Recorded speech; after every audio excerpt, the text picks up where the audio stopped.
Warning: the following content may contain excessive swearing, severe intergalactic shenanigans. Fuck. I'm not doing this second time in a row. You guys see it on the screen. So for anyone curious, I was streaming for the last hour, almost hour, 50 minutes, to nowhere, because YouTube fucking sucks, and this is why I prioritize streaming on Twitch. But I figured I wanted to use YouTube today because I do all my Twitch streams on Monday nights and Wednesday nights, which I might move up to Monday and Wednesday afternoons, based on how things go today. But yeah, no, YouTube fucking sucks. Anyway, yeah, so this is Alpha 3.14 PTU. It's the public test universe. I'm pre-testing the alpha build so that when it does go, to make sure it's not super buggy when it goes live to the live alpha build. So this is the PTU. It's like a test. It's a pre-testing for the alpha patches. And right now we are flying a Banu Defender. It's an alien ship that we got into a fight with. Didn't go well. But we're going to head to Crusader because it is the first ever gas giant in a video game that you can fully explore, fully rendered. There's even a fucking center, a liquid metal center, which is accurate to what a gas giant would have, presumably, being that no one's actually ever been to the center of a gas giant.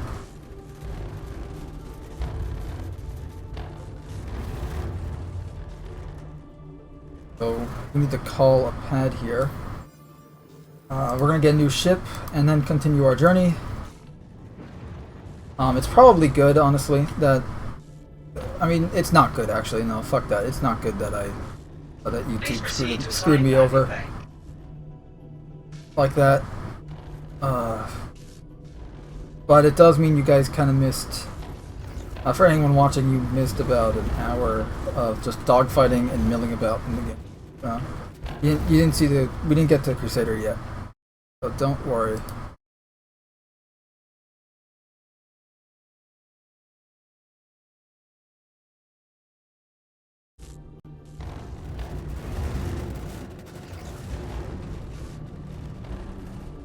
This ship really has seen better days.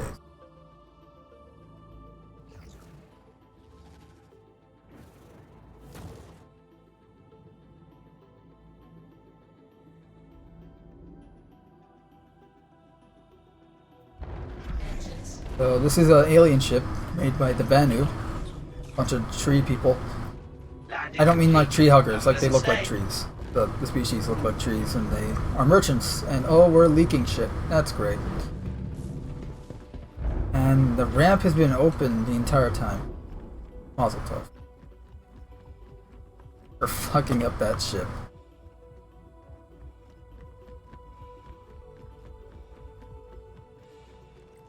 Let me just get rid of this thing on the HUD here. The mission, we're not doing the mission. Back.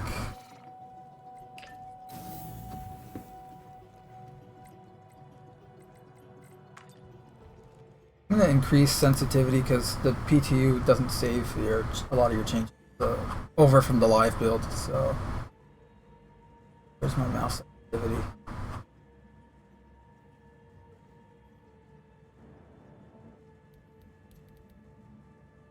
Mouse sensitivity.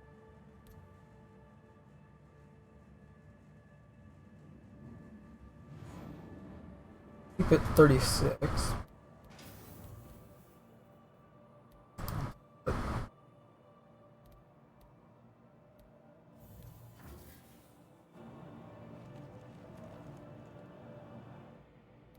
That's way too sensitive. Wrong thing. Open this up again. 1.2.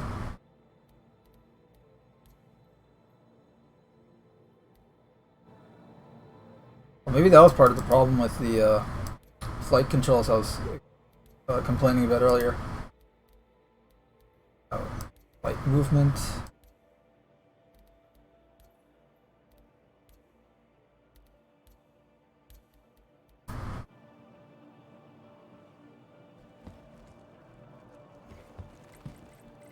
A little better.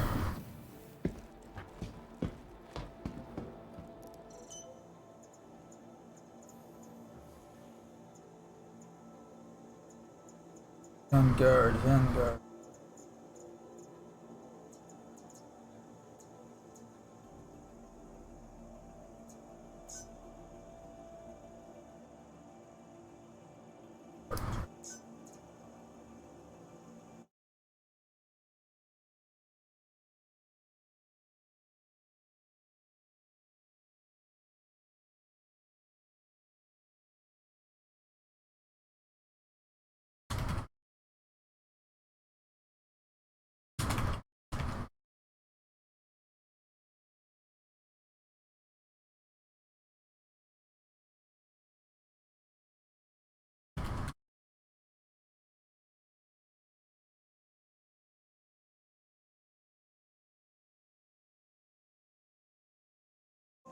Okay, so pad 1, sorry I was doing something.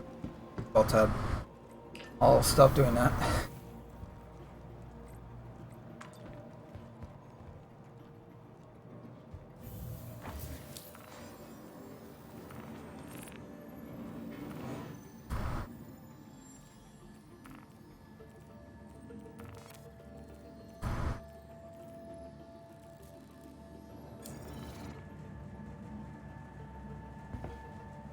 Changing up my little undersuit here, so it look a bit nicer. We're going to a fancy place after all. Gotta look nice.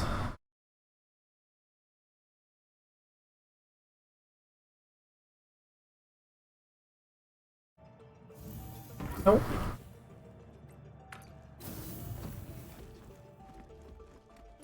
My baby. The Vanguard. What the fuck happened to my baby? Oh.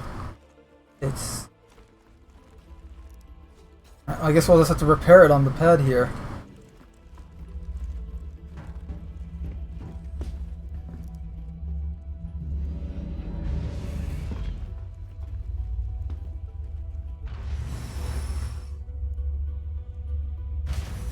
There's a bit of a delay there.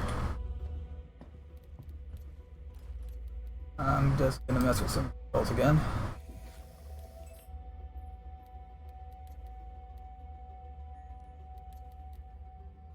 And make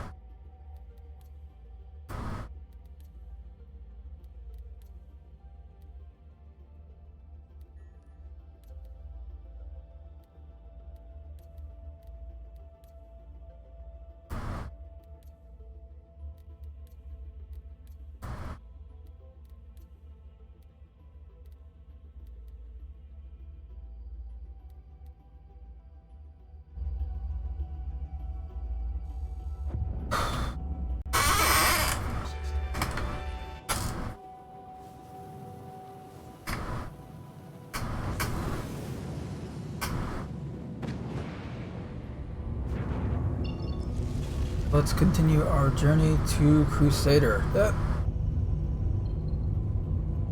Microtech, so Crusader would be the name from there. That's ArcCorp. Thank you. Where the hell's Crusader?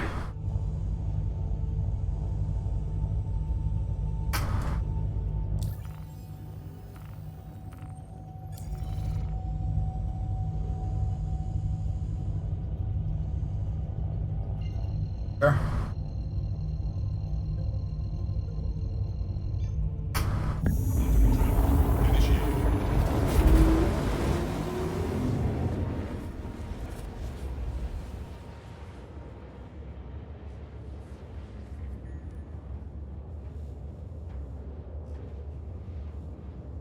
I'm gonna turn the hints off. Huh?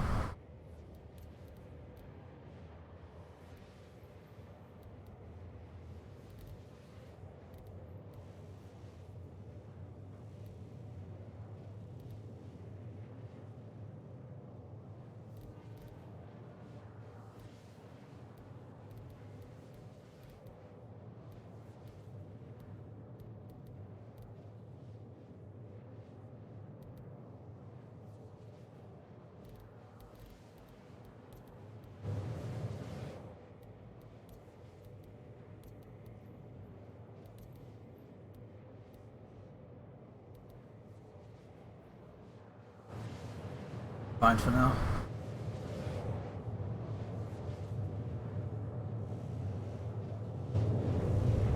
I got 6. Well, good thing I chose a faster ship.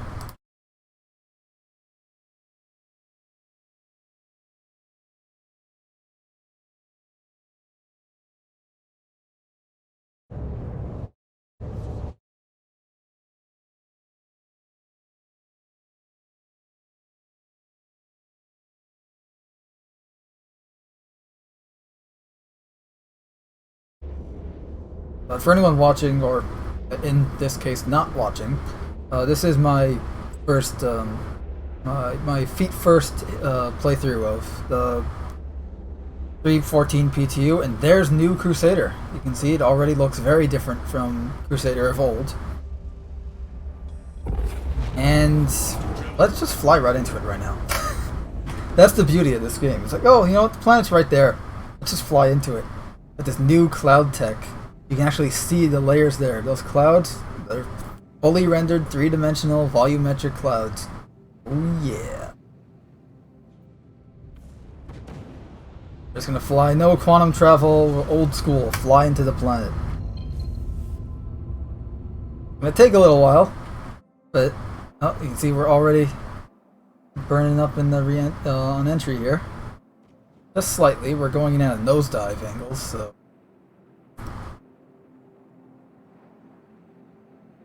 quite literally slicing. We're not using gravity.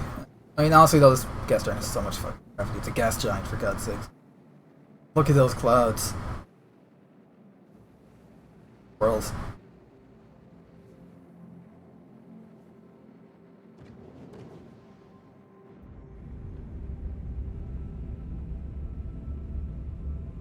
Altitude. Meters. We're dropping fast. I think we're in the atmosphere, which is good. We're still not through any of the cloud layers yet. Holy shit. And look at that beautiful. So far, I'm gonna test it. I'm gonna test it. Everything's on high right now. This is on high as it can go. Volumetric clouds.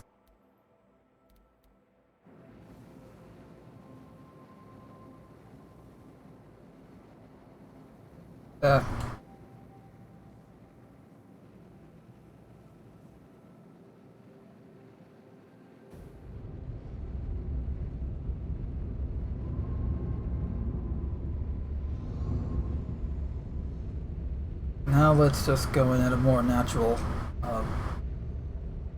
landing angle. I'm going to lower my sensitivity just a bit because not great for the third-person camera. Don't like that. Free look.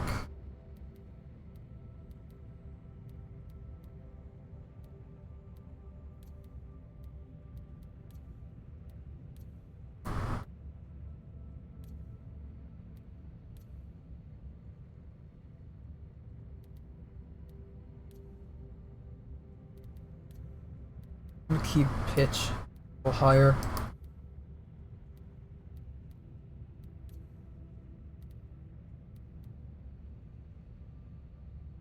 Should be good. Same for ground vehicles here.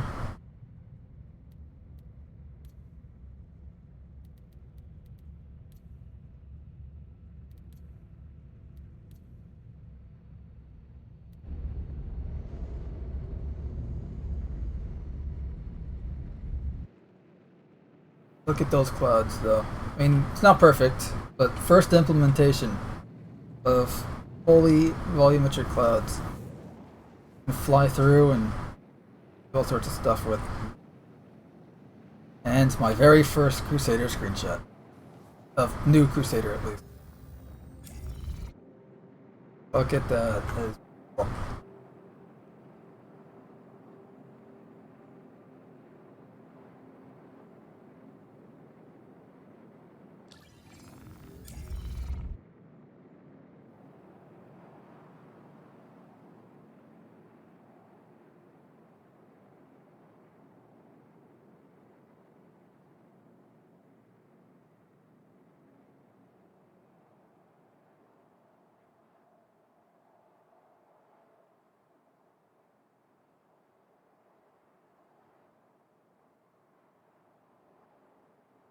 think we're starting to, we're gonna reach the cloud layer very soon.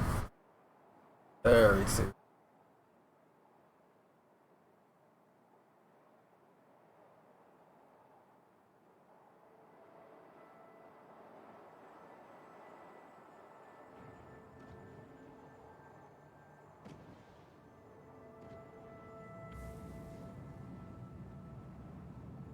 No, I have an idea. Kill power to engines. Let's take a step back from the controls and let Isaac Newton take the helm.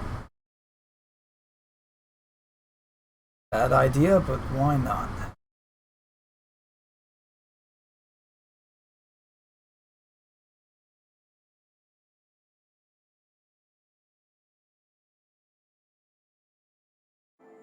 Okay. It was a very bad idea.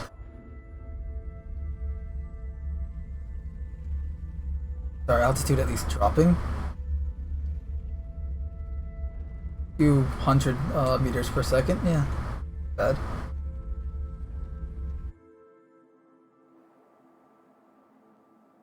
Now power engines.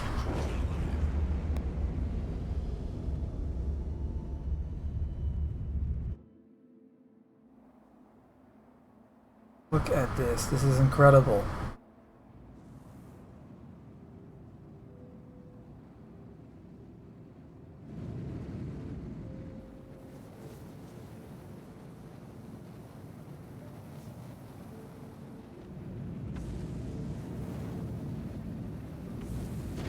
We haven't even reached the cloud layer yet, and it's still incredible.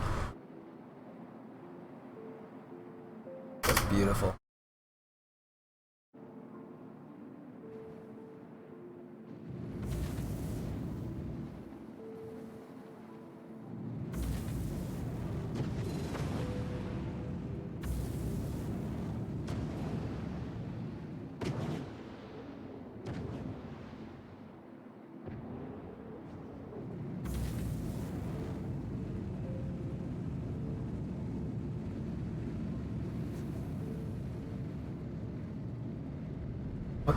Can barely see any of my degree headings though, which is a problem. Looks like we're going at a 45 degree. Perfect. The fuck? Ah shit, we're gonna be back at Crusader L4. Okay, well, attempt number 2 then.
Wake up.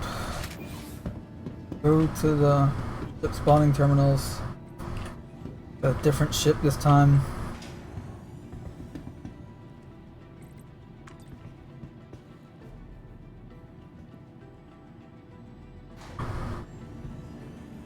I'm gonna head to Port Olisar first this time, so this way we're in orbit around Crusader, and then try again.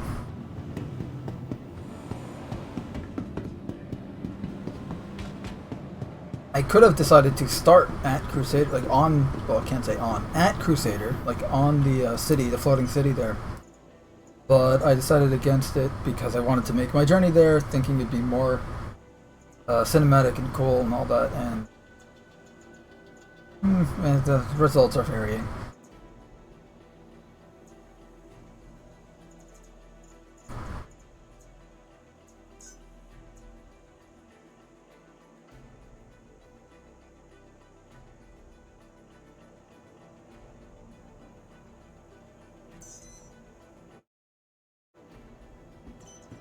Head 01. We go again. On my own.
Set the quantum travel beacon and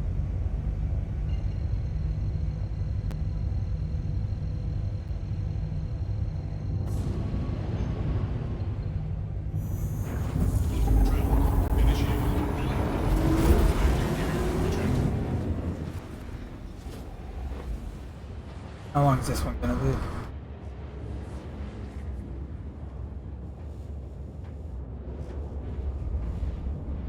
Not bad, not bad. But what we want to do though, hit the Port Olisar first.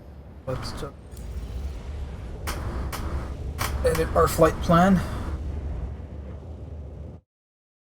And voila, on our way.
Still got a bit of ways to go, so I'm just gonna jump out of the seat here.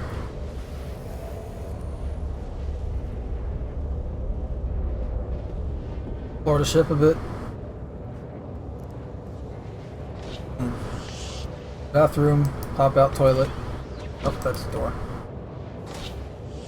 Pop out toilet.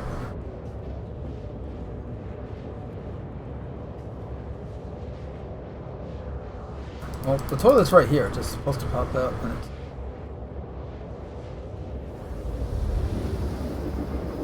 Oh, we're coming out of quantum. A weapon locker here? It's not opening though.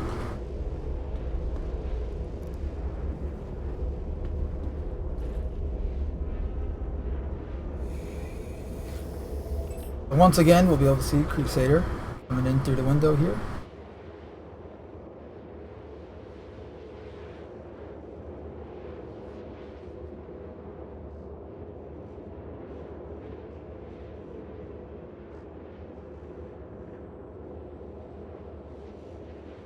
Now, this is a cool, intro type thing. You just have this going on the screen. Like have credits rolling while this. Oh no. Be a cool little like B-roll background footage.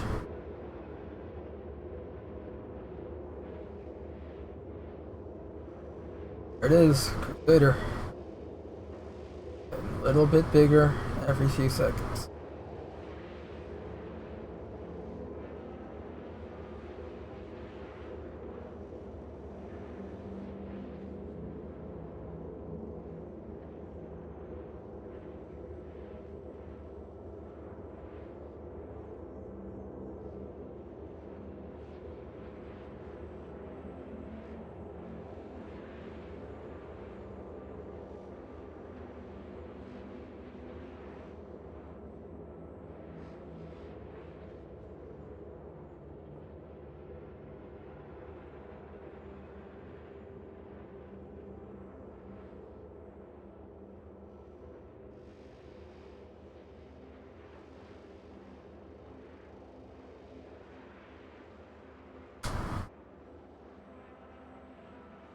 Okay, that pop-in was not great, but...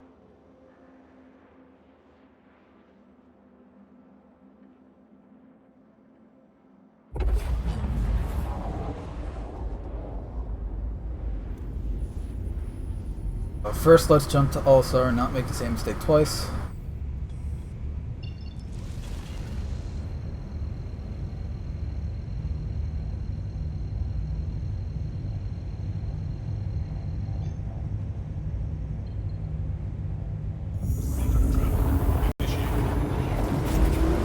So we just threw, that was the first time we flew through the clouds right there, and it was through quantum travel. Great. But that is kind of cool. I do like that. Or it's like, yeah, because there's no physical planet to actually obstruct your line of sight. It's just a bunch of clouds, so you can just quantum travel through the planet. I do like that. I mean, not literally through the planet, but through the higher atmosphere of the planet, like we just did. Because if you start going through the planet, then you start dealing with hyper-gravity of a gas giant, and, well, you get liquefied. You know, if you survive the crushing.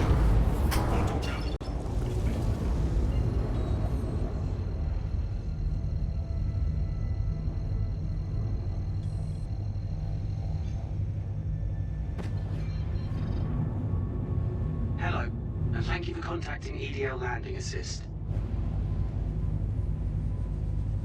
Okay, good. We almost crashed into the station.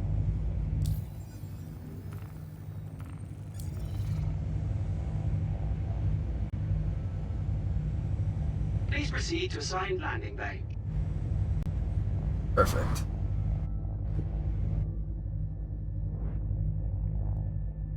Just my third-person camera here.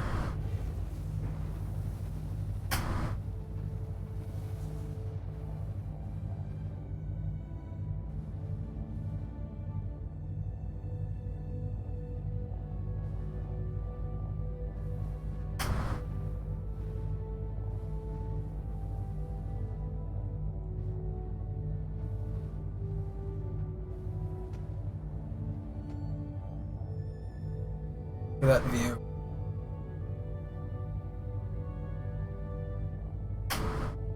So I have to do this in my 85X. I absolutely have to. Let's leave the Sentinel here. I'm gonna pound the ship anyway, so let's get the hell out of here.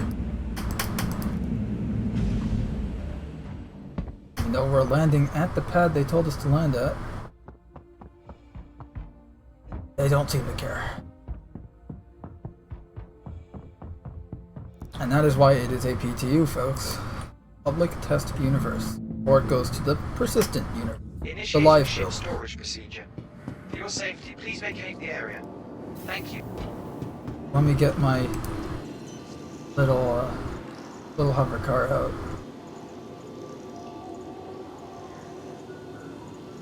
Initiating ship storage procedure.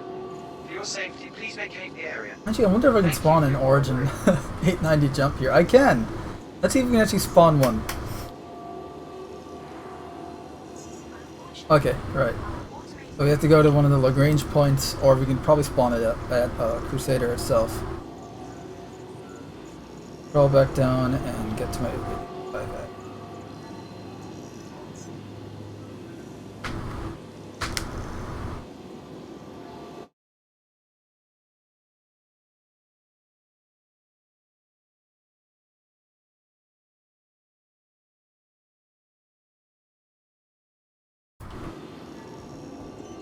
Bravo 02. So pretty much right where we went. Or the pad next to where we went.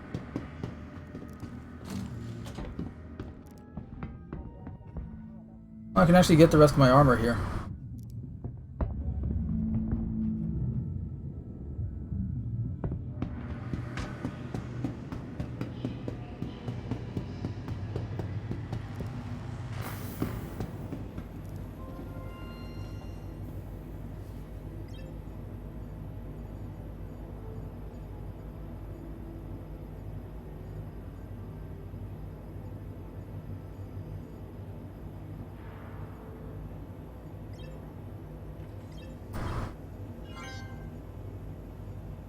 Good purchase.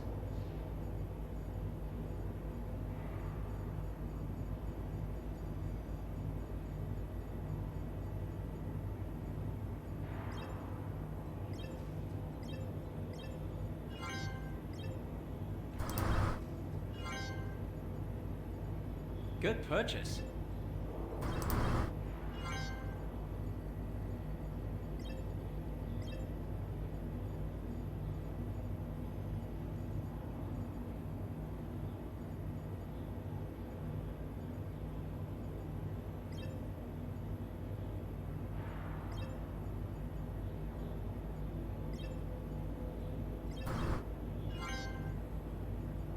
Good purchase.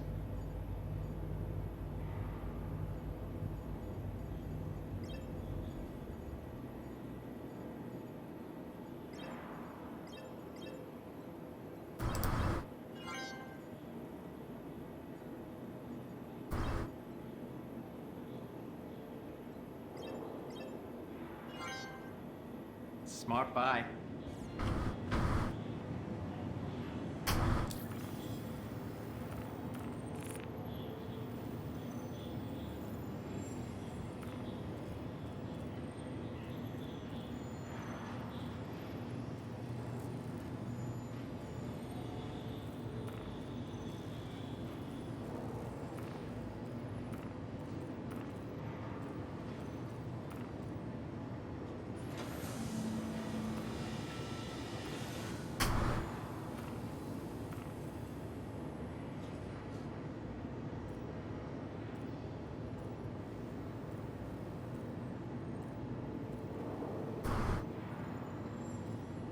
Why not?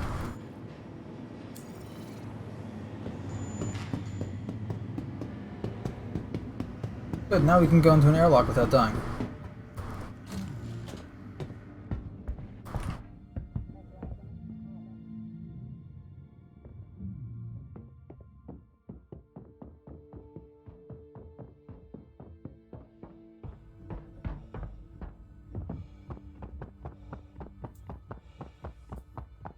Alright. Apologize for that. Alright, so let's get in our ship, take off. I guess we'll, for safety purposes, quantum travel to much face to Orison, the floating city in high altitudes of Crusader, the gas giant behind us.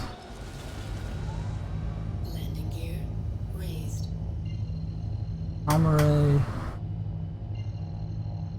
Later, where's Orison?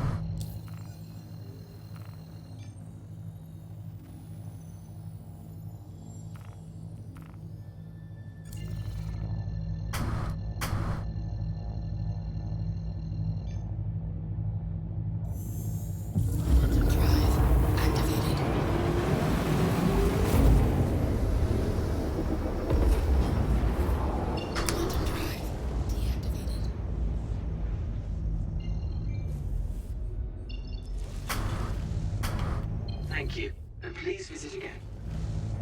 Okay, so the UI is a bit messed up, but it is working. No, it's not working. Try to see. There we go, now it's working.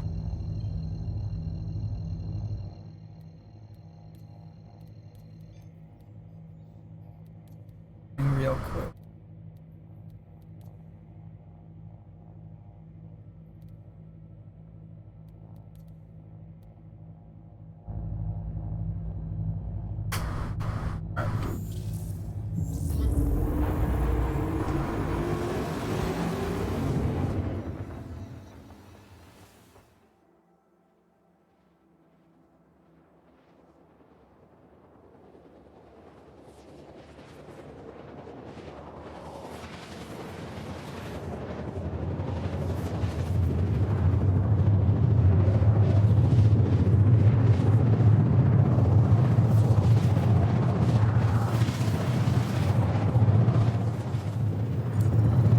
Looks like we're landing at nighttime.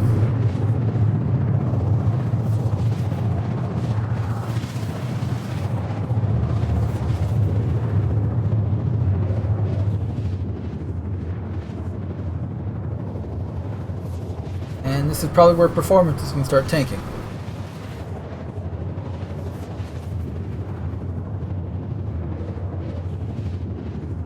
Given how the game has froze.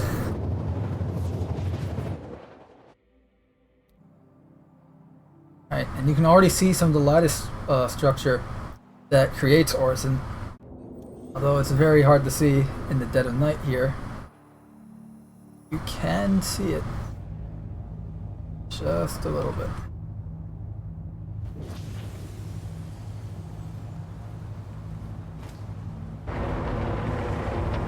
Contact. That can't be good. 819 jump. Looks like someone else had the same idea. I'm gonna come in at steady 380s. Let's go to 400 if possible. 404. Relatively close.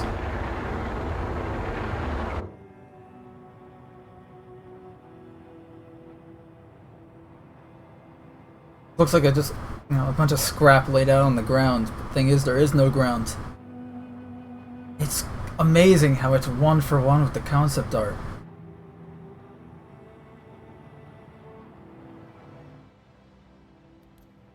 That is incredible.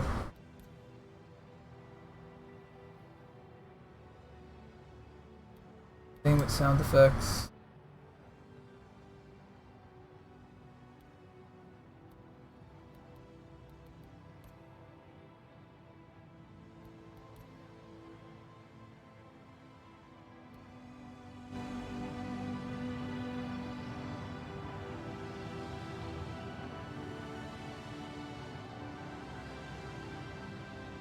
How close are we? That's gonna be loud.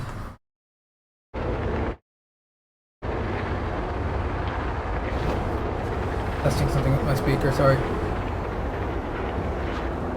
Hey. I wonder if that's where they make their ships. Because Crusader, the gas giant, is owned by Crusader Industries, that is a ship manufacturer. They make the Genesis Starliner, which is like essentially the 747 of Star Citizen. They make the Hercules Starlifter, which is essentially like a freight, a military freight vehicle. It's used for loading military assets like tanks and other vehicles. Can also be used for bombing purposes. They also make the Mercury Star Runner, which is a data-running smuggling ship. They make the Ares Starfighter, which is a gun with a plane built around it. So, like the A-10 Warthog.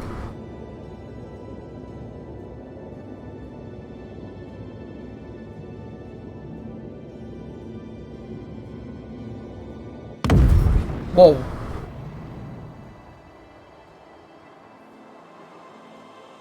Huh. Okay.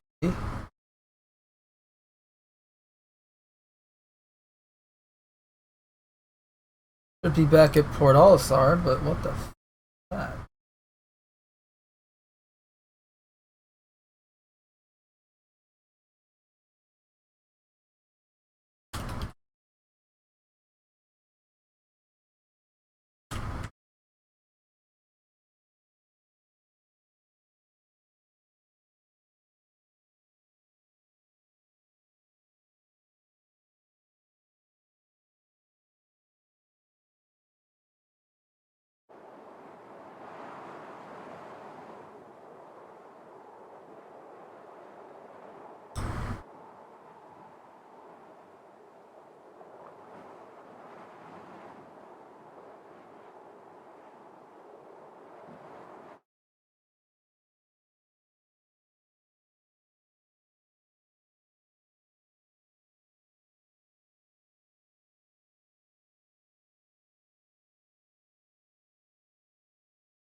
Okay, so apparently this is a common bug. That's not so good. I can immediately think of a workaround, which would be to copy my account to the PTU again, essentially resetting my account, or my PTU account that is, and then just selecting Orison as my preferred landing zone.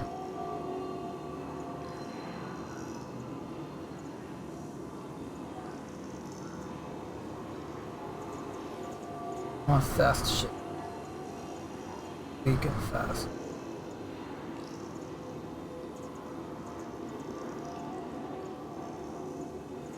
I used to do car too well. It's not super fast, but it's fun to fly.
Now here's a question. Do you trust the floating stairs?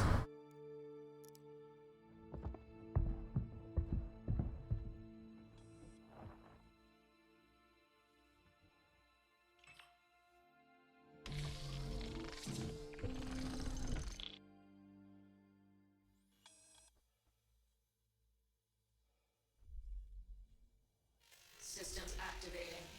Systems on.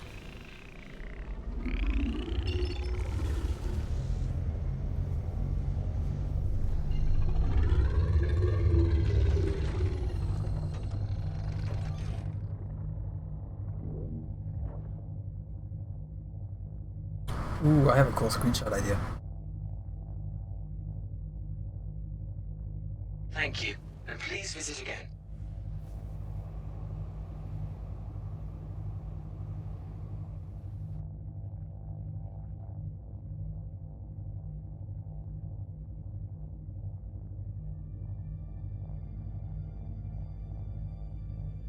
Fine.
Okay, enough of the screenshots. Let's jump.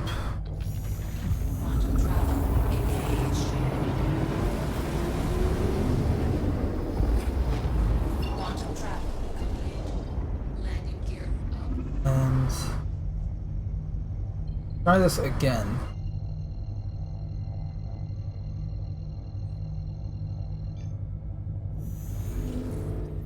Quantum travel engaged.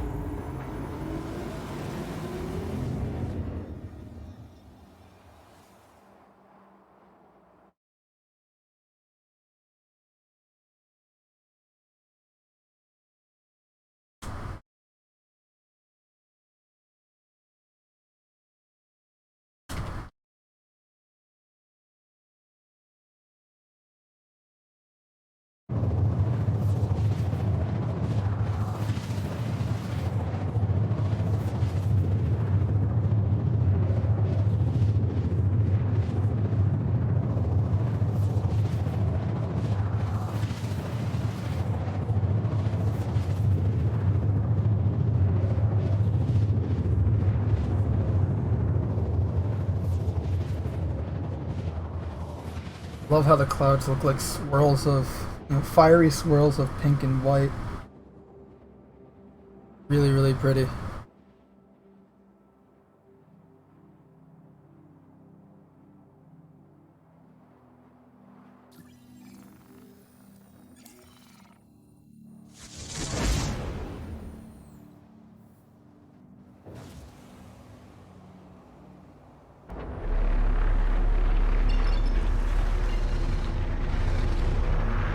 We're only 60, almost 70 clicks out. Well, everyone cross your appendages.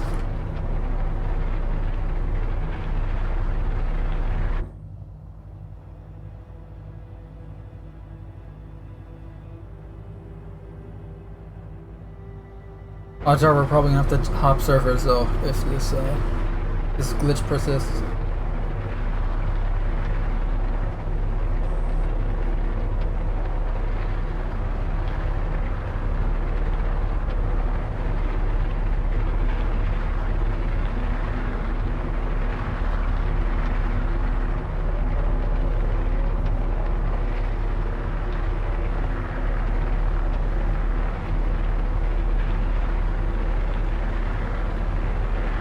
Okay, we're below 400,000, that's good.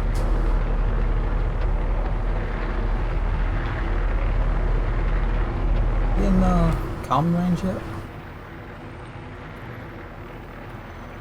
No. This.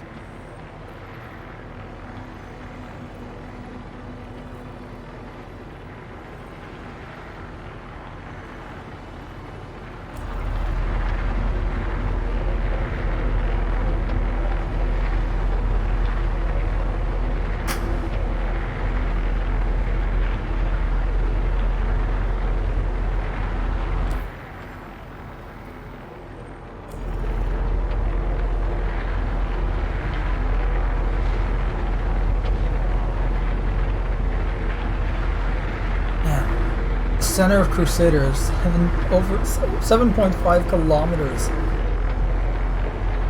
Sorry, 7,500 kilometers away from it.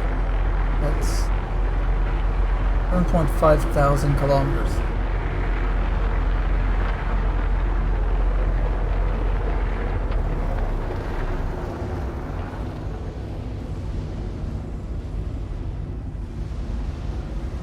Damn, this thing's maneuverable. Let's slow down, on a dime.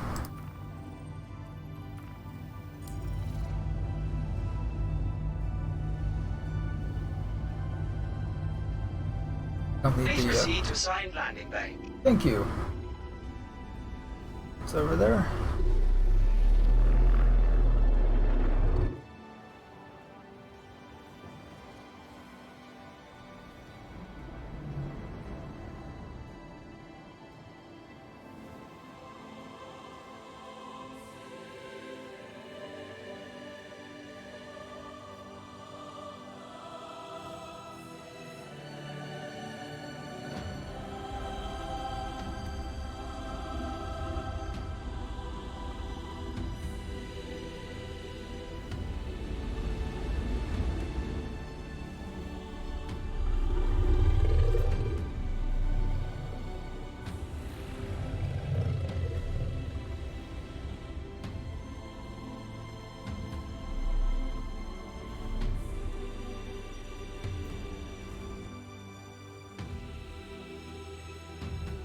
Form.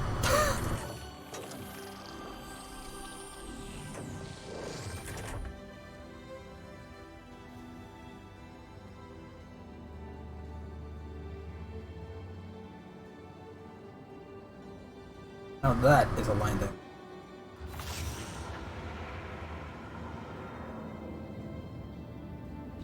Landing complete. Have a pleasant stay.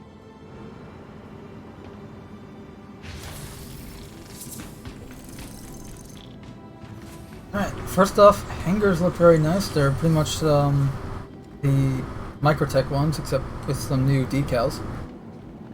Holy crap, are these ship renting terminals? No, Justice terminals. Not a logo. These are the same as the Microtech hangars in terms of the design and the geometry, which I love these hangar designs, so it's awesome. But we made it. We are now at the city of Orison, a floating city. The city among the clouds. The Cloud City, if you would.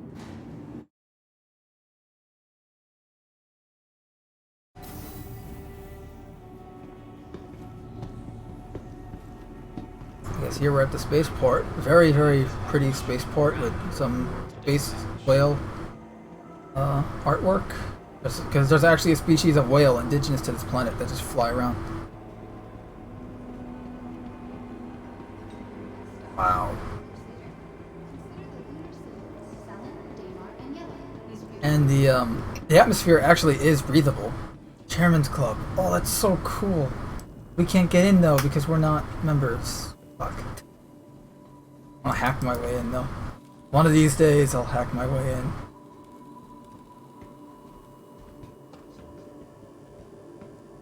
Commercial flights not implemented yet. Planetary flights. Ooh, lore. Like me some lore. 2955 marks the centennial anniversary of the first orbital platform built on Crusader. Join us in celebrating 100 years of incredible engineering and the tireless efforts of those who will be. So they actually have thrusters firing. And according to Cam, if you're playing on a controller and you're walking around on the just walking around Orison, every now and then, whenever those thrusters fire to keep the city afloat, your controller will vibrate.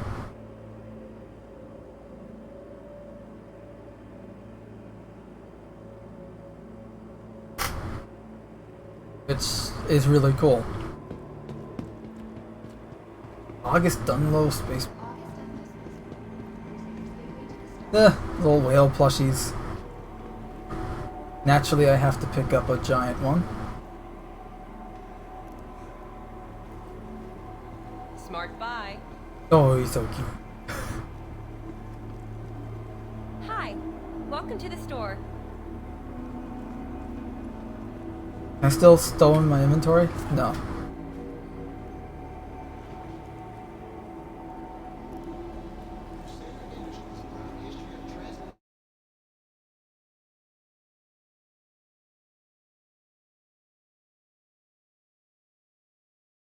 Hold on a sec.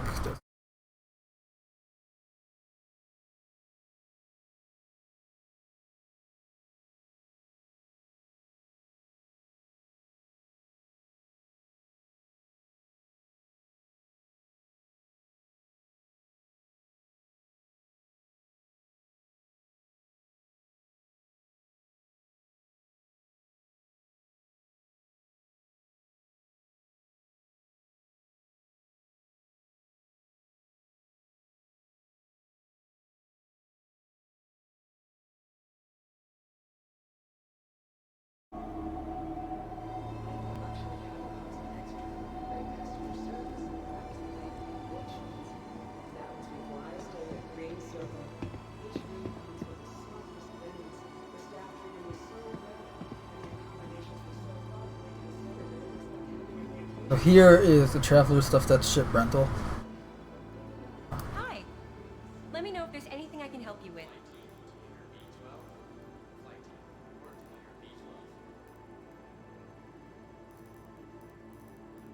Feel free to take a look around. We've got a pretty good selection. Cool. Hey, wait. Oh, okay, still have it. It reuses some geometry from Microtech, which, yeah, that's fine. I mean, our corp reuses a bit from Loreville. Maybe in the future, eventually, we'll get some like unique unique layouts and aesthetics for each of the landing zones. But for now, it's good enough. Wow, we'll say this: elevators are damn fancy. Look at this fancy elevator. Wooden floors and lights and shit.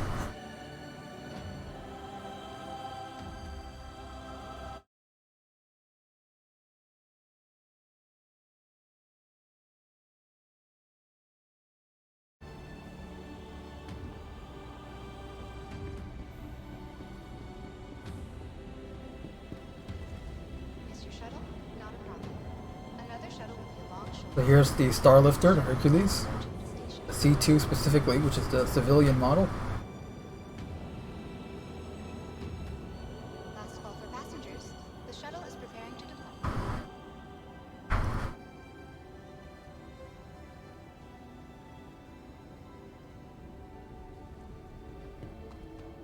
Oh, hey, look, a map. Let's see. You are here. Looks like Missed your shuttle? Not a problem. Another shuttle will be along shortly. there's a tram that goes to the Cloudview Center, Flights means less. then goes to Providence. Oh, it looks like there's two. There might be one that goes to and from, so you can... Hangars, Customs, Shopping, Chairman's Club, VIP Lounge, Trip Rental, Flights. A friendly reminder to check for your last call for passengers. Crusader Discovery Center, Covlex Shipping, Self-Storage, Dozen Crows, Custom Crafts, Tammany Sons Outfitters. I didn't realize Tammany Sons was a branch. Because they have a shop at Lorville as well. That's pretty cool. Oh, and here's the tram. Here's the little floating subway. The shuttle is preparing to depart. And this place is amazing. This reminds me of an actual real-world location. And there's a subway station like this in Washington, D.C. I believe there's also one like this in Israel. It's not a subway, but it's similar. Last call for passengers. The shuttle is preparing to depart. That is so cool, and I love how it just reuses the aesthetics and design and the thruster tech from their ships. That is really, really cool. Let's see. Cloudview Center, which is, I think, what we're going to go to next. Crusader Industries Showroom, Stratus Shopping. All major platforms. Let's just go there. Offer free and convenient transit to all visitors. This goes to the Providence platform. Have a pleasant stay. Is Providence, okay, that's the industrial one. We want tourism platform. Why not? We're a tourist right now. With my little whale, Will the whale. I don't even know what he's I know it's Pico the penguin, but I don't remember what the whale is.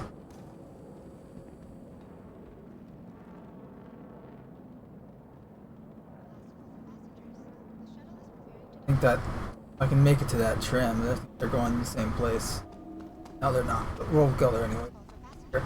The shuttle is preparing to depart. Hold the door. Alright. Okay, this is cool. We have to take a seat. Take in that view.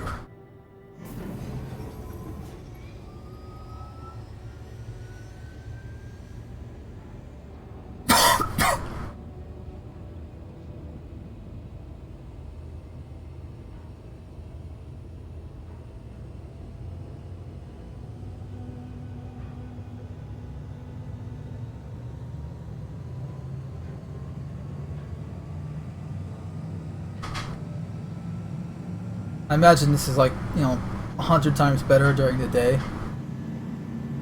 But it is still quite magical during night. I mean, I don't know about you guys, but having a city like this in the clouds and a fully explorable gas giant, the actual fully realized gas giant that you can just fly in, fly out. This is a dream come true for me.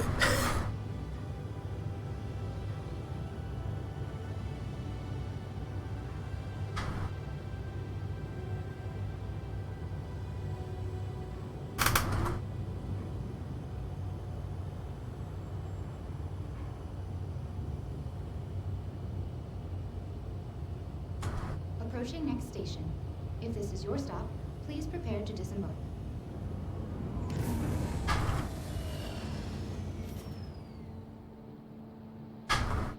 Last call for passengers. The shuttle is preparing to depart. What the hell? Please Hey. clear the hatch. Shuttle will be departing. I am experiencing the magical joy of Crusader. I finally landed. How is it? Yeah, it's really, really cool. I landed at night, so it's probably going to be night for a while, considering how the days are longer here. Yep. But it's Pretty. Pretty.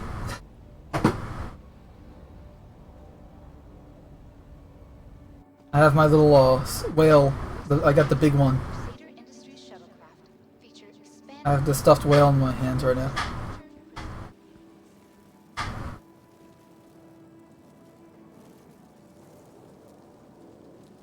Let's see. Orison information screen. It's definitely cool. Oh, and I can't even get.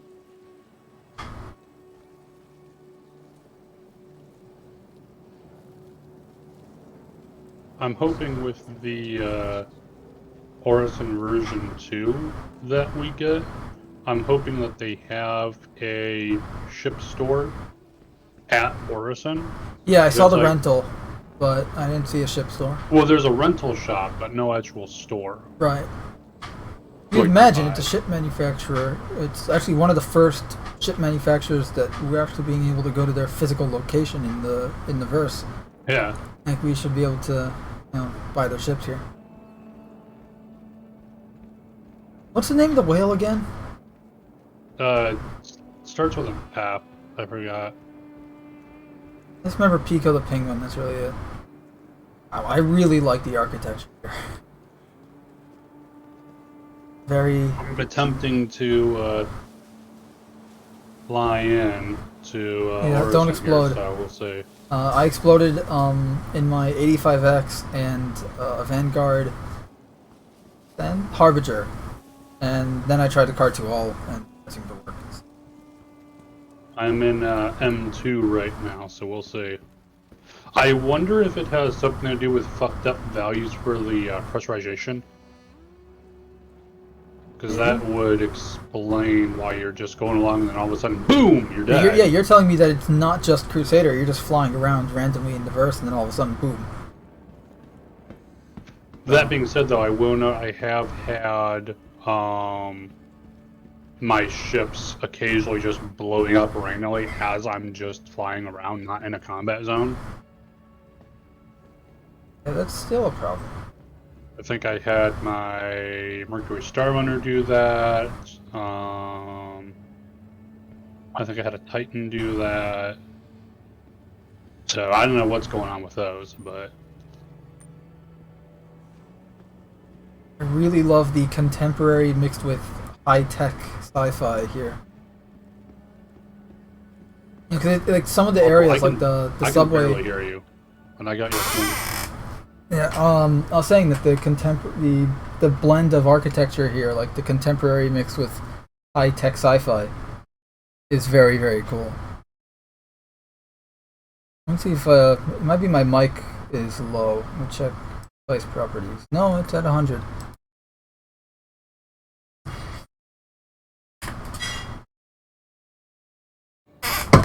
Oops. Banged into my desk.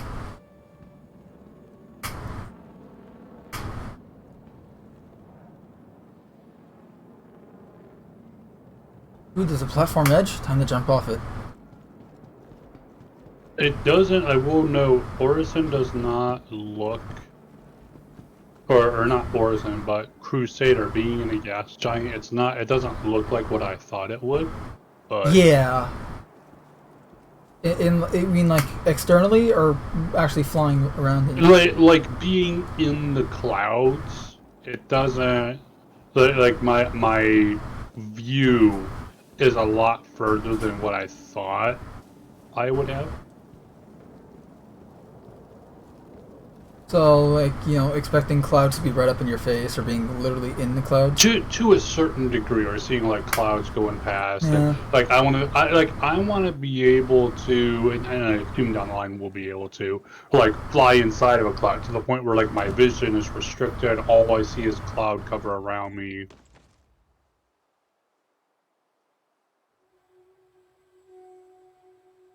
That didn't work. What didn't? I jumped off a ledge to try to land on this green pasture area, and died.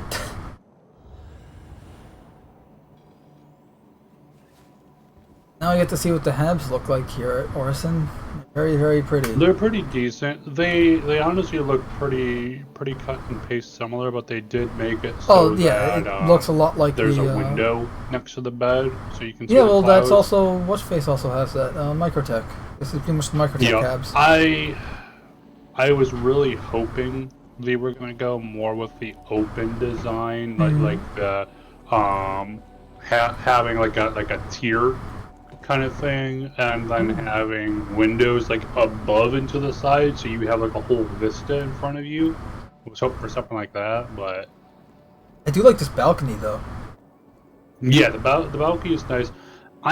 What I'm hoping down the line is that maybe they'll replace some of the unused buildings at some point eventually, and make it so we can get apartments, which will be like We'll have 2, better 3, views. 4 Yeah. times the size of a hab, kind of thing. But we'll see. You know, something along the lines of like the size of the outposts, but in a civilized area, not just on a planet. You know, in the middle of nowhere. Like part of a city, like Lorville. Yeah, you have so those that way you've residential. got, like, Around location Lorville, you have those services, residential full areas. construction. Um, Also, where the buildings are cannot less hear you nice right looking. now. I can't hear you over the music and everything. Your music or You mine? try turning up your input. My input's at 100. Try turning it up on the outside of Discord for the system itself. No, that's what I mean. Try turning it up in Discord. It's like I can barely hear you. And like I said, I've got you set to 200%. Alright. Also at 100%. Eh?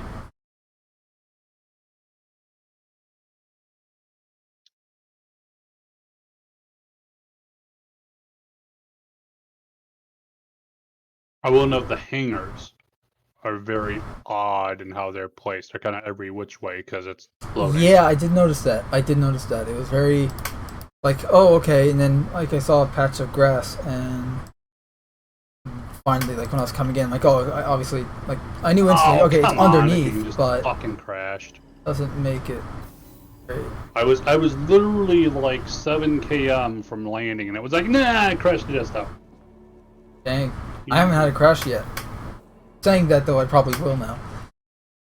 I've hit crashes. I've hit 30Ks this patch, and that's why I'm like, why are you guys pushing so heavily the death of a spaceman, the inventory loss, moving inventory to the ship, and so if you lose your ship, you lose everything equipped on there. Now, when we've still yet to fix a lot of these issues, like for instance, this was probably like last week when I was testing out Horizon. I ran up a staircase, and when I got to the top of the staircase, I died. Like it just was like, nope, you're dead. I was like, you know, I wonder if I join off of you, if it'll actually recover me. We'll fucking see. Because the server itself should be fine. So, fingers crossed. Because that'd be nice, not having to, You see Dark Matter in the in-game chat talking about the Aurora shredding. I'm at main menu. I Oh, don't right. see Yeah, any you- games. I thought you got back in. Sorry. Nope. This is the Still lobby of the launching. building. Very, very schmancy. See schmancy. Turn off. I don't need the chat on right now.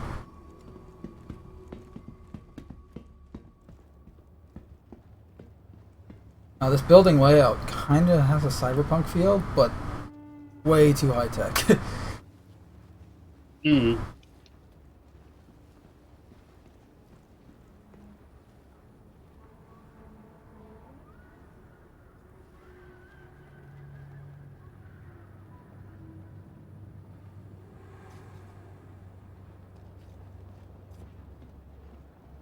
Have you jumped off the platforms yet? Just free fall? Yep.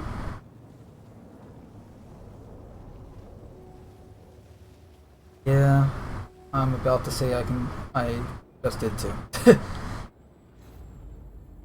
Oh, and it just instantly kills you.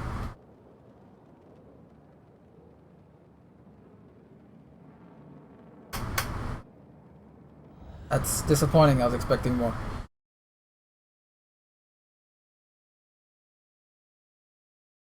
Very much, Karma is what he's asking.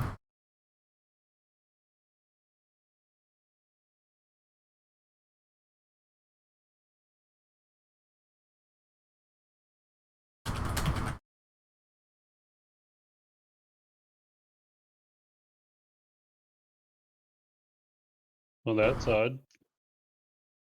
So I joined the game. I'm in something, Yeah. and my vision just keeps on going in and out. It looks like I'm in the middle of a station or something, but I don't know. But it shows my health is at 0, oxygen at 0, heart rate is 0. So you're dead. You're a corpse. You're skeleton. So it would seem. Holding backspace is doing nothing. Can you press escape? See if the option menu comes up? Yeah, that does, but They probably rejoin. I'll try. They probably tried to if that put you. doesn't work, Where I'll were have to you go to when another you server. when you crashed? Where were you? I didn't crash, or well, the game crashed. Like, Right. I was in Crusader's atmosphere, about 7 kilometers out from Orison. Okay, because last I checked, you were still there, and I'm not seeing you there anymore. So it's possible that it tried to place you where you no longer existed. I've had that glitch before.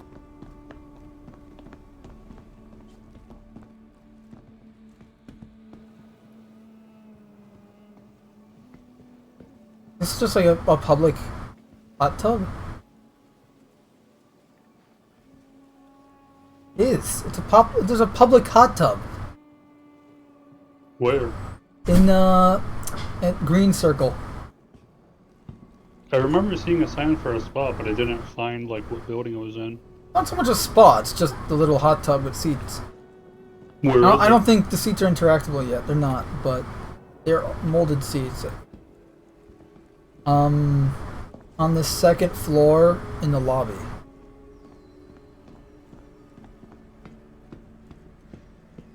Okay. I'm awake. I'm in a hub somewhere. I can walk. I assume the Xenothreat update good. stuff is at the same place at Jericho. Yeah. Yeah, that was all the same. Found the gym. I'm at Mikael 1, I think, because I'm 52 fucking million. Right, yeah, that makes sense.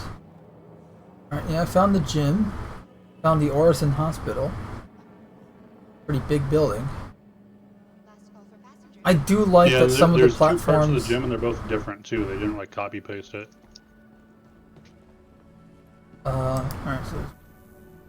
Oh, yeah, no, there's like, what's face, boxing bag, punching bags and boxing dummies. I like how some of the platforms are actually moving, though. That is pretty cool. Like just seeing a platform move by.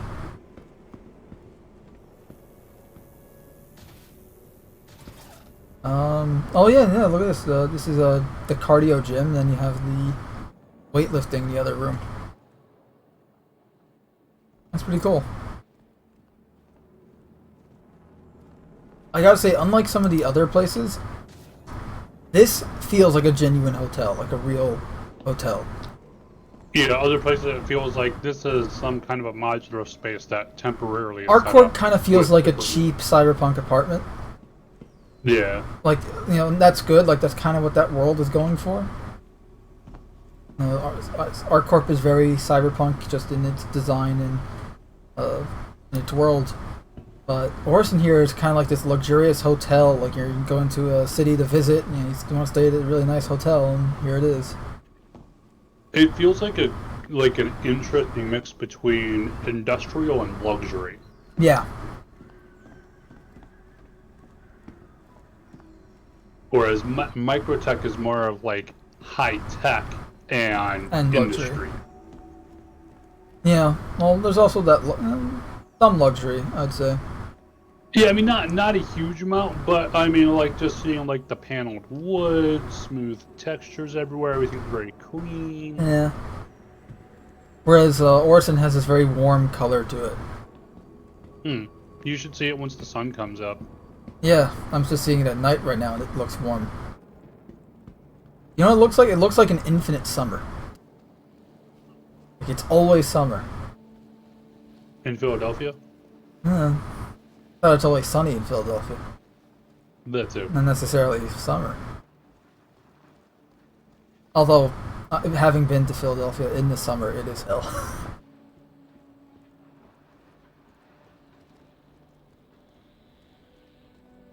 This is really, really...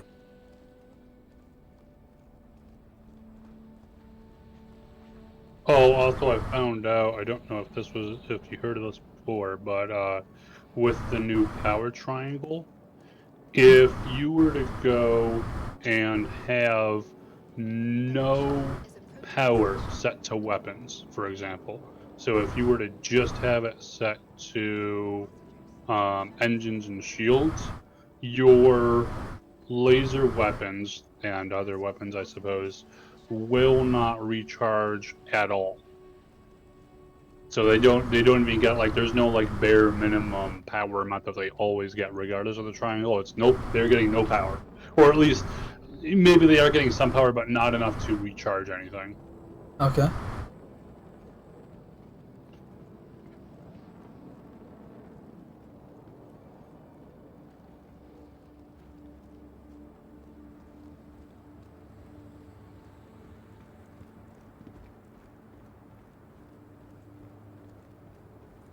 Yeah, still definitely a lot of issues. Also, have you seen the Grey Cat armor? Not in person, no. You know, if you're still at Orison, you can go and if you go to the, what is it, Providence? Whatever The industrial P platform? Whichever platform has the P on it. Yeah. If you go there and then wander toward the left-hand side of it, there's a cargo store, like at the cargo decks, same kind of setup there, and you can buy the blue version of the Grey Cat armor there. Looks pretty good. Oh, I like blue.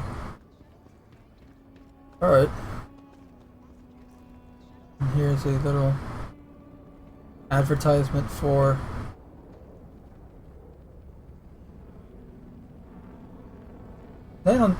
Finley the Stormwall. That's it. Oh, that was it, yeah. Finley the Stormwall. Because that's the name of the whale, the Stormwall. Providence platform. Here we are. 7 seconds.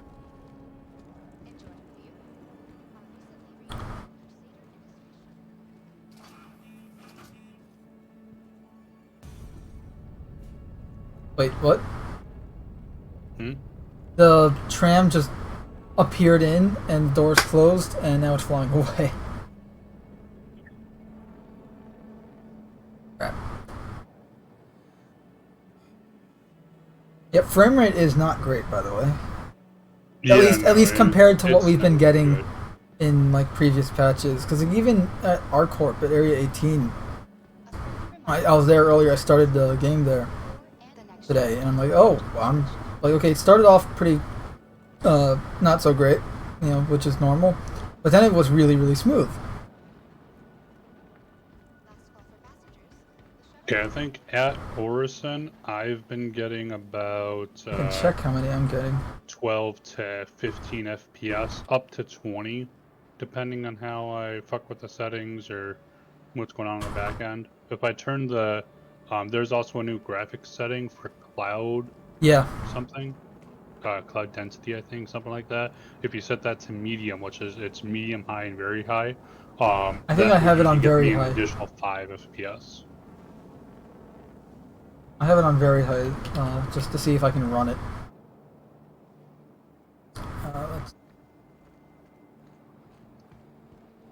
Frame rate It's not counting the frame rate right now. It's a 0. Okay, now it's counting. It takes a second for it to... Yeah. 7, it's somewhere around like 7. 7.5. You're getting 7 FPS?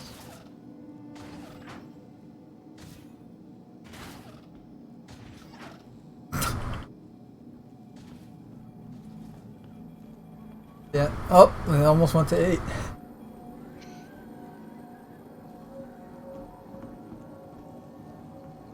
Hey look, they're still using the old model here. If you go to the TDD, they have the old Crusader model. What do you mean old Crusader? Like the legacy model that used to be Crusader. Oh, the planet? The placeholder. Or... It's a holographic model in the stock exchange area.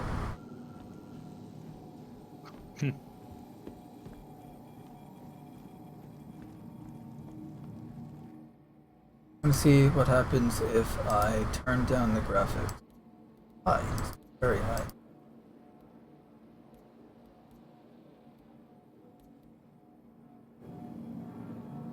Wow, frame rate just jumped up to like 15 for a second. And big one. Now it's still really low. Now it's still at like 6, 7. But it's going higher than 7. A lot faster though.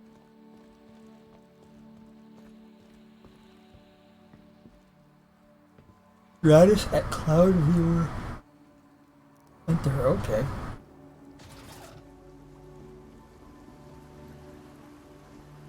This is a pretty swanky place. Very purple. Purple or blurple? Yes.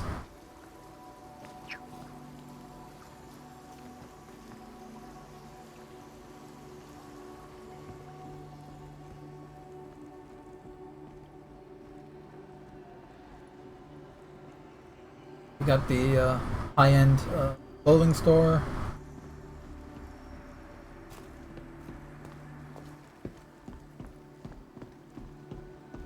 This ice cream? I found the ice cream. I think I found the ice cream. No, it's just soda. But it's interesting to actually see beverages being served in a cooler for once. It's cold. It's not ice cream, unfortunate. And they have an some Venture armor on display. More Finley the whale, Finley the storm whale, large plushie. Not him, anything but him. These look like cigars, but it tells me they're energy bars.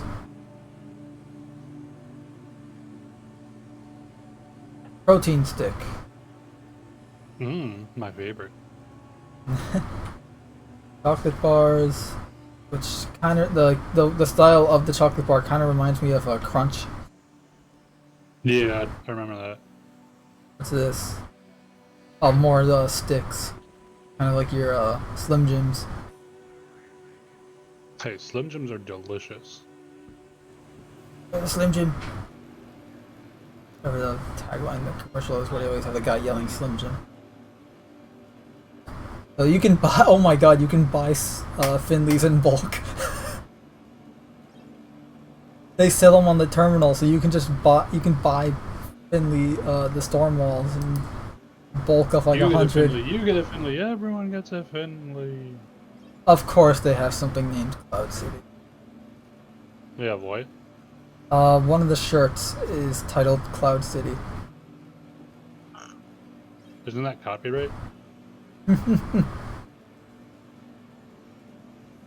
They said floating city, they wouldn't have to worry about anything. I thought you said cloud. Adventure Undersuit Alpha, and all the armor is going to be just Adventure, I'm betting. Hi. Let me know if there's anything I can help you with. Yep. They actually have weapons here though. And decent ones too.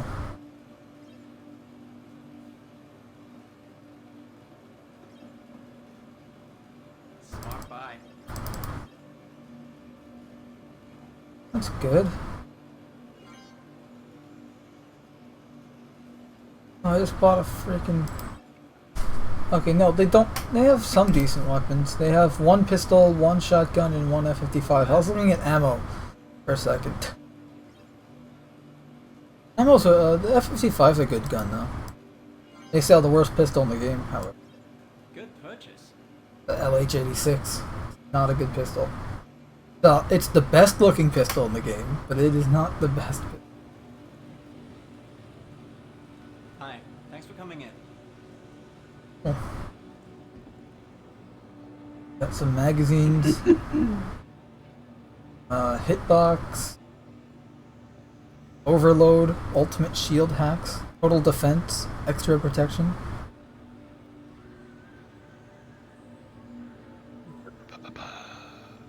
Long haul quarterly. You can clearly tell which one of these are the tabloids. Horizon. I'm in love with a Tavarin. Or the Weekly Star's story about a Costigan secret cult. Human worship. Human sacrifice.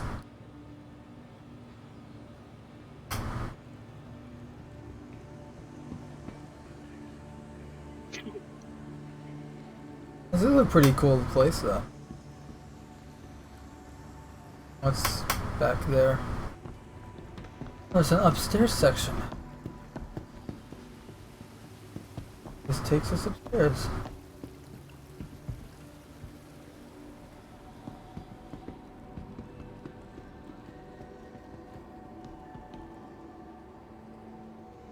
Wow, I think this is the first time I'm seeing real doors in Star Citizen.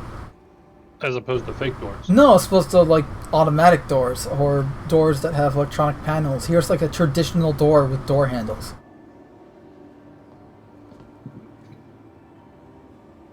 What, you mean like a handle? Like a door in today. But where you pull it or push it. With a handle? It's great. It's creepy, man. Get it out of here. Price personnel only just makes me want to hack into it and eventually sneak into these areas. What could possibly go wrong? Found the Chairman's Club earlier.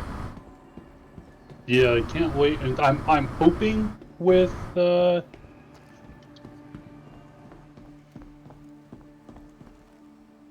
Here's the ice cream. Yummy.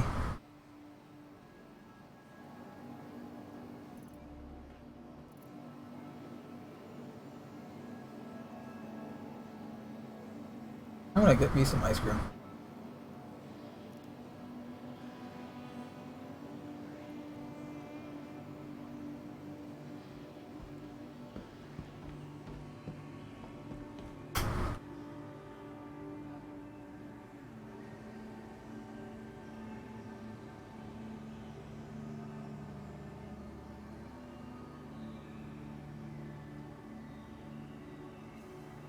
I wish you can hold ice cream in both hands.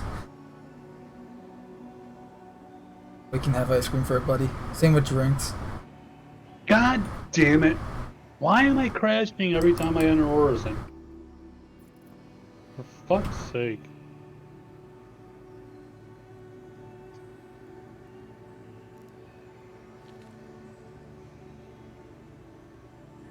Wow. How many licks does it get to the center of the ice cream cone? 3. Ow! The stairs tripped me. Yeah, I had that happen, then I died. I didn't die. I'm at 93% health though. Just walking downstairs and all of a sudden I fell on my face. Like a fool. A fool!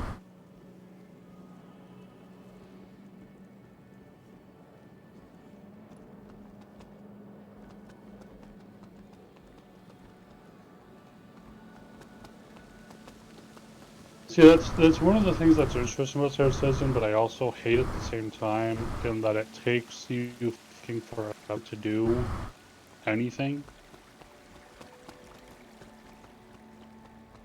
Can you say that again? You cut out a bit.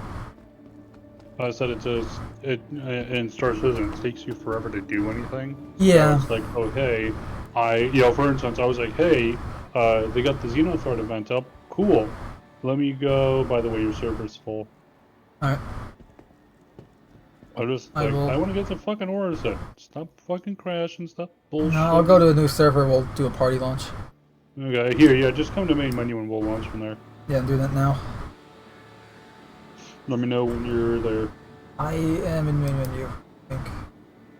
Wait a minute. My screen froze. Yep.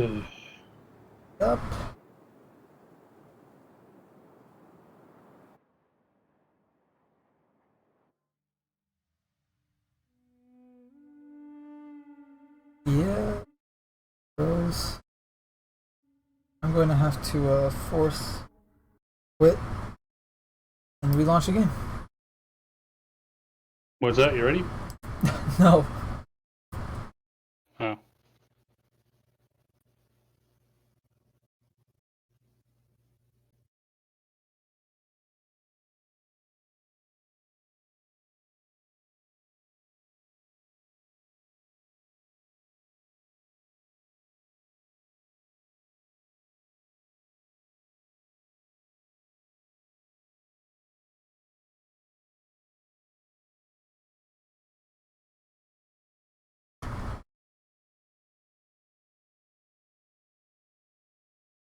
By the way, I've been live for about almost 2 hours.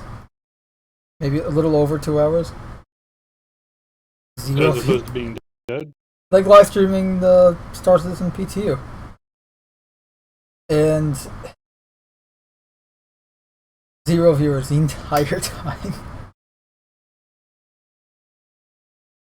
You are connected to login server number 4. You are currently positioned in queue as 1.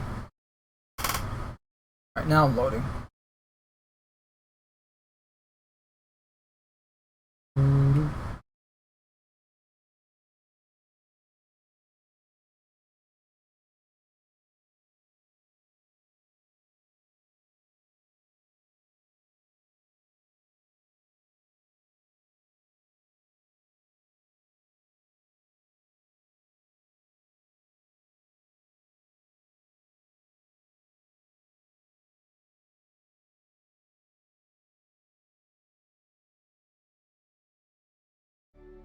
Alright, now I'm in the main menu.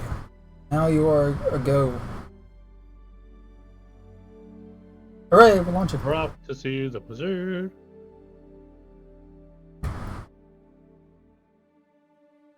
I am definitely blown away, more than I expected with Orison. Because I'm like, yeah, the big appeal to me for Crusader was the gas giant itself. You know, I wasn't really expecting much from Orison. But Orison really does deliver, I have to say. It doesn't feel... It seems like they are learning from their mistakes on the previous landing zones. You know, like, it doesn't feel disjointed or disconnected. It feels coherent.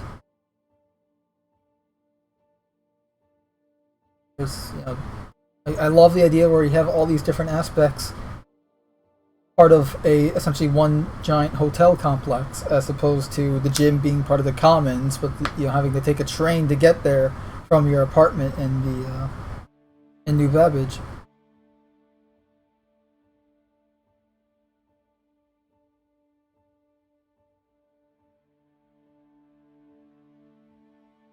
Especially since many buildings, especially these days, are either built or have installed gyms. Like I know a few buildings in the Bronx that have like apartment complexes that have gym buildings,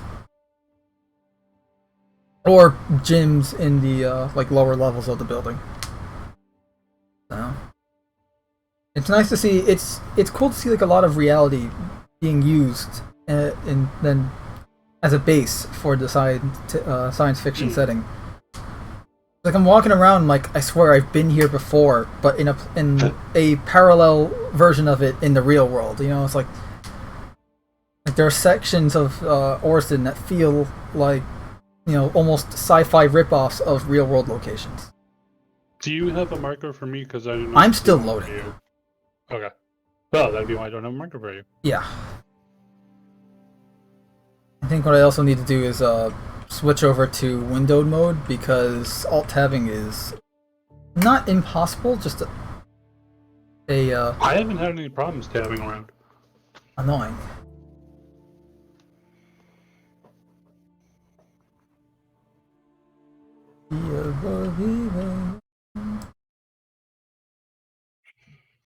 Still loading.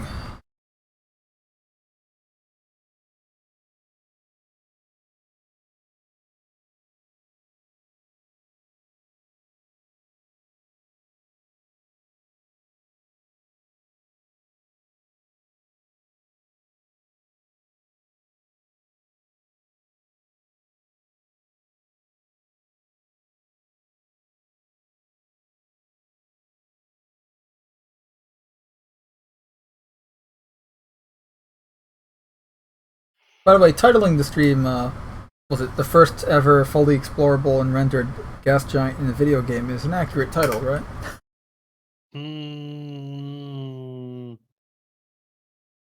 Gotta be careful whenever you're claiming a first. I said first fully explorable, fully rendered?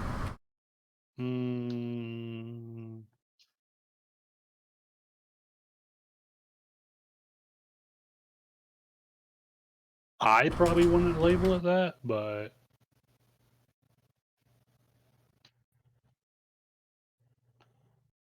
at the same time, I don't fuck around with YouTube all that much.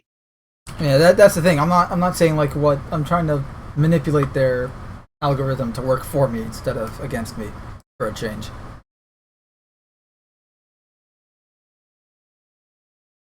According to Google, the answer to what is the first fully rendered gas giant in a video game is a few Star Citizen videos, including this stream. So that's good. Oh wow, I think almost all the ballistic guns in the Valkyrie are gone now. Yeah, all the guns on the Valkyrie are now laser. And I hate that.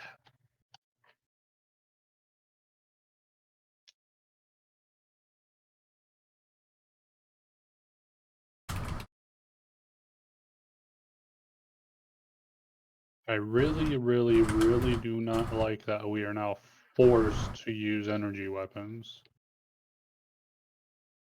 You know, or rather, you have to use energy weapons or be ineffective in combat. So, looking it up a few times, according, it would seem that Crusader is the first explorable gas giant in a video game. Cool. So, hot diggity dog. I'm still staring at a loading screen. Now I load in. And I have a marker for you. Hooray! Because I know before... I'm not wearing any of my armor, though. What armor were you wearing before? Some Inquisitor. Pretty much my normal setup, except different color. I'm experimenting since I have a shit ton of money now with the PTU. Yeah, so they got, in-game you can get for the Great Kite armor. Yes, I was going to do that before we started experiencing a lot of glitches. You can get the blue at Orison alone, at least at this point, and then you can get the yellow version at the standard cargo decks. Of any station? Yeah. Well, any station that has a cargo deck. Yeah. So, Okay, like, cool. I know Everest Harbor has Right. one. Like you can get the backpacks at all the cargo decks as well as the Novikov and the I think only some of the refineries have the whatchamface. What that's raining NPCs. What's the heat version of the Novikov? Pembroke. Pembroke, thank you. Because it's at a refinery, you can only get it because it's heat, and the refineries in themselves are a hot environment. With the heat armor we're getting, which I believe is next patch, or at least it's scheduled to be finished in time for 3.15, I believe.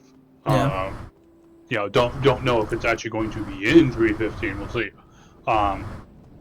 But I don't get Damn with it. that. They're saying it's going to be a bespoke armor, so it's not modular. Yeah, though they said that from the get-go, and I was kind of Yeah, surprised. yeah. But my question then is, so we've already got the Pembroke, which is a bespoke, hot environment armor. How is the heat suit different? Does it just go to a higher extreme? Or what's different? Or maybe it's not, or maybe it does a different classification of armor. Like, whereas the Pembroke is heavy. Yeah. You know, maybe this Also, is a light it could armor be too or something. I don't know. With like the armor archetypes, it could be that, like, maybe the Pembroke is a utility armor. Maybe, and the yeah. The heat stuff is like a combat armor. Or something. utility specialist armor or something. Yeah. You know, it's possible it's something along those lines. But just as it is, and it's like I'm all for having multiple options for, you know, hey, I'm looking for something that does this. Well, cool, you have this, and this to choose from. Great, love it. But just as it is, we haven't heard at all of how they differ. Oh, okay, so the armor I was wearing, gone. It's just gone out of your inventory? It is not in my inventory. Yep. Guess they're putting in Death of a Spaceman a little early, huh?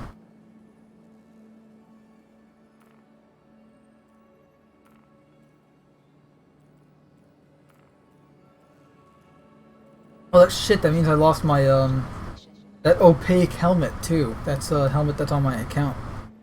No, it's only PTU, though. Yeah, I know, I'm just saying. That kind of sucks. Last call for passengers. The shuttle is preparing to depart. I don't need the helmet on right now. Not in this atmosphere.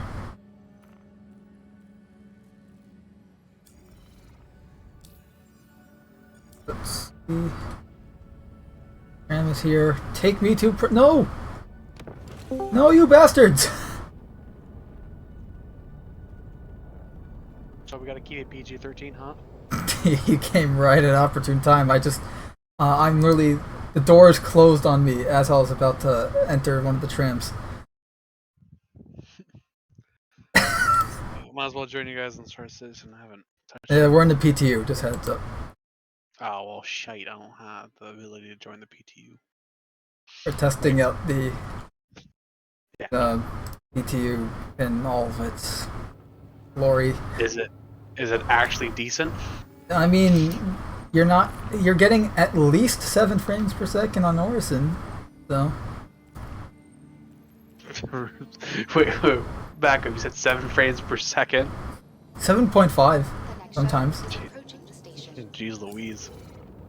Actually, let's see how much is it right now. Say, is it time for you to get an update on your graphics card? Last call for passengers. The shuttle Probably. is preparing to depart. Give it a sec, it takes a little while. Don't close on me, you bastard. Okay, good.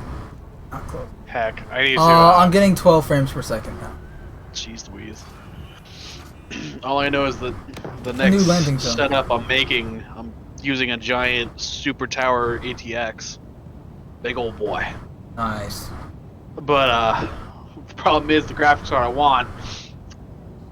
Yeah, you better luck finding it from a scalper that's gonna make you pay out the wazoo. So no, I'm gonna tell him to go screw off. Well, whatever graphics card you get, make sure it has more video. Like, you know, the amount of video RAM it has on it is more important than graphics card itself. Yeah, I would kind of figure I don't want no 2 or 4 gigabyte of freaking RAM. No, because otherwise you end up in with Bacterium. In his case, where he was not able to see you in the game, even though he was right next to you. Approaching next station. If this is your Because I mean, I still got my RX 480, which can still run it shockingly enough. I mean, even this doesn't, it does. But I think it does help out that I have 32 gigabytes of RAM. But Sally, that's the max this motherboard can take because it's that old. So I mean, it can run it. I mean, this was just a Frankenstein build. It wasn't very, you know, thought out like I wanted it to. Yeah, mine was planned, which is probably why it's able to run Orison at all right now. Yeah. Because there was a whole bunch of other stuff I was going to What is get. this? Because it would run Star Citizen quite fine, to be fairly honest. couple thousand other Hercules games, fine. Hercules Starlifter main thruster. Oh wow, it's a whole animated 3D hologram showing you the detail of the thruster. That's pretty damn cool. That's what I say. That's hot. Speaking of hot, looks like there's something bright going on over there. Aw, you can't buy the little models of the Star Runners. They have little Mercury Star Runner models. They still got so many games to play. You can buy some Crusader hats though. Crusader hats, oh god. Crusader t-shirts. Yes, that's gonna totally protect me from getting blown away by a assault rifle or shotgun. It's like a psychological warfare. You wear that t-shirt and then they fear you. If you can wear the t-shirt over the armor, that would be cool. That would also be funny. You're like wearing this big heavy armor. Put the hat on top of your helmet and try to put the hat on top of Look, your I want to wear a swimsuit over my armor, okay? Bikini specifically. There you go. Like it's being stretched. There was a picture I've seen where it showed a guy in like cosplaying an ODST armor with like a lime green bikini over the ODST armor. Yeah, I want to be able to wear like a t-shirt over your armor and like you see you're wearing heavy armor, the shirt's being stretched to the point where there's rips and tears in it. Like or like a jacket or a coat. Yeah. Unfortunately, I think they did say that you won't be able to do that though. Yeah, at least right now, for whatever reason. In the foreseeable future, at least, yeah. Which could mean anything between and like, our armor that goes on spacesuits and clothing are separate. They're completely different, like systems. Somehow. That sounds boring. Come on. I just want wanted a to circle. simple slight texture on top of one thing. I think it's because of how the back end system for these things work. Yeah. Which obviously it all needs reworking anyways. So probably once they're able to do that, we'll be able to get our trench coats over the armor. There's a lot of things that need to be reworked. Oh, look, I mean, every person I talk to being around the bush. Yeah, every person I talk to about like, oh, would you like to have a trench coat over your armor? They're like 110% yes. Well, yeah, because that's hot. And plus, it makes you look badass. Come on. It would be awesome if you can have a trench coat over your torso and leg armor, but have your arm armor over the trench coat arms. Just so that you can have the shoulder pads over the on the trench coat itself. I mean, alternatively, they could just make a trench coat that has shoulder pads. Yeah, not good. Am I really gonna force myself to do it today? Well, I can see they're moving some cargo here. Hopefully, they don't get run over. Yeah, and that thing, there's actually a crane that'll lift cargo off of that. Like, it doesn't just drive around in circles, like, the cargo actually moves off of there. Right now, I'm crouched walking behind it, like I'm using it for cover. Make it appear. God damn it.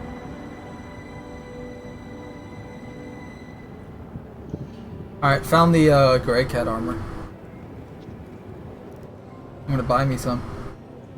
In bulk. It's nice. It's a medium armor. I haven't been in FPS combat with it, so I don't know how exactly it holds up, but it definitely looks nice. I just bought 1,000 of the helmets. But why?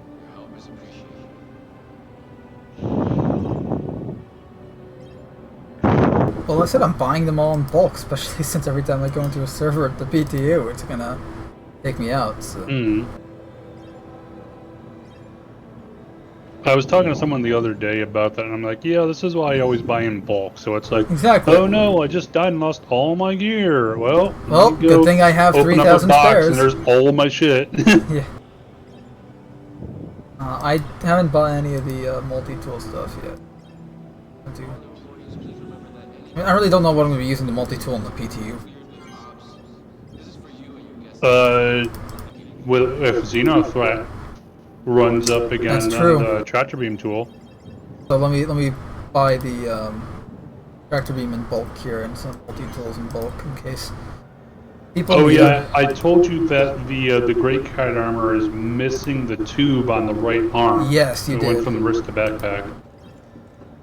I'm going to check. I'm going to put it on in a second. I want to see what they have underseat wise. Oh, nothing good. Pants. I wonder if they have the King the Conqueror hat here. They do not. They do have my favorite hat though, the Iron Band. It's this hard hat with, you know, this super convoluted ocular piece that extends a good, I want to say like 3-4 inches kind of from monocle scope bullshit. Yeah, it extends a pretty decent from your distance from your face. Will you ever need it? Will you ever use it? No. But do you want it anyways? Absolutely. I don't want to. I want to have attachments on my fucking helmet and shit. They do have that. Like with the current more, system, they have the armor, the helmet flare that like we can never use because I don't know how or where you. Well, yeah. What's like we don't have any flare. Like as far as I'm aware, there isn't any that exists for us to have right now. Nope. I mean, there are some subscriber flare, and that's about it. Like what? The kitten flare for the dust-up helmet. What is it though? Like describe it to me. It's like attachments that go on the helmet.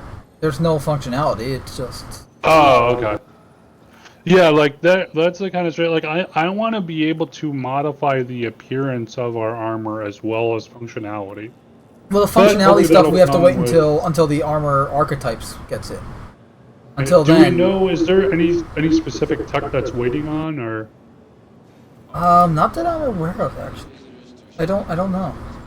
It's just probably. I assume there. Yeah, there's definitely something. Otherwise, it'd be in. But or at the very least, we'd hear about it. But I assume it's probably maybe they're waiting for the building blocks integration at minimum. Maybe they're probably waiting for like it's probably a combination of things like server meshing, better OCS with the building blocks, the UI system, and physicalized inventory and that kind of stuff. Okay, I'm in a full set now of Great Cat armor. I feel like I want to bash myself in the wall because I don't know what to play now. God help me. Play Half-Life. Now that's the weird thing. I used to play Half-Life all the time when I was younger on my brother's computer. But I don't own Half-Life, but I own all the other games. No, none of the Half-Life. So Portal. There's also a lot of good mods for it. Yeah. I could just play Gary's mod and it'd just be the closest thing ever with all the mods. Well, also, dude, do you have on Steam? Do you have Black Mesa? Yes. I would buy that. Oh my god, yeah. I think I do. That is so good. That's essentially Half-Life 1 remade in the Half-Life 2 Source engine. Yeah. The Half-Life 2 engine.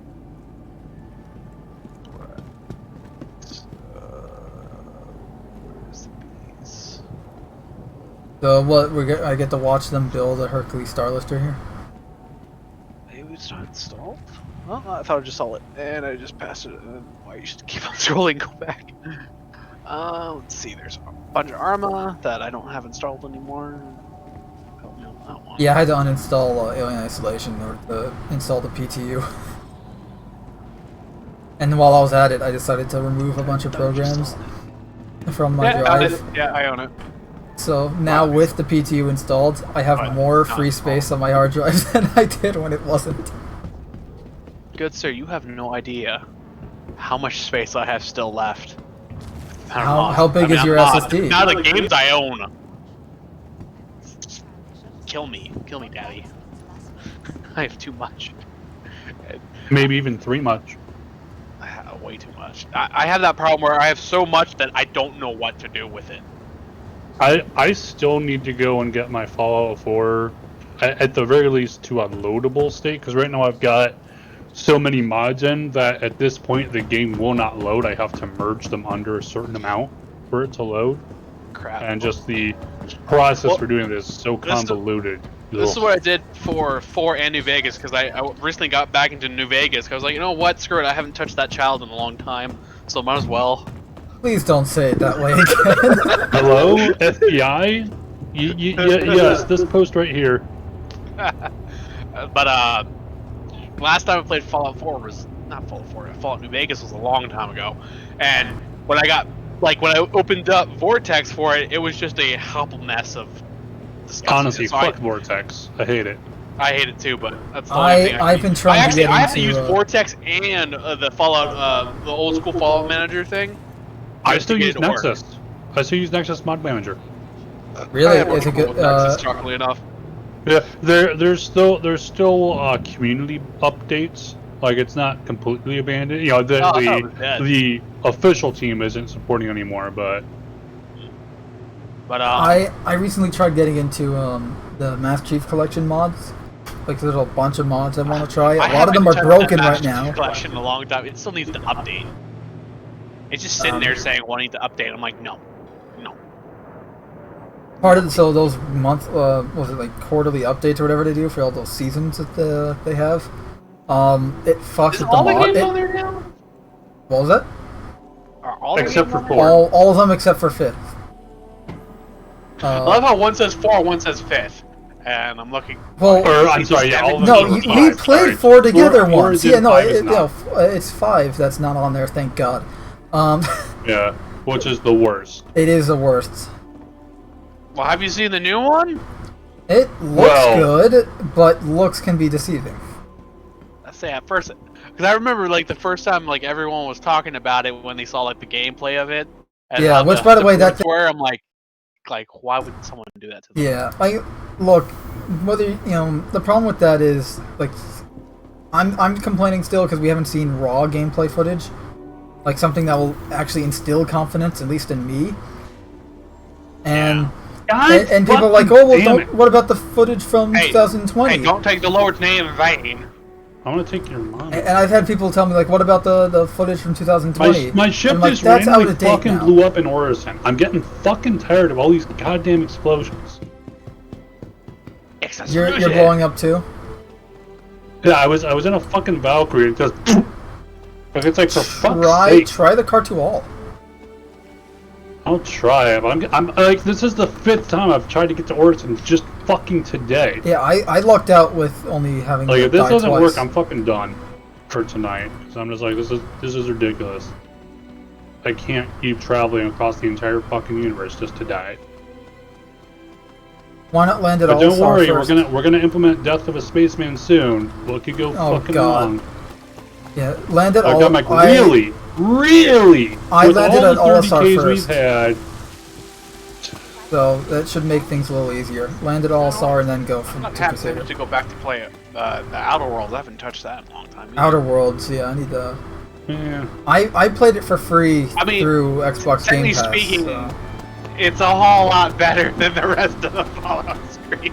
That's true. Yeah, it's not. Though. I mean, to be honest, it's made by the guys who made Fallout New Vegas, and those guys made that game in fucking less time than the team that made Fallout 3, and they made it better, in my opinion.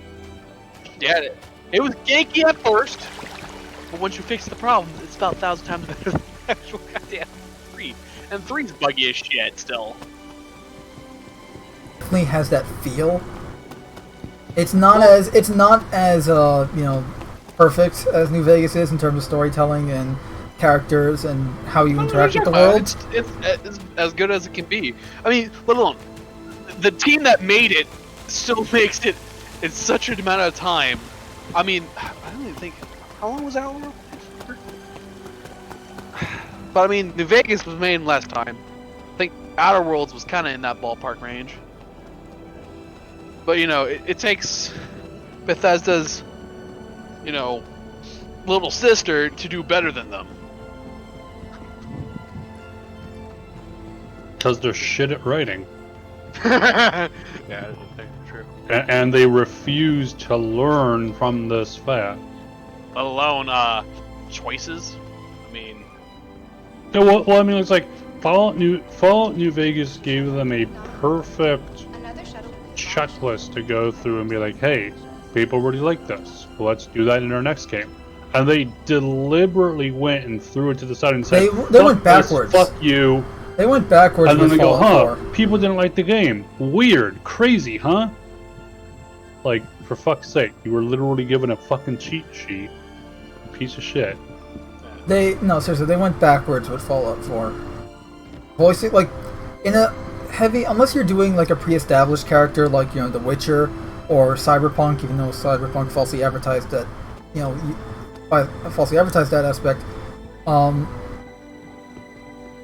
you know, like, you don't have voice lines for your protagonist. Like, that's the whole, because then it limits the freedom of... Everything they wrote about the character in Fallout 4 was, you know, the entire game was based on, you are not role-playing your character, you get to play our character. Right, which is why I say, like, you know, unless that's what you're specifically doing, you know, like your like Mass Effect does it pretty well. But yeah, I mean, Mass Effect did it well, The Witcher did it well, but exactly. It was already established that you are this character. But even then, yeah, because like Mass Effect, you got to choose. Am I a good guy? Am I a bad guy? Am I a monster? Am I a savior? You got to choose. Whereas with Fallout 4, you did not have that option. Now, The Witcher does do kind of the same kind of thing, but you still have at least some choices where you're like, am I a complete and utter asshole? Or am I generally doing the right thing? It was still up to you. The choices were more limited, but I would say Fallout 4 limits your choices even more than it does in The Witcher. Yeah, and the thing is, like, with the case of Commander Shepard, you know, it's, yeah, you're playing as a pre-established character, but the difference is you get to choose which version of this character they created you get to be. You know, so you can go around and just be slaughtering people. You know, you can be abandoning people to their horrible deaths. You know, do you be evil Shep? Do you be good Shep? Yeah, exactly. Also with Fallout 4's problem, the whole story, pretty much the end game storyline. That was my real problem. I fucking had the most. Oh, you mean the lack of choice there? When you have the Brotherhood, it's essentially screw over the Brotherhood or screw over the Institute. There's no in between. There's no really anything else. It's very linear in that. It's very binary. Well, I mean, I'm fine with linear as long as it's done well, but I would say Fallout 4 storyline was okay. Not great, but okay up until you first enter the Institute. At that point, when it's revealed, spoilers for those who might not be aware watching the stream, if you so desire to avoid Fallout 4 spoilers, mute now. Anyway, bye, Joseph. No kidding. When it's revealed that father is Sean, and it's like, wait a minute, okay, this, and it was a interesting twist. But at that point, in my opinion, the entire story falls apart. Because we never get to learn why it is the Institute is doing the horrible things they do. We never get to learn why it is that Sean is going and being such an asshole of enslaving people, killing people, all this horrible stuff. We never get a reason for that. And yet we're told, oh, by the way, you should join us. Why the fuck would I ever join you? Honestly, I had a pet theory, and honestly, there's only one piece of evidence that flies in its face, but I had a pet theory that father is actually not Sean, the real Sean is actually the kid, and father is just a really, really good manipulator.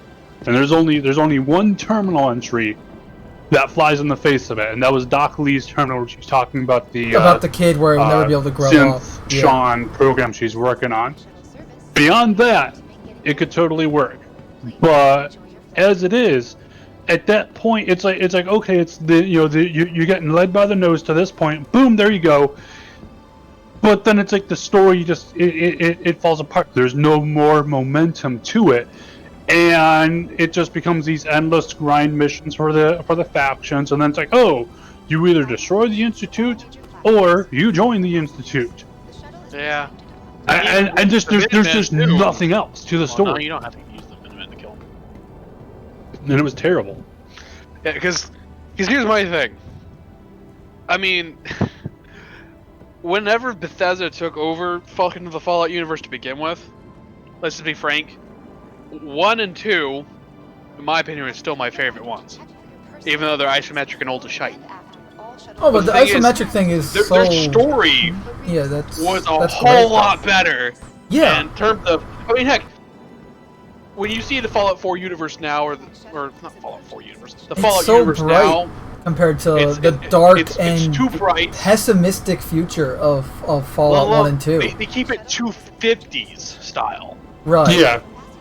Because in 1 and 2, they weren't that full on 50s. They always did have the 50s thing, but it wasn't focused so much on that 50s art style as it was the fact that pretty much the entire world is effectively dead and you're barely surviving as it is.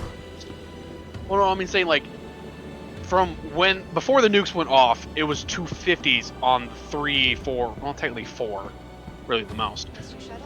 Back in the old ones, it wasn't that close. It had more of that 50s to go into almost 70s to 80s kind of era.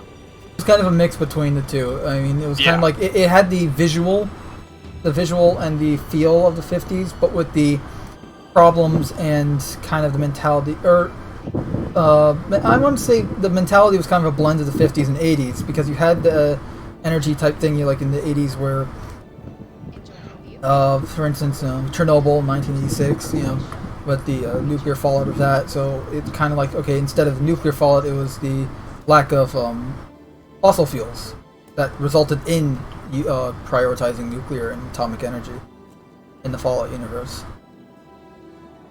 I mean, it is what it is. Either way, I mean, let alone the problem with Jet, I mean...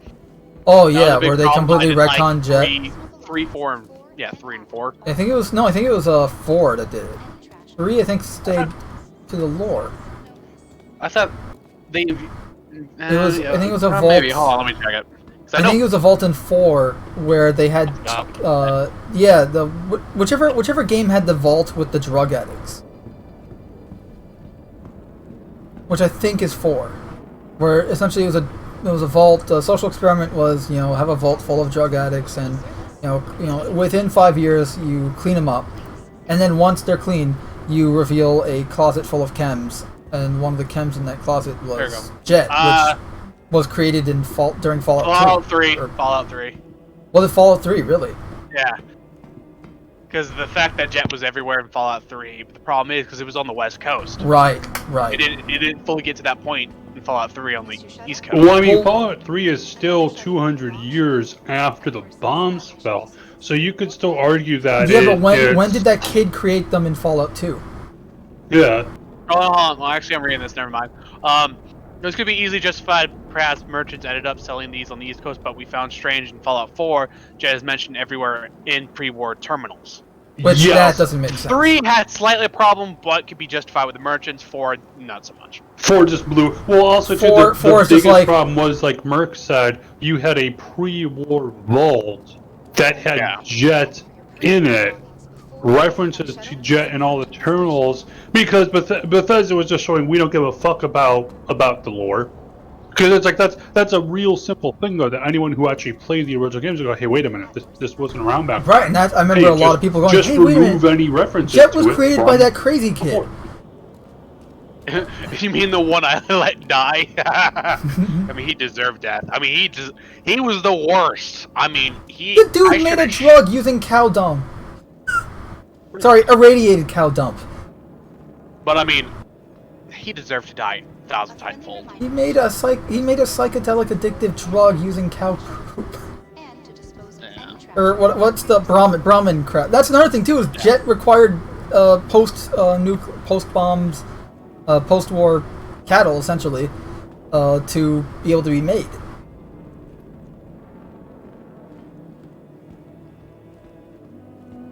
Oh, it's morning here. Early morning. Yeah. Beautiful. I mean, that's why I played a heck with Fallout 4 and Fallout New Vegas and 3 with mods. I mean, New Vegas is good, but with mods... New Vegas is good, but you need the mod just to stabilize it. That's the problem that New Vegas has. It's like you need mods to make story-wise, it is awesome because it's made by the guys that it's made by the guys who were part of the original Fallout 1 and 2 teams. Yeah. So like But the lore there is fine. It's a It's shitty the, engine. Yeah, just Honestly, the game it would be itself runs amazing if horribly. Microsoft could go and be like, hey, we're going to go and grab what people we can from the original dev teams of Fallout, meaning, you know, Obsidian, you know, from the time, again, when it was first created, and have them just on a permanent Fallout team, you know, for as long as they want. By the way, you know what would be awesome? A Fallout game in the Outer Worlds engine. Because the Outer Worlds, you know, whether you like it or not, the Outer Worlds plays solid. Gunplay is solid. The graphics are. I mean, you can adjust the graphics on an engine. It's not that difficult. I would say the world wasn't open enough, in my opinion, for. Yeah, but that I don't feel that was an, 3D Fallout that games could were. be an engine limitation. We don't know, but I would say that was probably more just because it was a AA game when it was developed, and it only after it was finished and started to be pushed. There's a second Marketing wise, out, Microsoft picked it up. but then now with the space game for Bethesda, who I'm thinking yeah, going to be using using the same Creation as Engine 4. 2. Yeah, because I think they're. They're using Creation Engine 2, which just might be a less buggy version, or either that, or it's going to be prettier, but still as buggy and crappy. If anything, it's. I mean, probably be slightly the same engine they use on 76, which is absolute shite anyway. I really hope that the. Look, I don't want Starfield Starfield to fail. For Bethesda, Obsidian's the only one I really care about. If they can do Outer Worlds 2, fine. I'm fine with that. Yeah. But I'm just saying, the space game they have. Damn, I keep on forgetting the name for it. What is it called? Starfield, yeah. I mean, we saw the trailer, but it was just a trailer. I mean. Oh, the best part about it was gameplay. they advertised it to be a game. Todd Sweet Little Lies Howard, comes on stage and says gameplay, and then they show a cinematic, and it's kind of like, wait a minute. Yeah, and I was like, cool, gameplay, let's see it. And it's like, hey, here's a video. And I'm like, thanks? Where's the gameplay? Yeah, where's the gameplay, Todd? Where's the gameplay? And it's like, you know, sure, we've still got a little over a year until it's supposed to release. By the way, I was not expecting it to be that soon. Yeah, I'm not expecting Which kind of worries me. What the hell's even this? Like, do we know anything about the story? No, nothing. We barely know anything about the game. Okay. That cinematic was the first thing we've gotten about the game besides the fact that it exists. Aside from the reveal trailer, yeah. Yeah, which was literally just like a picture of a station, a space or station, satellite, or something, and then just the logo. Because I'm getting the impression that they're using the building crap from 4 to 76. And they're gonna apply it to space because it seems like we're probably colonizing. No. I hear That's what my no. guess is. I mean, we might find aliens. Who knows what the story's gonna be? Oh my god, you know what'd be really cute if they did the Zaytans in that game? Oh god. You get to run with the Zaytans. Kill them all. Please no.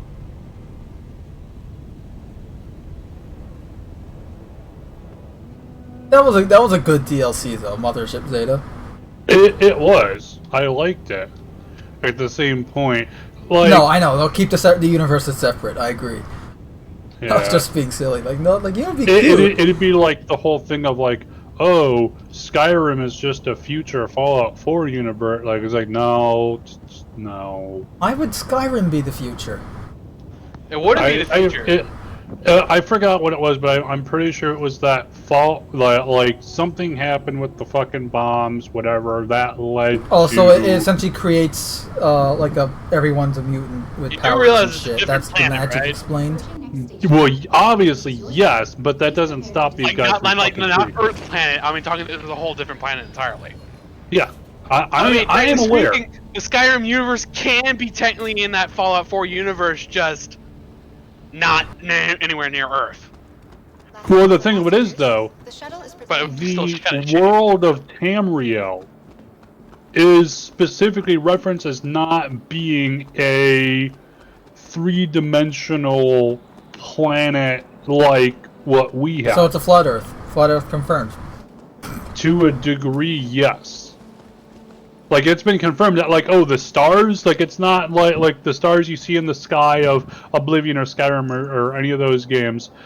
Those are not, like, you couldn't just go, oh, if I, go up far enough, I'm going to see a star. Like, no, those are, like, there's actually, like, a fabric of reality out there that this Right, because is shining the whole through. universe of Skyrim is about magic and D&D destiny kind of and... universe kind of thing. Yeah, it's fucking weird. It's fucking Yeah, weird well, as again, shit. the whole universe, it's a, like, magic and destiny and fate and, the stars align, all that kind of stuff. Like, it's all connected to a specific type of Not to mention, storytelling. too, it's been confirmed that Oblivion itself is quite literally just a god dreaming.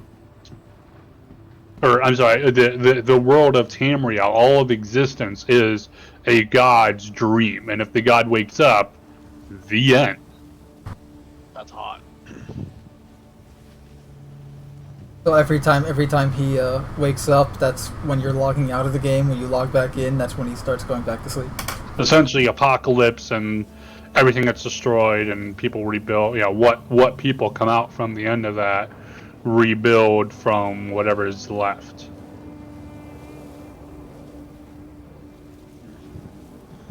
Still, I miss the good old days when story was actually the one thing games did good at. Now it's just trash. I kind of slightly blame inner office politics and stuff like that. It seems like it's getting a little bit crazy, or putting the way too many political stuff that does not need to be in there. Oh, you want to talk about that? That's, I'm fine yeah. with politics being in games, but like where it's not shoved down your throat kind of thing. It also, Well, and it's like, it shouldn't. having politics in games is fine. Having political messages is fine. It's when it's very clearly being used as an allegory for real world politics and having that shoved down your throat. It's like, oh, okay, come on, guys. It's like if you want to go and write a game about this, that, the other thing, sure. As long as you write the story well, cool, no problem. It's when it's very clearly, the game is being used very clearly as a vehicle to shove their real world message down your throat. That's a whole lot less fun. Even though that whole world message is now falling apart and everyone's starting to realize it now. For once. Yeah, and that's the thing is, going back even like 5 years, we were all sick of this shit anyways, of this politics getting into our games and into our movies and TV shows and comic books, and how it's all lecturing you and telling you how your ideology is wrong, and you have to think like the hive mind ideology. They think socialism is good. It's never good. No, they think socialism and communism are good. Both of which have been consistently proven to fail. As long as you are part of the ruling party, which they all think they will be, as long as you are At the part moment, of they kind of are. Socialism is fucking wonderful because Unfortunately, you they get are at the everyone moment. else, and you get to go and choose who gets the crumbs. It's when you're part of the everyone else that it's not as fun because you get everything taken from you, and if you're lucky, maybe you get a crumb here and there, or maybe you end up in a mass grave. One of the two. But for the people who get to distribute the crumbs, hey, I get a fucking pile of crumbs for myself because, hey, that's how this works. And I get to choose which of my friends or the people who have pleased me enough get whatever crumbs are left. Pretty much. That's a sad thing. Until eventually it all comes toppling down, as it always does. Exactly, that's the thing, is communism and socialism. Hell, have you been hearing all about what's these- going on in Cuba? Yeah, that's my point. That's what I'm getting at. It's like all Well, I mean, people communism are and fleeing socialism. it again. Yes, because Well, America is still the best country to go to. Because you can say things, you can say, oh, Yeah, I don't for agree now. with what they're doing in government right now, and not get executed for it. The one thing I do Dean hate Cain said how our government's just telling them recently in to an fuck interview, Dean Cain, the guy that played Superman in the 90s on Lois and Clark, the New Adventures of Superman show. By the way, great show. He said in an interview that people are flocking over here because of how great it is, and then you have, people like in Marvel Comics right now, I should really say Disney Marvel Comics since they bought them, having Captain America be anti-America. You know, he no longer believes in the American dream. Actually, want to know a really funny part? There was an actually old comic that had him kind of slightly against America at one point because he was pretty pissed off. Right, that's when he became Nomad, but that's because of what the country was doing. He still believed in the dream, you know, the American dream, as we all know and love it. He was just because the country itself was going against that dream. He decided to, effectively leave his post, as it were. And there's also another great comic, Daredevil comic by Frank Miller, where he confronts a warmongering general, and he says to him, like, you know, the general's like, Captain, I was surprised to see you. I'm sure, because like he was, I don't even remember the specifics of the story. It was involving a character called Nuke, but essentially, the general was the bad guy of the story, and he's talking to Captain how loyalty and this and that, and Cap just goes, I'm not loyal to anyone except the dream, except the ideals that America stands for, not specific people in America. Like, because the whole point of Captain America is supposed to be the embodiment of the American dream, and America's strength of fighting, the fight for what's right type thing. And now you turn that against what he is.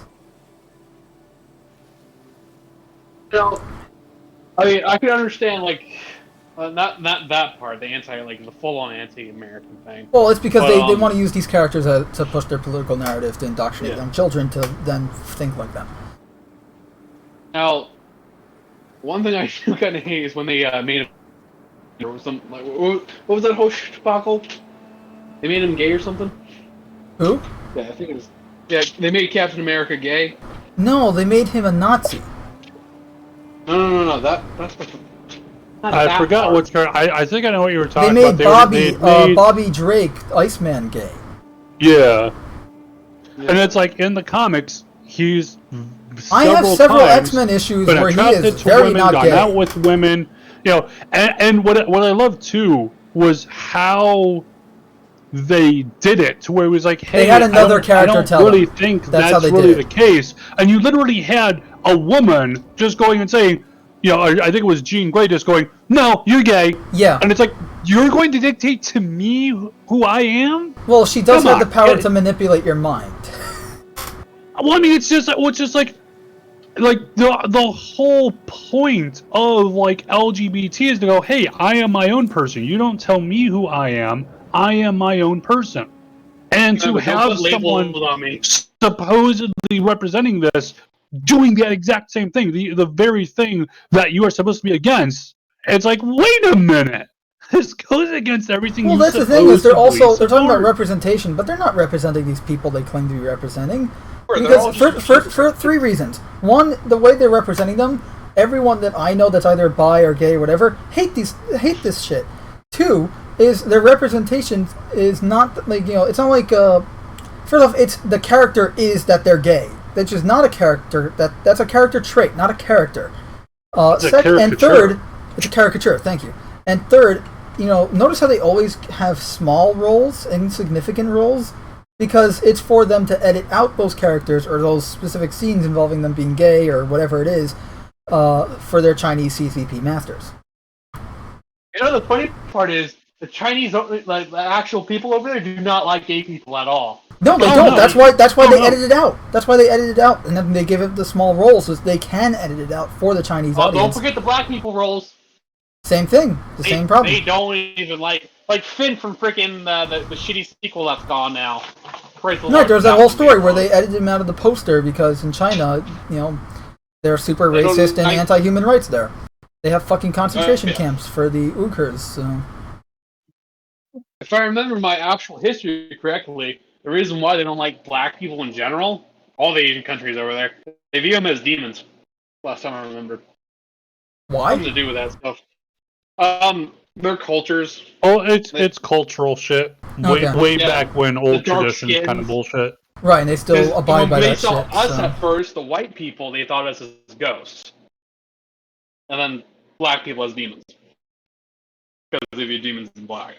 But remember, their bigotry is okay because they're them. No one else's is. It's okay because it's against white people and it's against men. And it's okay to be racist against men and it's against whites. And it's okay to be sexist against men. Being racist against black people. It's okay for China to be racist. Well, the way at least, I mean, and I could be giving them too much credit here, but it's possible that the reason they're doing this is before women's rights and voting rights and all that and Civil Rights Act and 60s, and way before that, or before the Civil War, they're probably like, okay, we'll see, you guys have mistreated women and black people for so long. Now we're getting back at you. When that is not equality, that is just reverse diversity, reverse diversifying, and even worse, whatever, it's not even against division, the person who hurt you.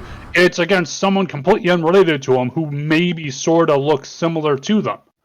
Like it's completely fucked. It's also too. If you were to subscribe to that, it's like, okay, hey, look, if that's the game you want to play, okay, but that means now then that other people are justified for attacking you for things you never did, your family never did, but that someone who vaguely kind of sort of looked like you did hundreds, if not thousands of years in the past. That's what it's saying. It's saying it's perfectly fine to attack someone for what someone who vaguely resembled you has no relation. He just cut out for you too, Joseph. Nothing bad. And once the fallout comes down, hopefully whoever's left will be able to pick up the pieces and make a better life than this bullshit. Because honestly, that's the only way it's gonna fucking end. Because otherwise, because what it really is, when you really get down to it, it's no. No one else gets to play by these rules. I get to play by these rules. Everyone else has to play by the actual civilized rules of, oh, you can't do this, you can't do that, you have to be nice. But I get to not be nice. I get to be as mean as I want because I'm a victim. Not because anything happened to me, but because of what happened to people who kind of sort of maybe resembled me in the past. I'm a victim. That's literally what it is. And that's the thing is too, it's like, and they're teaching this shit in schools now. At least in public schools, and I know a lot of people have been flocking to private schools to avoid this. Race theory, Shiza? Yeah. By the way, when I first heard of CRT, I'm like, what? Like, it was a article in the paper about some group was making a TV ad, was buying ad space for their anti-CRT thing, and I'm like, why are they anti-TVs? And who uses CRT TVs anymore? And I'm like, oh, CRT is, okay. What the fuck? Like, okay, it's an actual thing, and it's evil. Okay, great. I just love, too, that it seems like we've seen good has become evil. Everything's been twisted on its head to where, because like I said, when I grew up, and I'm 30 right now, so I'm kind of an old fucking fart. Hey, you sound 40. when I was growing up, the idea was that you treat everyone equally. At the end of the day, the goal was that everyone is on the same playing field. We treat everyone the same, regardless of if you're gay, if you're straight, if you're black, if you're white, if you're male, if you're female. Everyone is the same. We're all just human beings. That was the entire fucking point of Martin Luther's I Have a Dream speech. Is that we're all equal. That's what he wanted to see for his children.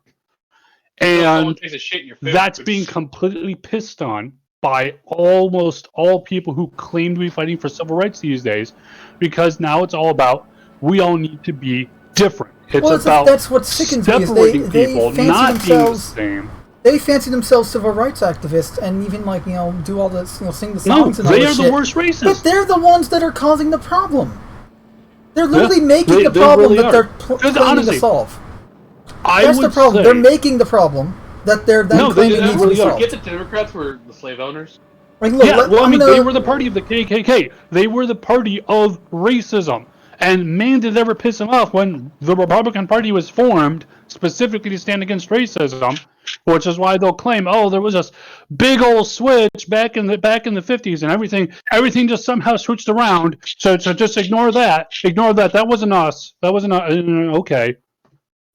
when it's So- when they are very clearly being racist day in day out, they haven't changed. They're trying to change the definitions of everything so they can claim that Well, also, they have, but and that's they part of the haven't problem. changed. Like recently, I mean, look, I don't want to get too into this, but recently the whole thing with the voting laws and how everyone has to, they need to make it. It's essentially they're saying it's like it's systemically racist for them to have voter ID requirements for voting laws, which is fucking absurd. Especially since they make it sound like, and this I forget, a comedian something Harwitz did this a few years ago. Because some schmuck said like that okay, black people in Harlem can't get phones or IDs, and then this comedian proceeds to go to Harlem and then ask around, hey, can you get like you heard what this guy said? You can get IDs. It's like, yeah, DMV's right over there, pal. Like they're like, what are these people talking about? They're so disconnected from the reality that we all live in. And the problem is, like, and you look at everyone that's in office right now, and for the most part, they're all kind of posh, I'm blanking on the word. People. Like, people that were, pampered and, like, they never had to work a day in their lives. They are the elites, quite Exactly. literally. All right, so I'm gonna. America. You getting guys have to watch this political video in here. Anything but patriotic. Well, I mean, Yeah, what I do find yeah. funny is that we have all of these people who want to try to lecture morality and ethics to us, and time again, we're seeing that a lot of these organizations, like for instance, what was it, Ubisoft, where they were hiring like the diversity officers they and shit. announced that they're going to And start it's like, hiring when for you actually diversity hear representation. stories Marvel from Comics does it the already. employees, Disney does it already. they are the worst offenders. Disney and Marvel are specifically the worst offenders. Agreed. And they Like, they you're hire doing they the will exact hire things you writers claim and to be against, artists. and yet you want to lecture us They on morality? will Are you hire artists fucking and kidding me? writers in the comics for based on skin color, based on gender, based on sexual orientation, and yeah, that sort of shit, which is completely disgusting. Essentially, you're saying is you're being you're hiring based on not their qualities, because their qualifications, because you look at the comics today, and some of the art's absolute garbage. The writing, I don't think I can even call that writing. It's an insult to writers everywhere, including myself. And it's political propaganda that's meant to indoctrinate people. That's what it is. That's why they do it. That's why they started. You notice if you look back in time, you'll see all this political propaganda bullshit. This the woke stuff started in pop culture first, in entertainment, in video games, movies, TV shows, comics, etc. And now it's in real world stuff, like in the teachings in schools and curriculum and stuff. It started in your entertainment and into your escapism to slowly indoctrinate you into then believing it, and then it would evolve into or devolve, I should say, into extending outwards from entertainment and into society as a whole through whether it's school systems and education, whether it's through children's books and stuff, like not like entertainment books, but like educational books and stuff like that. And now it's going into policy, into government policies.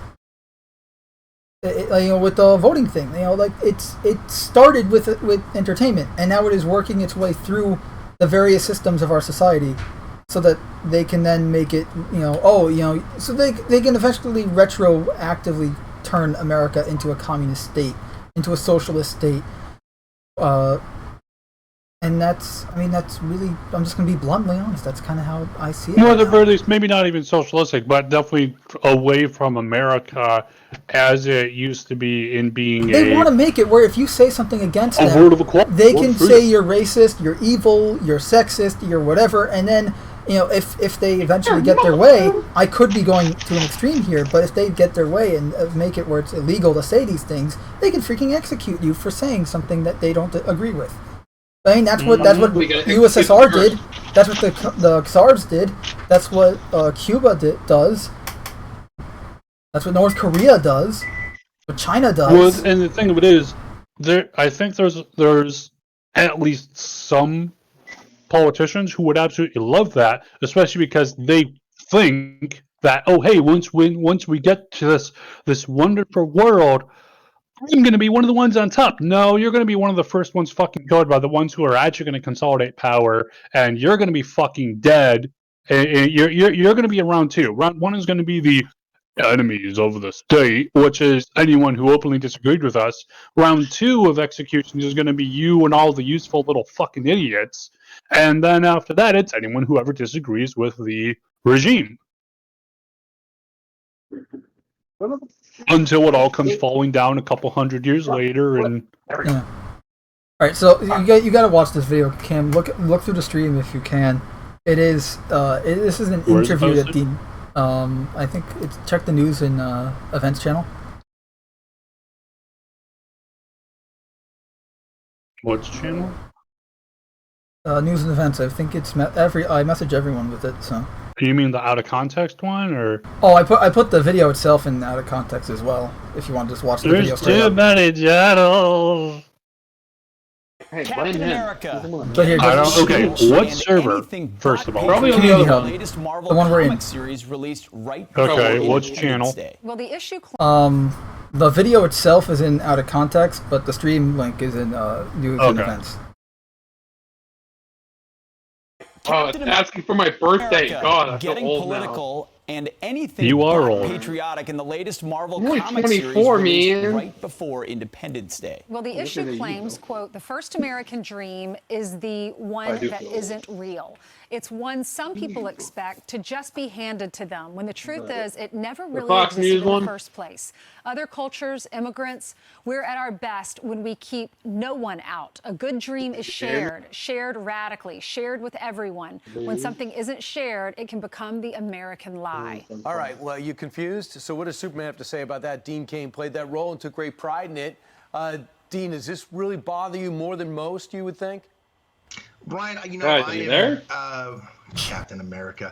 You know, I love Captain America. I love the concept of Captain America, but Did someone just have a I am heart so attack? tired of No, all we're watching Maybe. the video. wokeness and Oh, you just got all anti-Americanism. quiet when I've been trying to get a hold of you You know, guys. we just celebrated our 200. Is it the Fox News video? And no one Dean, was is this answering. No. This is actually a good video because apparently Dean Cain is like, he's making sense. He's actually not talking out of his butt. He's stating the Most, facts. you would think? Yeah, What? Superman knows best. No kidding. Captain America. You know, I love Captain because America. I love Democrats the like it up concept their of ass, Captain doesn't mean America, but I am so Oh baby. tired of all Also, this Amanda, where are you? wokeness and I don't know actually. I'm somewhere in Orson, It somewhere. says you're 800 meters below me right now. I think walk I'm around around down Green. next I think to I'm around Green Circle, near one of the bus Are stops. you on one of the main platforms like that you Yes. take a shuttle to, or? That you take a shot to, yeah. You're sure? Yep. Yeah. On the Because edge, kind of gazing at the view. anti-Americanism. Can it be like you know, we- fall instead of summer now? I fucking hate being outside. You know, I'll play this video some other time. We did you like celebrate our 100 and something for you guys? 245th birthday. In Do my what now? opinion, America is the greatest country. The weather outside. Whether outside, What what, is in real it? life? In real life, we had a lot of thunder the other day. Why? I mean, we've been having storms here and everything, and then we get like up into the hundreds again. It's god awful. No, it's like mid 70s I think right now for me, but I'm up in Michigan, so Why are you guys in like the worst states? hey, Michigan isn't too bad.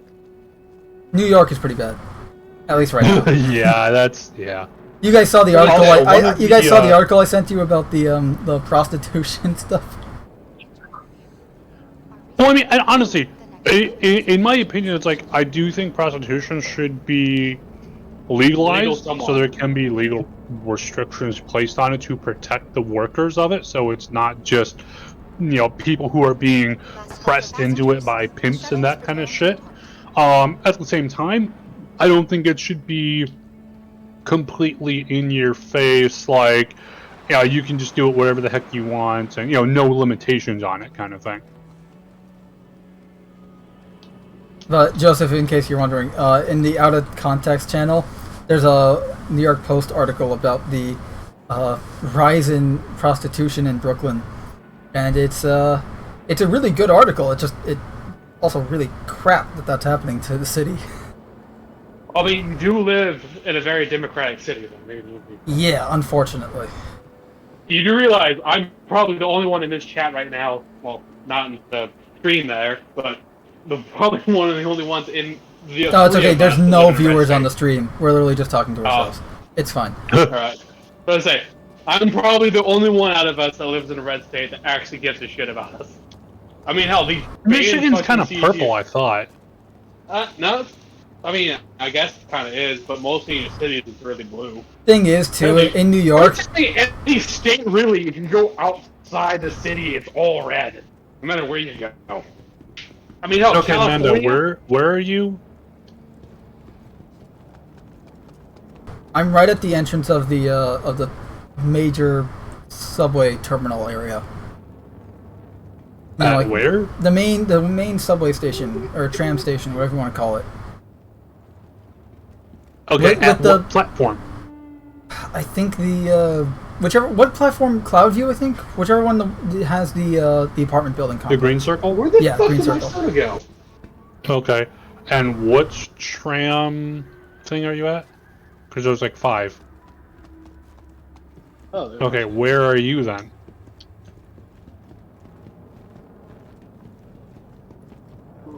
Green circle and the shopping mart, or Yeah. The shopping not mart, open? That's it. That's not open. I was mistaking it for the building. So across the sky bridge.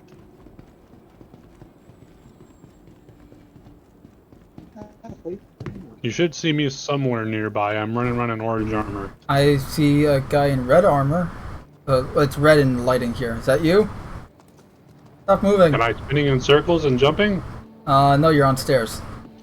Huh. Do you see a guy in Because blue armor? your Merc is saying you're 6,000 meters away, but when I was flying on the shuttle, it was showing you under a platform, so I was like, that ain't right.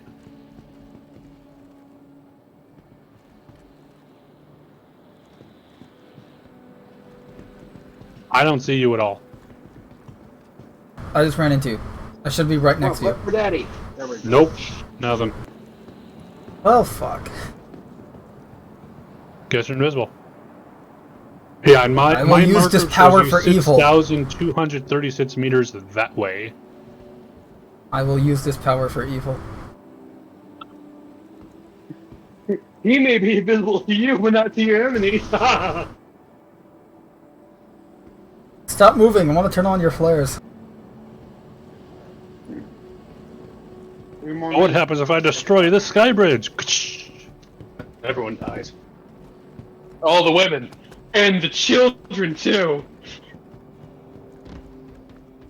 Not just the women, but the women and the children. God damn it, George Lucas. I mean, to be fairly honest, he did choose the right actor. A whitey little bitch. Well, I mean, I think Hayden Christensen did a good job of for what he was acting the given, role of yeah. Anakin, of a teenage Anakin, because I mean, he was a teenager.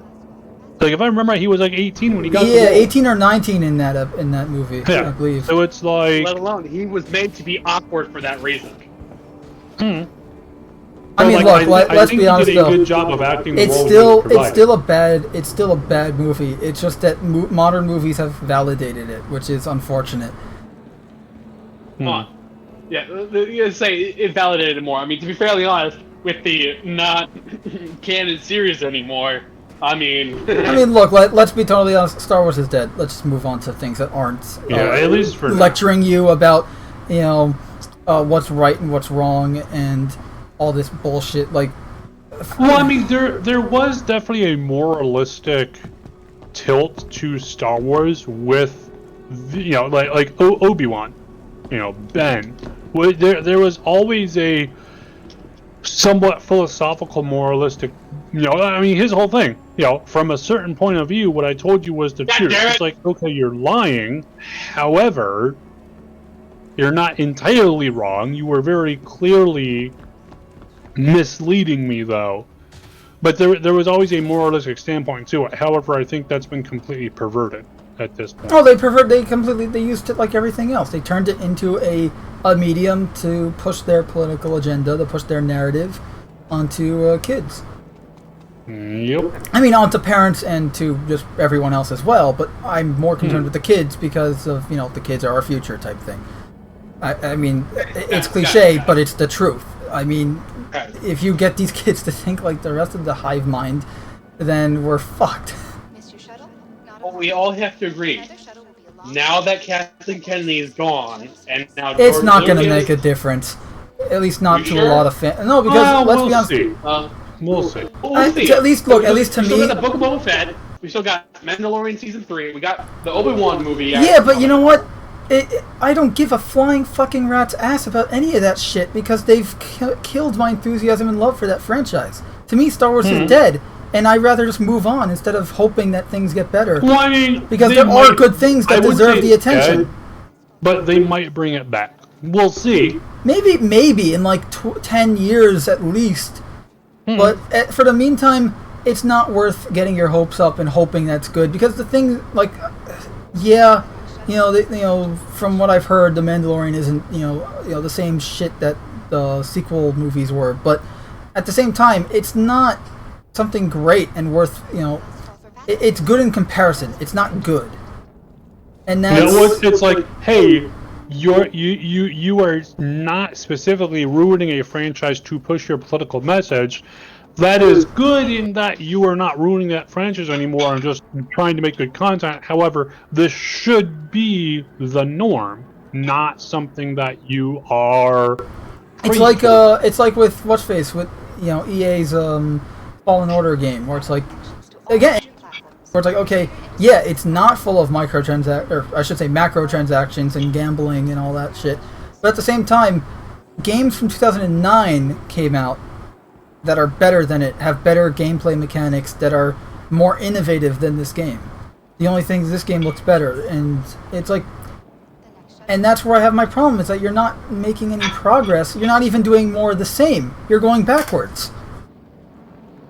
So, and I think that's it, because Star Wars conversation is kind of making me a little uneasy. That's because, like, it's like, I don't care anymore, I don't want to hear anymore, I want to move on to things that are good. Like Star Citizen, and for better or worse, whether you agree, whether the games are crap, at least lore-wise, Halo is still doing some good things with some of the recent books, and obviously Fallout, obviously old school Fallout. There's some good things that deserve attention that I think are being overshadowed by some of the crappier but bigger names. Remember, well, I don't know. I mean, technically speaking, in society, the smallest minority usually has the loudest voice, and usually the largest out of the whole population usually has a smaller voice, as that saying goes. But I don't think that really works in media. As we can all tell. Now, speaking of Marvel, Disney though, and just Disney. Those rumors about... I was talking to someone about the rumors regarding the new Spider-Man movie. Oh, the one that has all three of the original... That has all three live-action movie Spideys. I say movie Spideys because there was a Japanese TV show and an American 70s show. But the rumor, where okay, Tobey Maguire, because they went to me, knowing I'm a huge comic book fan and a fan of the Tobey Maguire and Raimi films.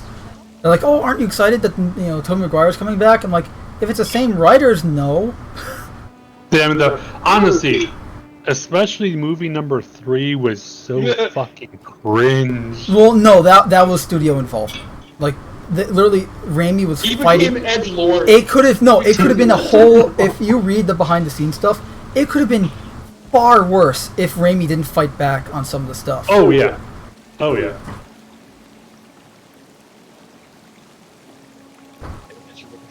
It was, I mean, it was a funny kind of cringe, but it was still cringe-worthy.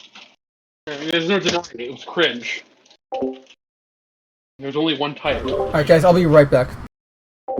Don't die. Die for the Great Lord. Oh, yeah. Dinner is done. I can actually play a game. Ooh, where's the pepper at? I really do need to get a grill though.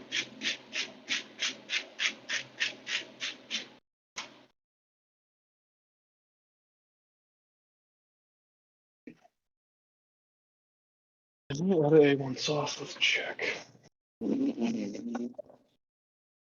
I am almost out of A1 sauce. Okay.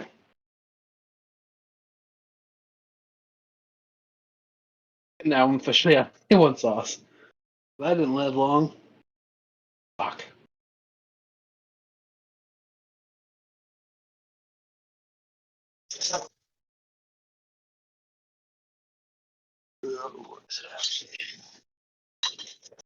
She'll call me back.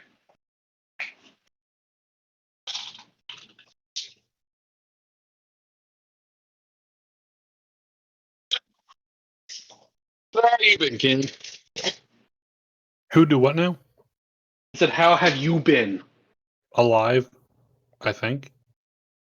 That's more than most. I mean, that is really more than most. I mean, most of humanity, yeah.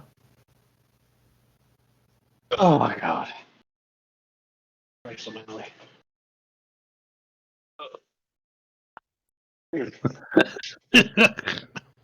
What you just watch? Look in the in this server. Look in the pictures channel, and then zoom in on the picture I just posted.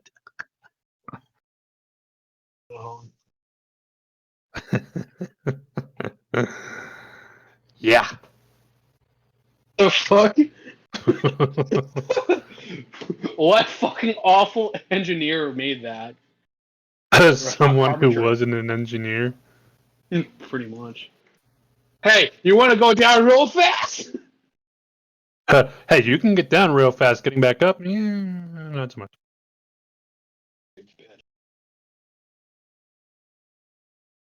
What could possibly go wrong? Everything.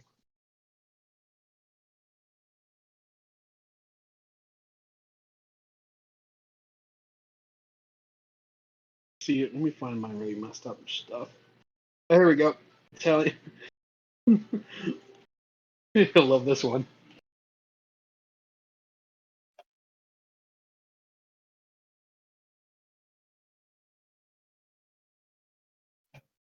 Oh, sorry for Luigi.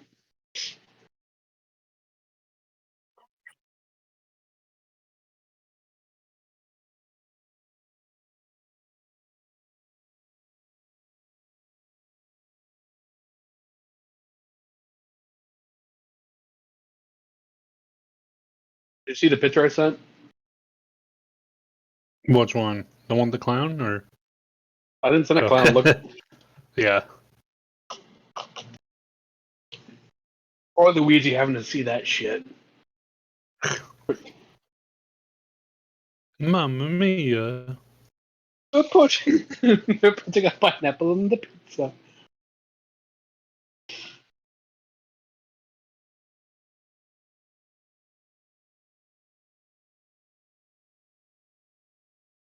Here's something that's game related slightly with Blizzard and Activision. Hmm? If you get Lord of the Rings, you'll get this one with the Blizzard and Activision. Oh yeah. He ain't wrong. Oh, been hearing some real bad shit lately with them. Including with WoW. I think it's finally dead now. Really? After how Like- many years? Yeah.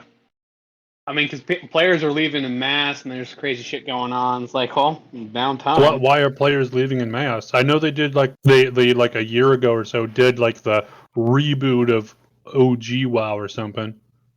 It's like a combination of a lot of things. I think. I don't know. I guess shit got boiled over, and people stopped caring. Yeah, I was never a fan of it anyway. Yeah, I never played it. Like I looked into it at one point and I was just kind of like, yeah. I never got into WoW. Also, I'm back. You know what I really missed about what's in the pictures little channel games that I should look at? Because I back heard in you the guys. day? When you could just buy a fucking copy. Oh, Cam, I'm seeing the image now. Wait, which one? Of the handicap ramp. The staircase. Stairs. You should see the other two I sent. Well, what's actually, you know what? Sending them down the stairs might be safer. Yeah, really. It would just be bumpy, whereas if they roll down, they'll reach Mach 1. Let's see. An Italian-American immigrant is held down and forced to watch horror as pineapples added to pizza for the first time in Brooklyn, New York. Luigi. They're putting pizza. They're putting pineapple in my pizza.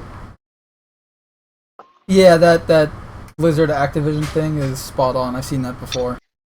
Oh, I got another one of it too. It's unfortunate too, like that, because Blizzard did used to be a renowned, studio. Here's the other one. I should say publisher. But now they're pretty much just as bad as Activision. You know what MMO I miss the most is Star Wars Galaxies. Yeah, I never got the chance to play it, but I've heard lots of I good played things it about twice, unfortunately. Like, I got into it, and then I played it because I didn't have the money, and then I managed to get it for free, and then they shut it down. You do realize fans brought it back, right? I mean, yeah. It's alive and well. It's just either A, you gotta buy an expensive copy, or B, just torrent the damn thing, which pretty much most people do nowadays, because it's hard enough to get a copy now. I mean, I think there's a lot of, like, abandonware sites that actually have it on there. Yeah. By the way, you know what? You know what's fun? I don't know if you guys seen it, but the new suit designs for the Spider-Man, like, they're so bland. They're so boring. They're so uninspired, and what's worse is they suffer from what I call the 343 era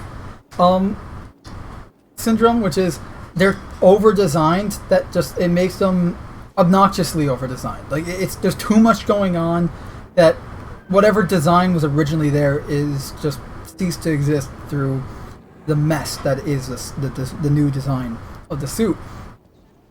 And it's very like first off, the color palette's just weird. Like you have gold with red, that fine, that works.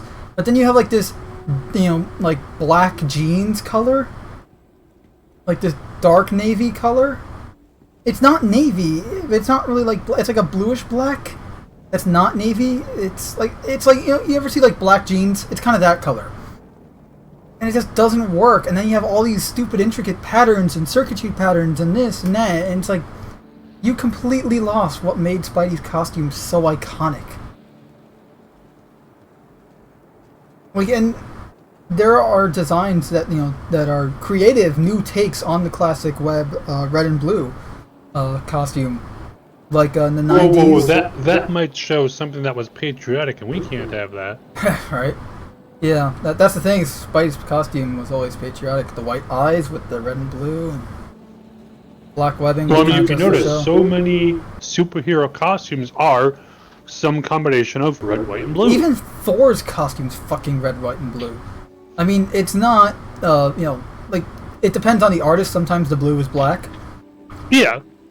Sometimes it's, like, fully black. Sometimes it's black with blue outlining to just be able to show, okay, like, this is where the musculature is, but they just use the blue as kind of like an outline type thing. I think the reason why they had it pretty much red, white, and blue... But he's got a red cape and he's got a white hat. It's like... Nope. But yeah, and exactly, that's the thing. Where were all these characters created? That they're wearing red, white, and blue costumes? America! I mean, yeah, the United States, but there's a reason to it. The color pattern back right, because they were... It's cheaper to have 3 color designs. That too. It was a cheapness thing, but it was also... Part of it was also because of the ideals that the heroes stood for. They usually stood for American ideals. Freedom and justice and all that. Truth, justice, the American way.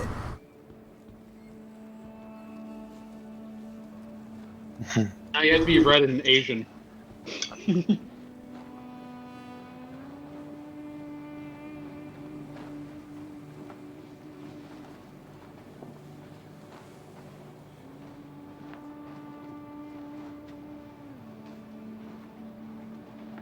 This is good ass steak.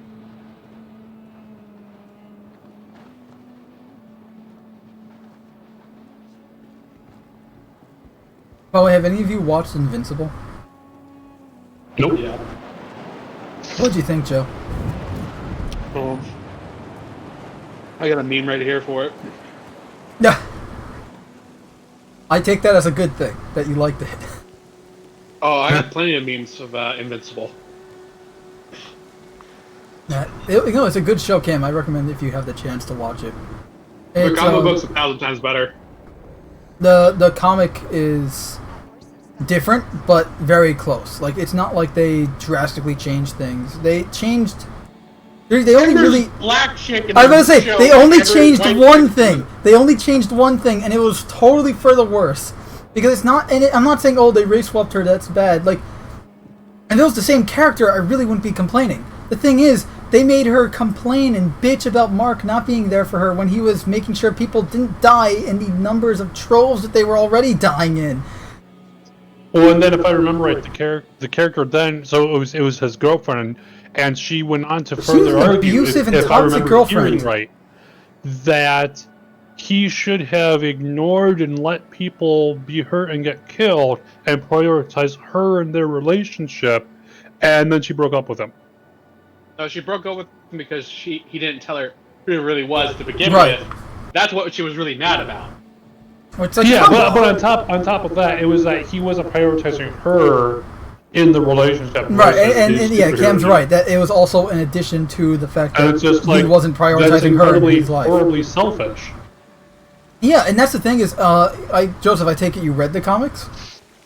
Oh my god, the comics are 1,000 times better. Yeah, To be honest, okay, the it's comic made by books the are guy who really made good. The original Walking Dead stuff. So yeah, well, it was made at the around I think before it was made before the Walking Dead stuff. It was I think, it was made by. To be honest, Amber was more of a side character. Amber was a Pretty much side got character, but she also had more depth than the Amber we saw on the TV show. And for anyone curious, she was white and blonde. Also, but she had like an abusive she didn't boyfriend get along before with the whole Mark. thing at all. Was it like, well, there was like an abusive boyfriend involved, and eventually, like, before Mark leaves, not spoiling anything, so don't worry, but before Mark leaves Earth, at one point, he makes sure, like, this is after they broke up, long after they broke up, but he makes sure, like, he checks in on her, like, just flies over her head to see, like, see if she's okay, and she sees that she's happy, she found someone, and you see him smile, and then leave, and then it's like, that's nice, it's kind of like a positive closure moment for the characters. Plus, my one problem with the show, though, is the way they put all the things together, comparable to the comic. They threw a lot of things out of place. I did like some changes from the comic. I did like the way they went about Mark's friend, who I constantly forget the name of, the gay guy.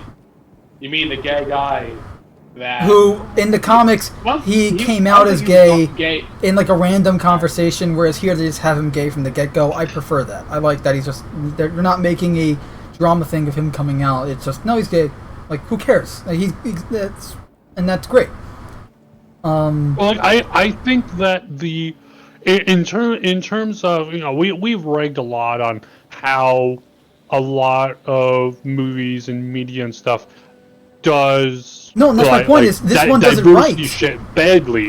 One movie that I think did a really great gay relationship. Now, admittedly, it was for just a side character, but in I believe it was the second Deadpool movie, they had what was it, Teenage Nigga Sonic?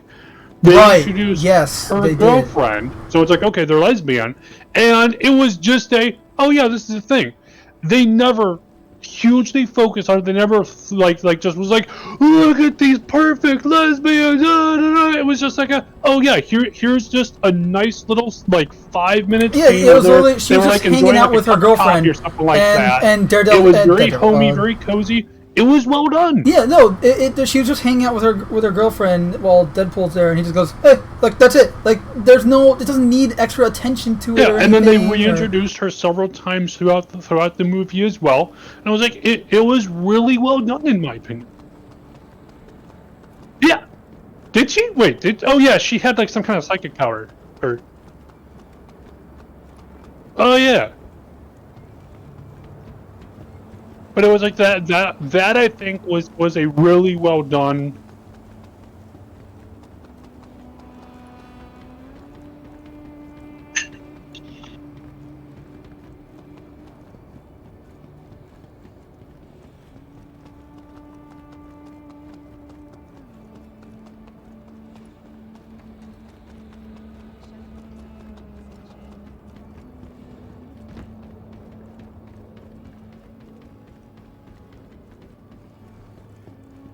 Yeah, and it's like and it's like also too, one thing I think that a big issue is, you have all these writers who they're like, I want to go and make a gay character, a black character, or this character, or that character, and check off these checkboxes. And it's like, if you want to write about a black superhero or a gay superhero or a trans superhero or whatever, sure, go ahead, feel free.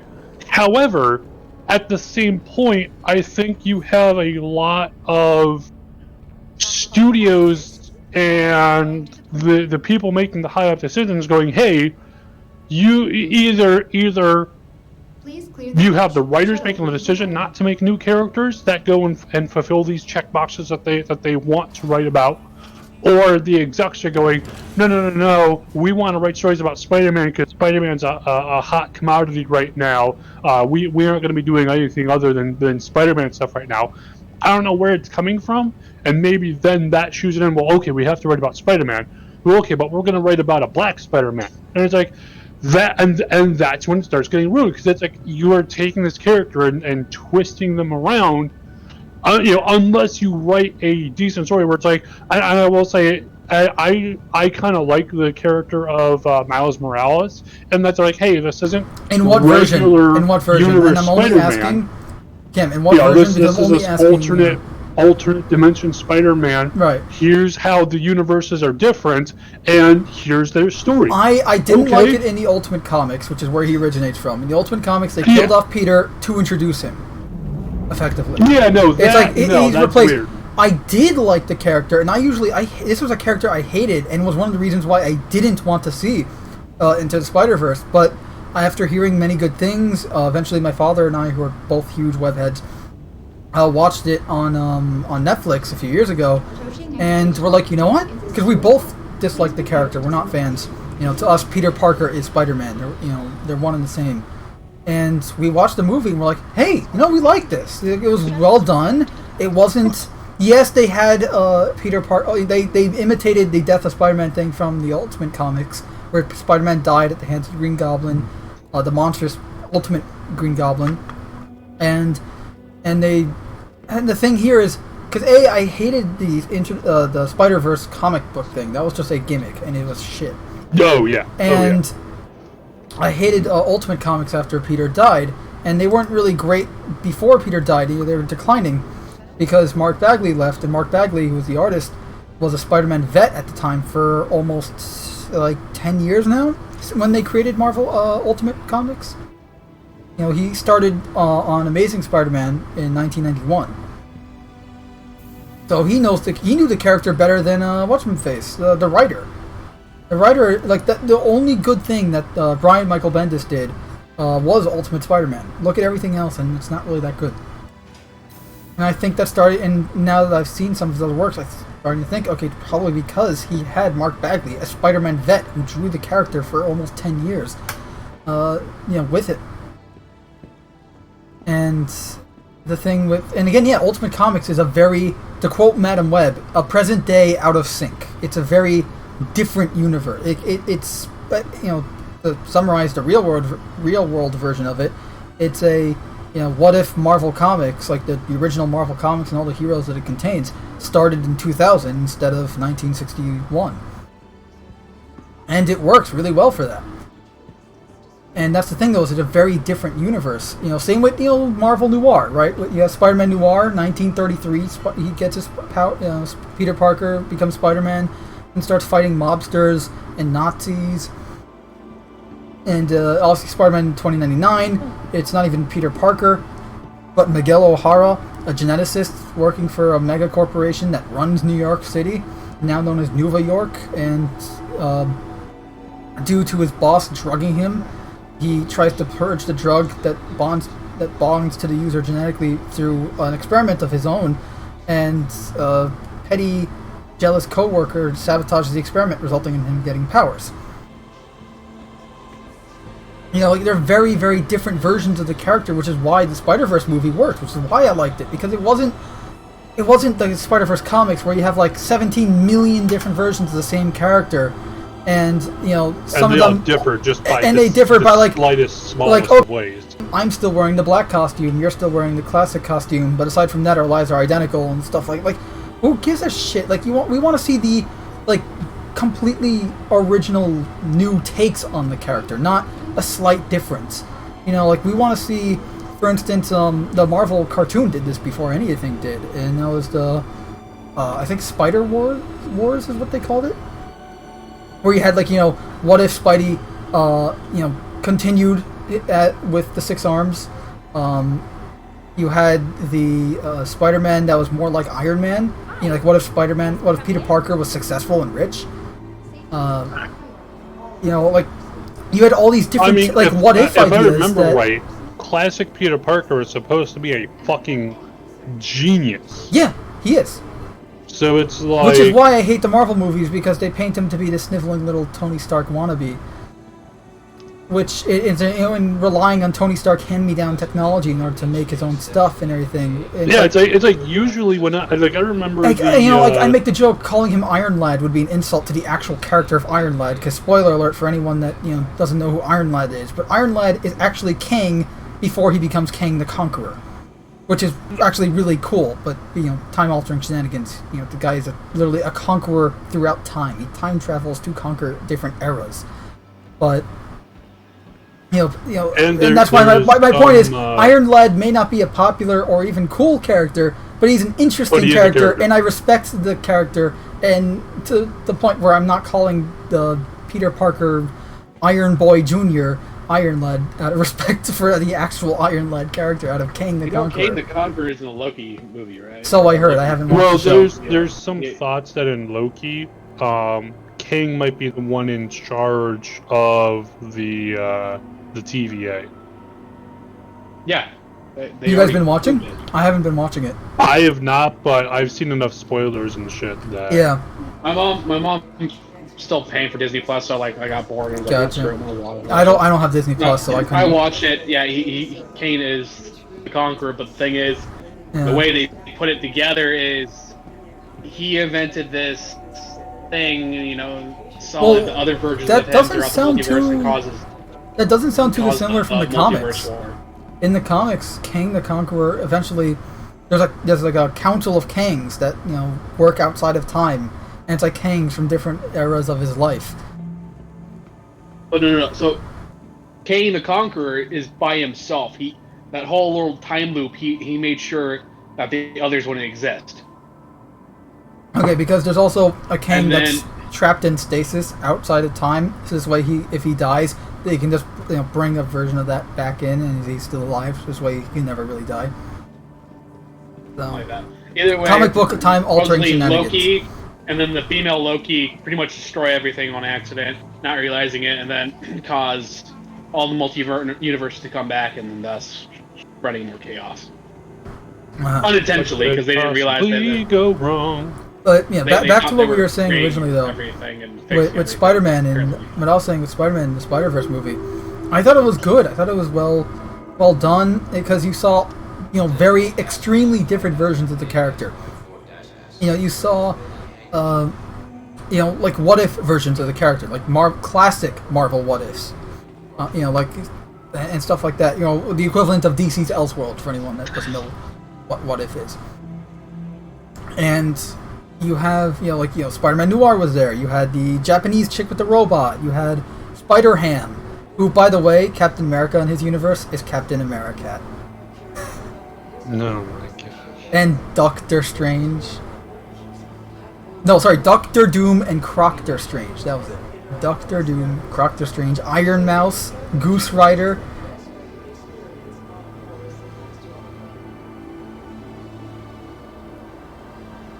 The Incredible Hair. Hulk is a giant green hulking rabbit. Yeah, so Spider-Ham's got a pretty cool universe. But you got Spider-Ham, you had Spider-Man 2099 came in at the end, and they even had his Hollow Agent, his personal AI, Lila, which I didn't like that they made her Lady Gaga in the movie. I get it, it's relevant to today, but that was the thing about Lila, is that she was modeled after Marilyn Monroe because, given that the year is 2099, Spider-Man's ex-girlfriend who made the AI was a huge 20th century fan. And one of her favorite actresses of that time was Marilyn Monroe. She even had a tattoo, and that tattoo was the basis visually for the AI she created. So I gotta run for now. See you guys. Alright, see ya. So that was the story reason. Like, there was a story reason for why she looked like Marilyn Monroe. Like, it's part of the character. Like, she was modeled because, the girlfriend had a huge heart-on for 20th century. And honestly, these days, I can't blame one for doing so. I'm not into blonde chicks like that. Not my taste. It was great because in some of the panels you see she has like Gundam models and stuff, which really. and love you. And that the comic came out like 1992, 1993. So it's Something like that. No, I think 1992 was the first. By the way, that's like the first time we had an official, continual comic title based on an alternate version of Spider-Man. Was 1992's Spider-Man 2099, where it wasn't just a one-off issue or a one-off story or a what-if comic. It was a full title that was getting regular releases and continually. And that was 30 years after the original character. So you have 30 years of established lore for the Spider-Man character. That's essentially just that's everything that's happened is that part of that character's lore and history. And well, Mando, looks like I gotta get off because I got work in the morning. Oh, what time is it? Yeah, we've been playing for a while. Like 9:37 your time. It's 9:37 It's like here. 8:37 mine. Yeah, I'm walking around aimlessly on Crusader, so. Yeah, because I got the work in the morning and. That's right, Sunday. Don't remind me. I wish it wasn't Sunday. I wish it was Saturday, but. No, look, we'll talk tomorrow. It's not like we're going anywhere, well, except for work, but. I don't know. I mean, I don't know what time I'm gonna get off. Because my schedule's been hectic lately because they've been adding too many jobs to me, and I'm like, I don't want to do all these jobs. Love it. But beggars can't be choosers. All right, later. See ya. Come on, goddamn. What ship to fly? This ship utilizes award-winning manufacturing techniques and the highest quality parts to create one thing: a next-generation passenger ship at a price to fit 80. I know. Let's take out a. Genesis Starline. Space travel, as it Why, yes, why not? Contact your Crusader Industries to find out more.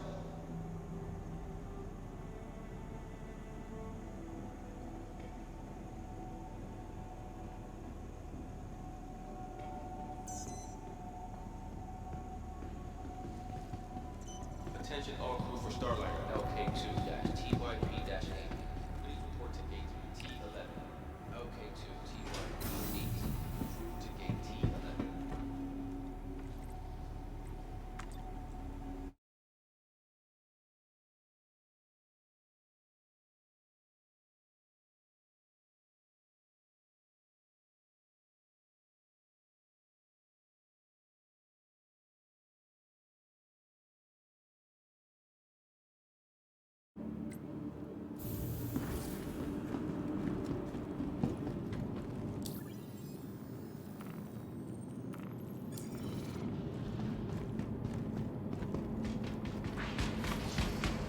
You are clear to launch.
Holy shit, I finally have a viewer.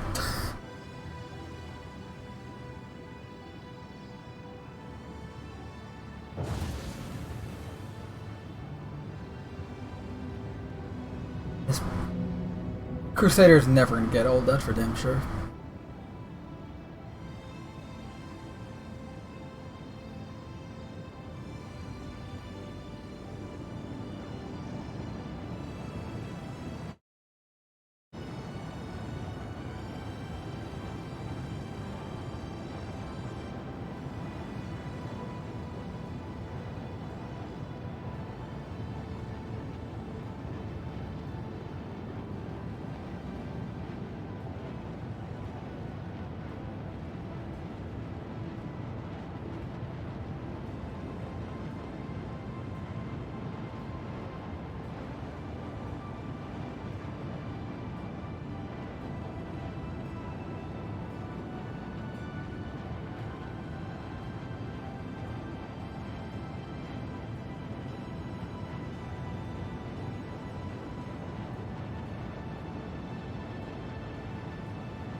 Now I'm upside down. But you would never be able to tell.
Oh, finally learned how deep you can go.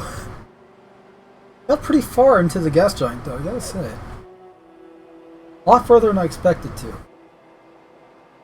Although, however, that could have been part of the spontaneous combustion glitch that Cam and I have been experiencing today. So, no way to tell until they actually patch that glitch out. See how far we can go into the gas giant.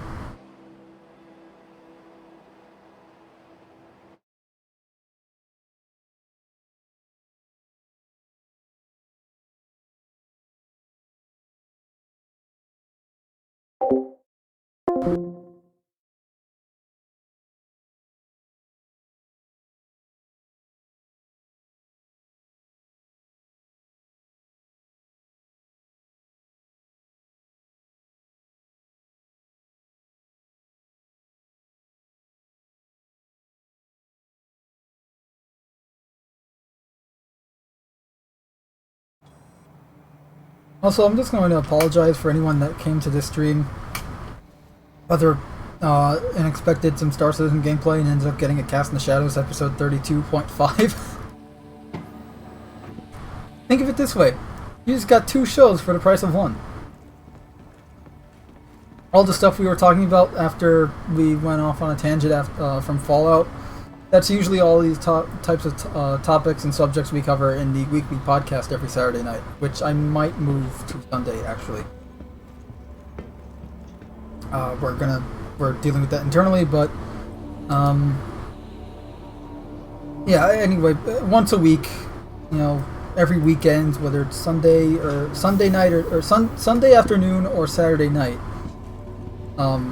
Cast in the Shadows weekly podcast where we talk about all things escapism and, unfortunately, how they continuously fuck up the escape and turn it into something it's not. I'm not gonna go, let's fuck it, let's go into it. Pretty much they're turning it into something politically correct, woke garbage to indoctrinate children.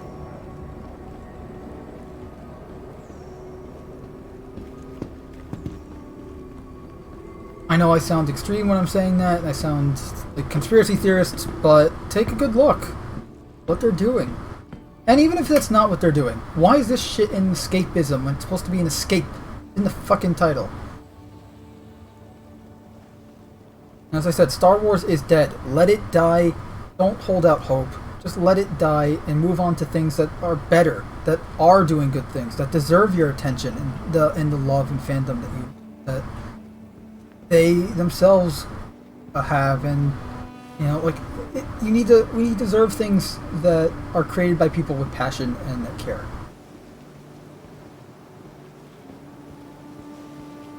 We deserve good writing. We shouldn't have to settle for anything these days, especially these days. We shouldn't have to settle for anything. I think we're way beyond settling. From now on, at least me personally, I say from now on, I've been doing this for a while already. But I say all of us from now on should just focus on, if it's not innovative, it shouldn't be considered great or good. Be considered meh. Because remember, meh, mediocre, you know, that used to be something that we'd call something average, you know, where it wasn't that great. But it wasn't horrible either. I'm not saying everything needs to, you know, blow the last thing out of the water, innovate, and blah, blah, blah. But it does need to at least do something more than the last, otherwise it's not a true sequel. In regard to a sequel, at least, you know, a sequel's supposed to build upon what was established in the first entry of whatever the sequel is of, movie, TV show, comic. You know, it's supposed to improve and innovate, take what was good and turn it up to 11. You know, I want to see writing improve, I want to see artwork improve. You know, as an artist myself and an amateur writer myself, I want to see these things, you know, sky's the limit. I want to see these things go beyond what we have now. And what we have now is a declination. We have something where it's devolving. I don't want to see us, at the moment, I have a conspiracy theory I call behavioral modification, where they being corporations, government, whatever, will modify your behavior based on pumping out crap after crap after crap that they know is crap, you know it's crap, and it's crap. And then they'll give you something that's mediocre, something that's meh. And by comparison, it's the best thing ever. But it's not. It's not the best thing ever. It's mediocre. You gotta keep something in mind like that, so that we can, like, yeah, it's great. It's a step in the right direction. You know, take Transformers Bumblebee, the 2018 reboot. That wasn't initially a reboot, but then was confirmed to be a reboot by Hasbro. It's not perfect at all. I've gone on record many times saying that there are some issues, mainly involving human characters, action, some of the designs. Even though the designs are better, they're still not perfect. They still leave a lot to be desired, but the designs are better and a vast improvement compared to the Bayformers, traditional Bayformers designs, which were just a bunch of scrap heaps of metal glued together, and it felt like if I hit them with a baseball bat, they'd implode, or just explode into a pile of trash. But my point is that, you know, yeah, it wasn't great, but it was a step in the right direction, and I want to see them continue making steps in the right direction. Unfortunately, with the newest movie announced, Rise of the Beast, it seems like they're going backwards from Bumblebee and going more the traditional Transformers, globe-trotting, whatever, spectacle. Chasing a fucking MacGuffin. You know, and Spider-Man, you know, Spider-Man's no, like, at least in regard to the MCU, the comics, I don't even give a shit about anymore. I dropped off the Marvel.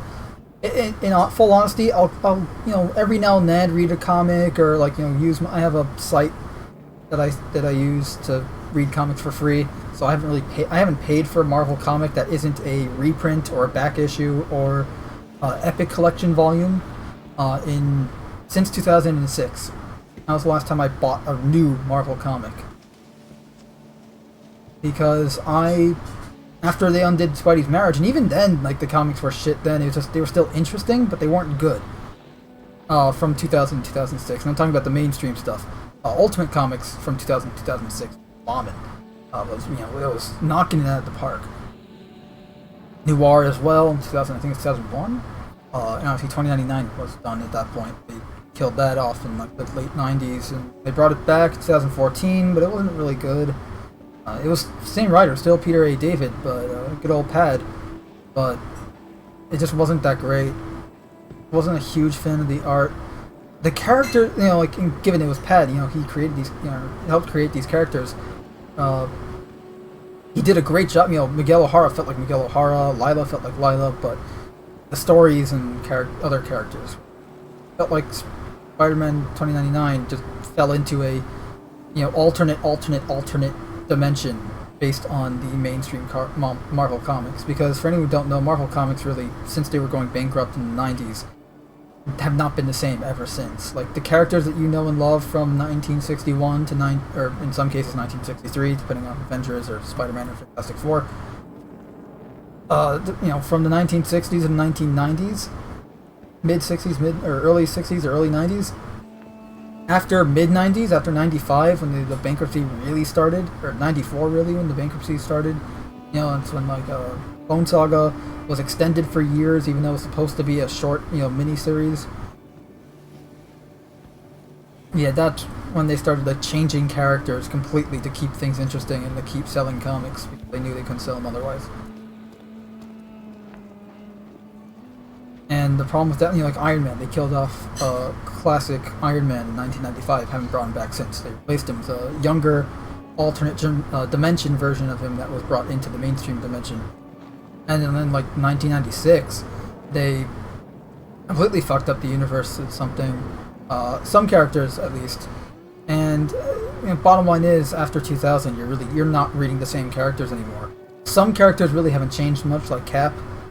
Until now. I meant, like, in 2000, compared to, like, 1990s, Cap was kind of still the same, but characters like Spidey, Iron Man, and everything, like, yeah, they still had some aspects, but they're not the same characters anymore. You're reading completely, it's essentially, at that point on, you're reading an alternate version of Marvel, even though they tried to not reboot their universe in 2000, and the result was Ultimate Comics, Marvel Ultimate Comics, when they didn't want to reboot the character. They wanted to make Marvel more relevant for a younger audience, for a 2000s audience, without rebooting the original characters, and they created Marvel Comics for that.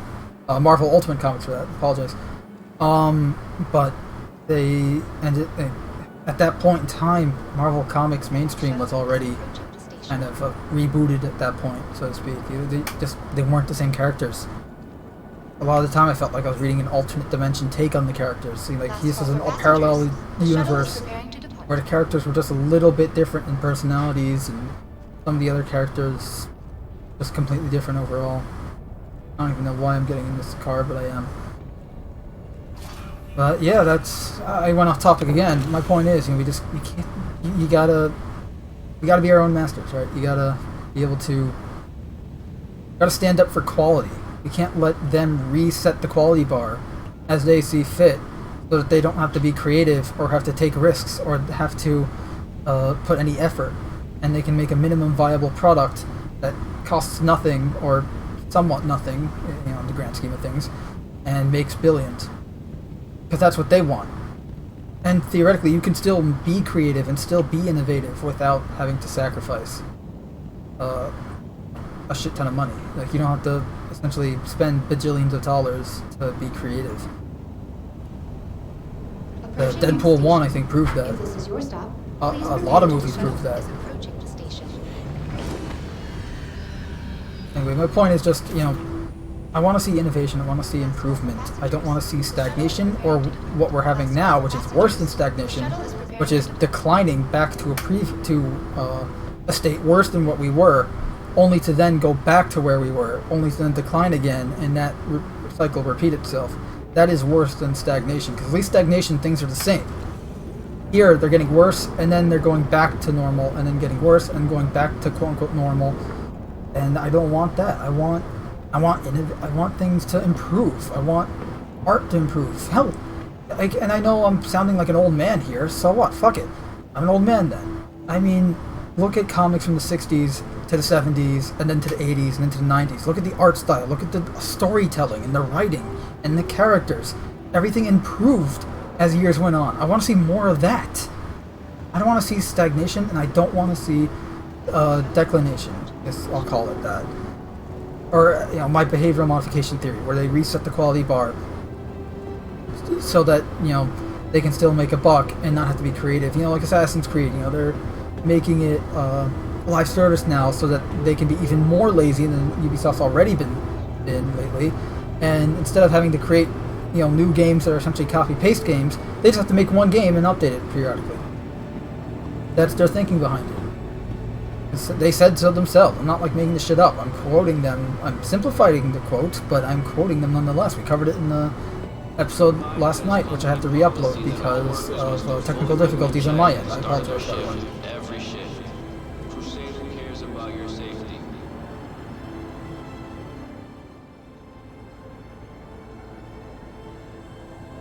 So that's just something I wanted to share.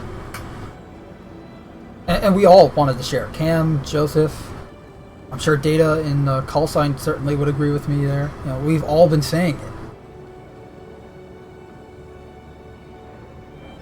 And naturally, we're not a hive mind. We don't all think the same on certain things. Data, I don't think the same way as Data does regarding Star Trek. We have a motto here. Oh, okay, they don't want me here. We have a motto here at Cast in the Shadows. No Star Wars or Star Trek. You're not allowed to talk about those here, because of how I personally feel. It's because it's our channel. We get to make the rules. It's my personal feelings towards Star Wars and Data's personal feelings towards Star Trek. We don't like to talk about it, so naturally, it's our channel. We get to make the rules, and we say we don't talk about it. Everything else is fair game, but those two are not. Don't get to mention them. They're dead. Long. Let them die. Let them rest in peace. And but that being said, I was saying, we don't have to agree on anything. It's just we have to be intelligent about things. We have to. Now I'm just kind of ranting. I'm sorry, but you guys, I'm sure you guys, or some of you at least, are, if anyone's watching this.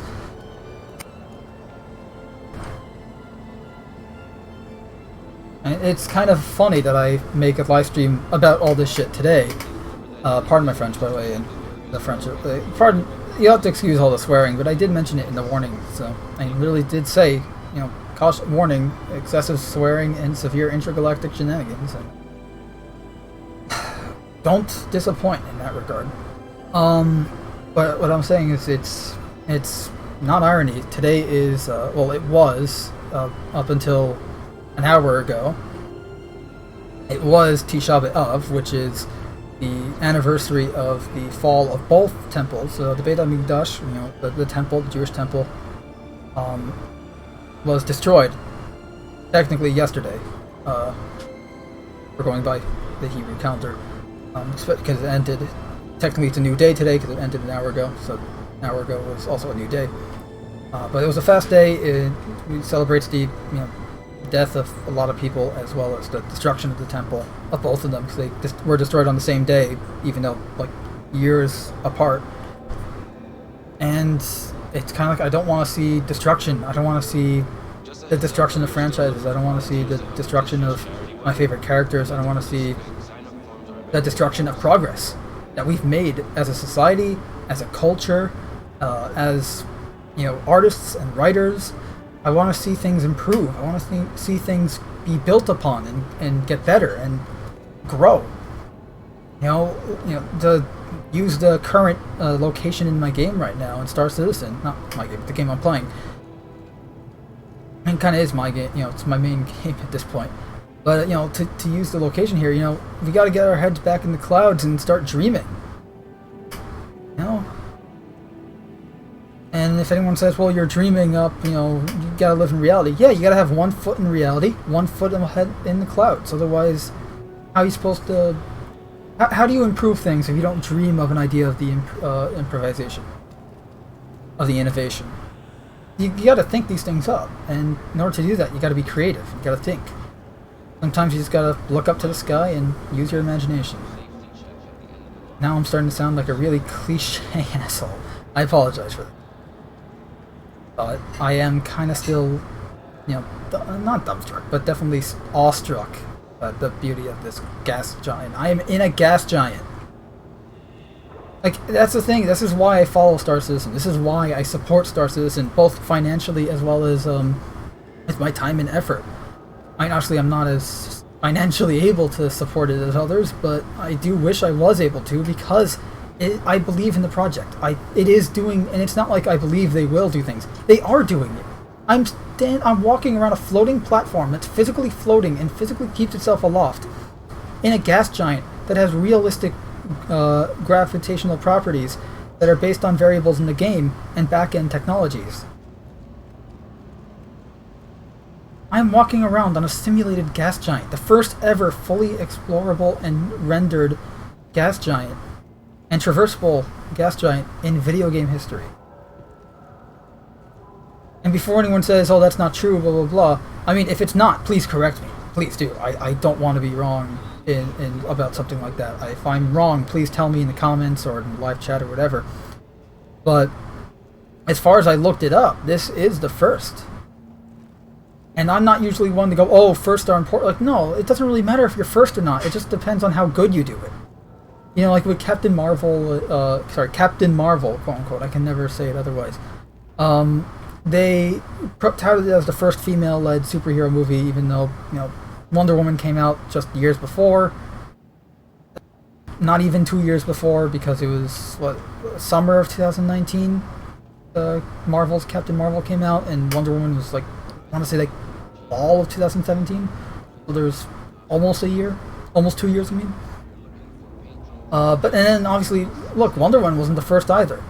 You had, in terms of DC, you had Catwoman, that horrible 2005 Catwoman, and Marvel, you had Elektra in 2005 as well. Yeah, but they claimed it was the first, and they said that was the first female Marvel, which again, Elektra came before that. And then they finally, after 3 other excuses, came up with, it's the first Marvel female-led MCU film, which is accurate to my knowledge. And that thing is, and before even Elektra and Catwoman, you had Barbed Wire, which was a Dark Horse Comics property turned into a film in 1996. And they also did the same thing with Black Panther in 2018. When that film released, they said it was the first black superhero movie, and then everyone's like, what about Blade? And, obviously they said it was the first Marvel. Obviously they couldn't say it's the first Marvel, but Blade is Marvel. And besides, even Blade isn't the first. You know, before that, you had 1997 Steel, which is a DC property based on the comic superhero Steel, who was part of the Reign of the Superman storyline.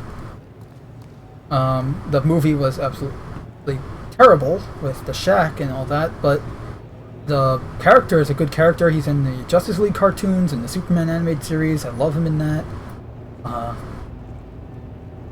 You know, and before that, I believe you had a movie, I don't remember the name, but from like I want to say like 1994, 3, 4. So, and I think the same year as Steel, you had Spawn as well. They had that Spawn movie. So, like, none of these movies were firsts of anything. And then, honestly, who gives a shit if you're a first? Because at the end of the day, if you're, you know, unless you're doing your first and you're still the best, you know, like you did something first, and no one has, and since you did that thing, no one has topped you because what you did was so good. You know, if you're first, who cares? It doesn't matter if you're first. It matters about how well you do it. And that kind of goes for almost everything. You know, it doesn't matter if you're first. It matters how well you did something. You know, what were you first in? It doesn't matter. How well did you do it? Because say you make a video game or something, the first to do XYZ, but it's poorly executed, it's glitchy, it's buggy, it's a mess, it's horrible, the game crashes. I'm kind of listing some Star Citizen things here, unfortunately, at the moment, but it's an alpha, not a fully released game. And that's the thing is, yeah, this would be the first game to do a gas giant like this. But if a game releases and does one as well, and it releases before Star Citizen, which honestly anything's likely to release before Star Citizen, you know, I wouldn't say that's the first, but it's definitely the first time a fully released game did it, and that doesn't, and you know what, it doesn't necessarily mean it's going to be good. My point is just that don't focus on being first, focus on being best. And I know that sounds very egocentric and kind of conceited, but it's not in that sense. Like, that's not why I'm saying it, because especially since, you know, I'm not trying. Let me put it this way: don't focus on being first. Focus on being the best you can be. That's what I should. That's what I mean. That's what I should have said.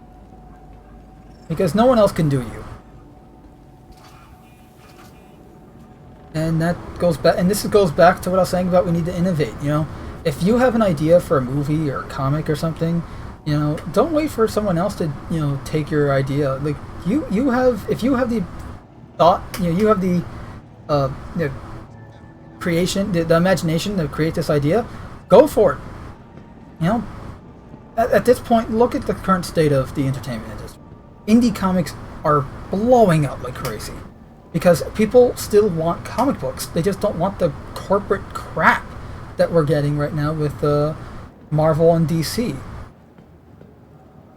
You know, people still want video games, obviously, and you know that's why the video game industry is blowing up, because the corporate gambling, monetization, greediness of AAA gaming has pissed a lot of people off, myself included.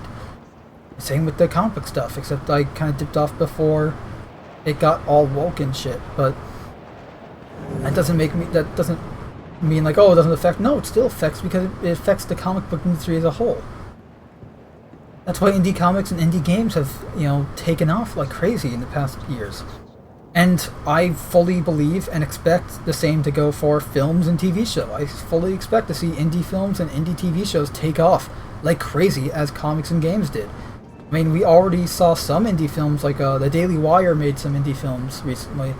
I have yet to see them. I have been meaning to watch them, but I know they've made some films, and it hasn't taken off quite as popularly as indie comics and games, but I believe that it will. Unless, you know, Hollywood and the entertainment industry as a whole just completely does a 180. It's not going to get better. It's going to get worse before it does get better. If it ever does get better, I mean. But that's just my 2 cents on the matter.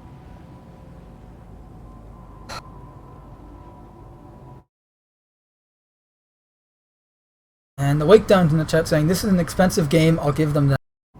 I mean, yeah, it is one of the most expensive games, but think about what they're doing. And thank you for forcing me to change the subject. So yeah, let's talk about Star Citizen. It is an expensive game.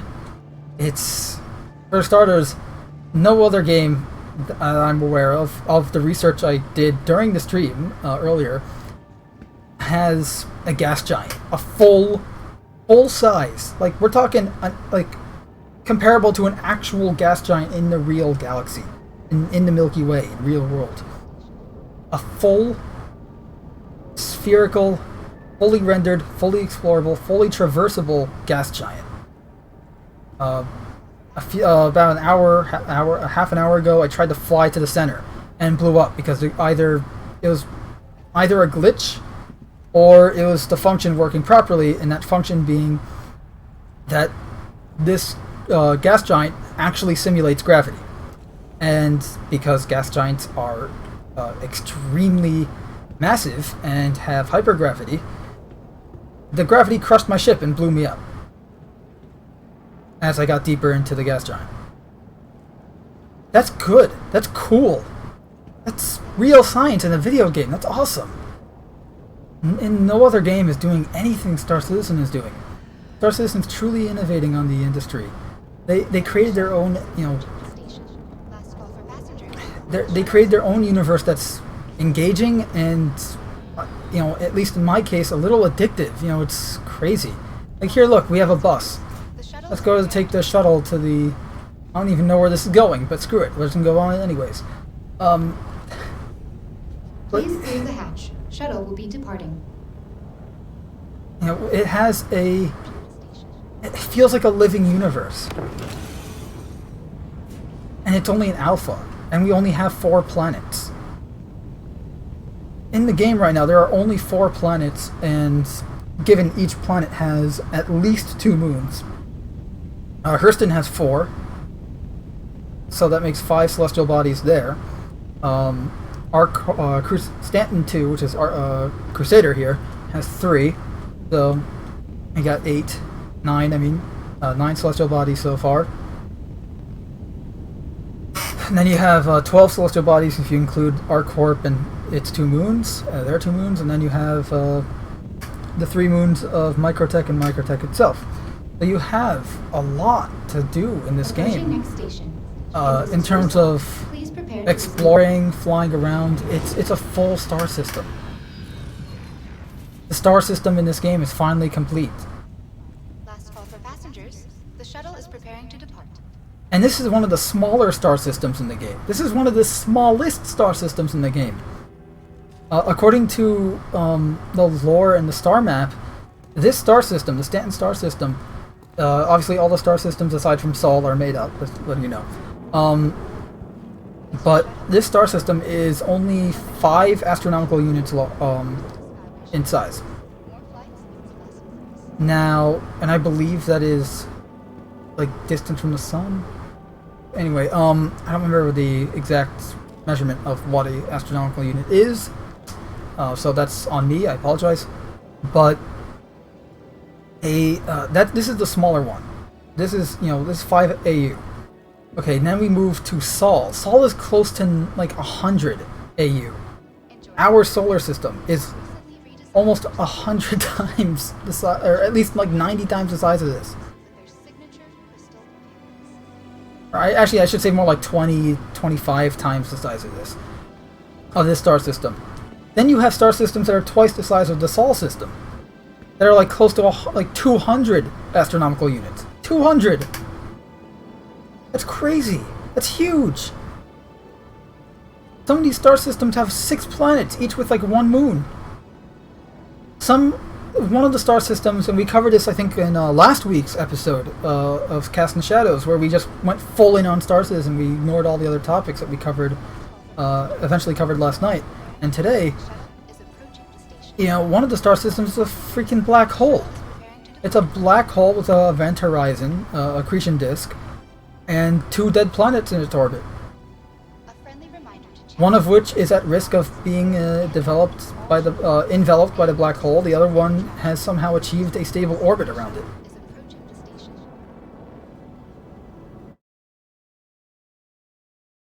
The Wakedown says, if any game had something like that, I would expect it to be EVE Online, but I never heard of such. Expect what? A gas giant?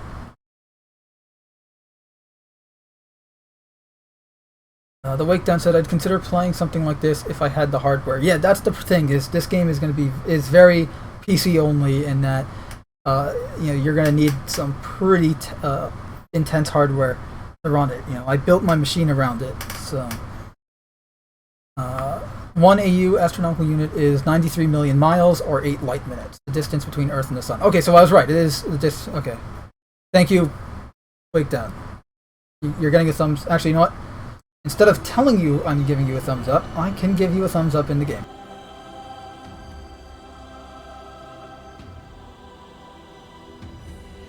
By the way, how do you like my new armor?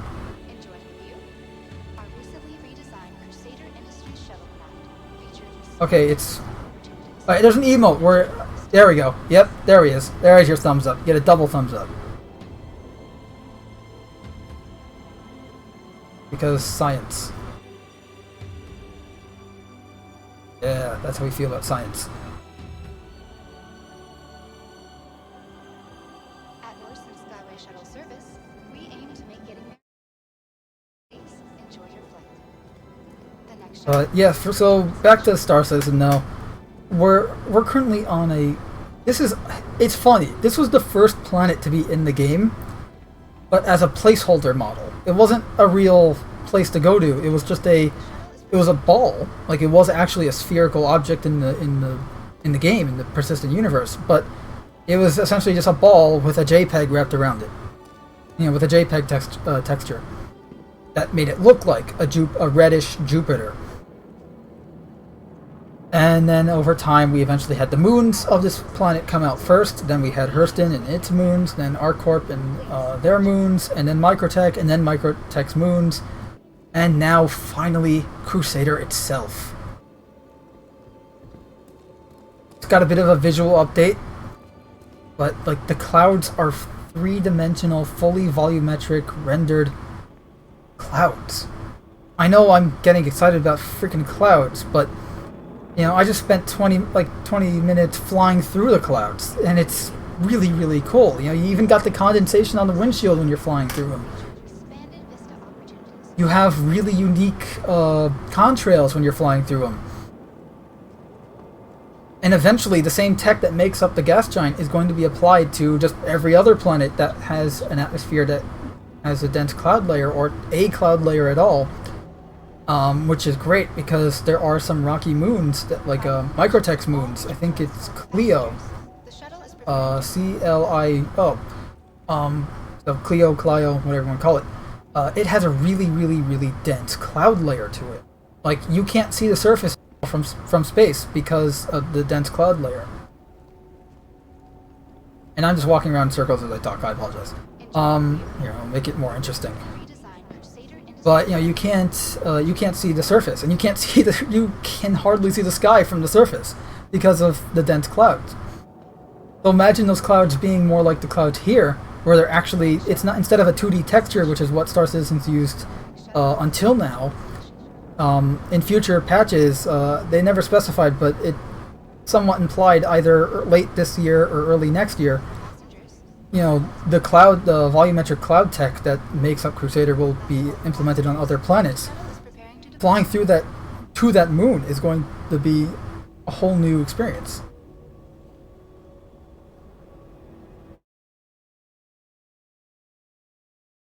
No problem, man. Cool armor. Thanks. Kinda Halo-y. Yes! Yes, this armor is very Halo-y. It's, actually, the reveal for this armor had a Mjolnir powered assault armor type, image, where, like, it almost kind of, it reminded me of some concept art of the Mark V from Halo CE. Looks really cool.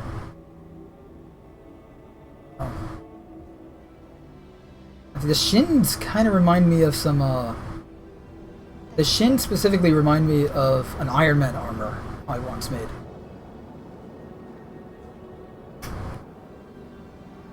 Knees too. The thighs definitely look Halo though. As does the,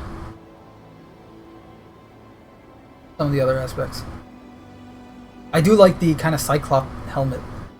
I like seeing more helmets that don't expose your face in this game, because most of the helmets do.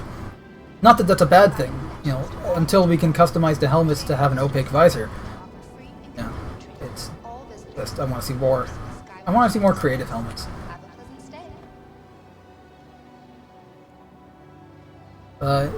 Crusader Industries here. You know, you see the logo all over the place. They own the planet, Crusader. It's named after their company. And they make ships.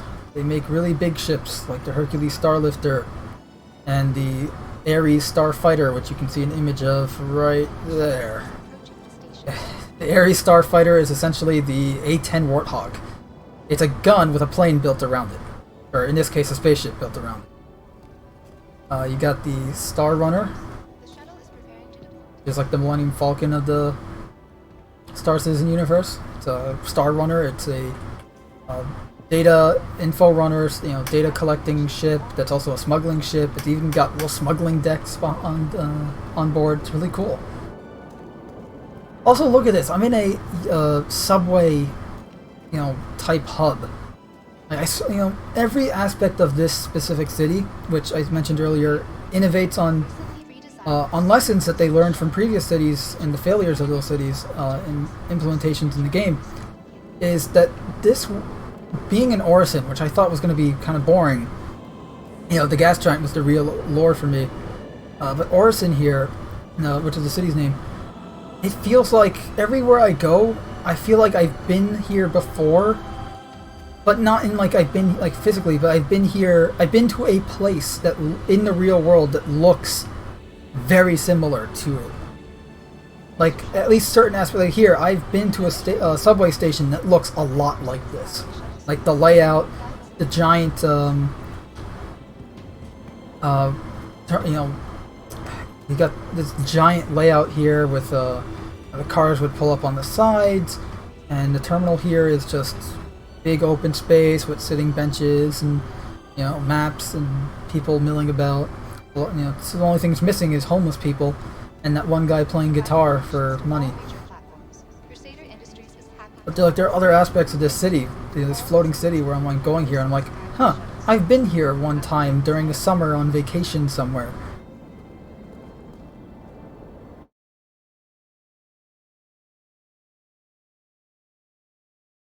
Wakedown says, I can understand getting excited about the clouds. It's just one example of the scope of what they're attempting.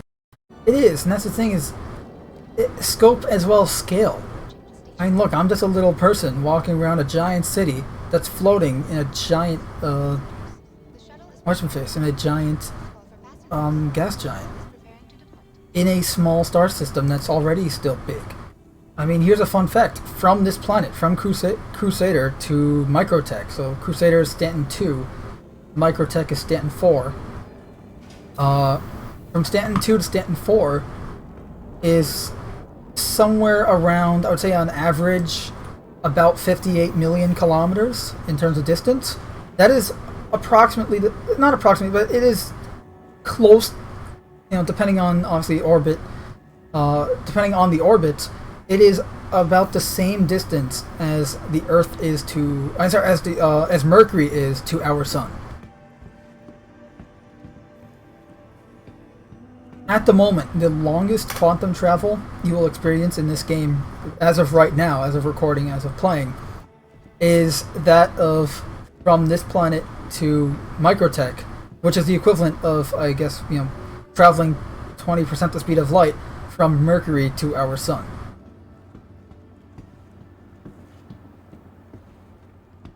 Like, that kind of goes to show how small this star system is in comparison to our solar system. But at the same time, it is still pretty big, and it kind of, you know, boggles the mind at the scale that this game plans, and it has already achieved. Like, look at that. It's effectively real clouds in the video game. I know, it's such a silly thing, but at the same time, can you argue with the results about how gorgeous that looks?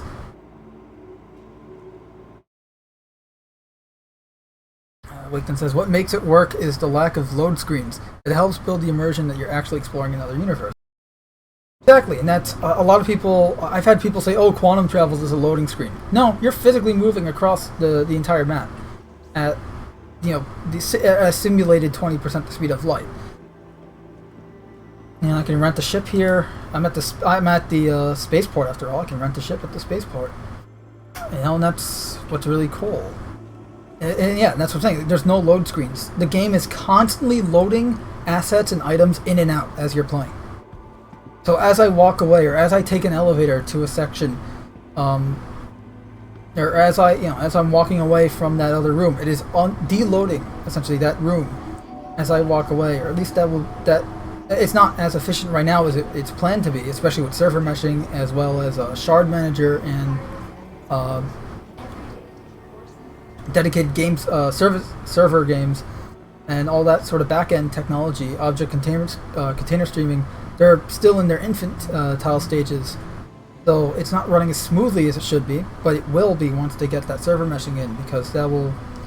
I know, server meshing took the be-all end-all fix it for Star Citizen, but at the moment, at least, before we have it in practice, it kind of is, because in concept it will be. What server meshing will do is allow us to have multiple servers running a single entity or series of entities. So this entire city would be like, say, one server. The planet itself would be another, and then each of the moons have their own server, and then the servers come together to form a single instance, which also means that it's not only going to make performance a hell of a lot better and allow for the devs to add more content to the game without worrying about server limits and performance levels and all other forms of hurdles and barriers they have to cross, but it also allows for player count to be increased, which means as the eventual goal is to have every backer, or eventually when it's no longer an alpha and the game's mythically finished, it would have every player in the same instance, or at the very least spread across at least like 3 or 5 instances. Although the goal is to have one instance across however many servers they need.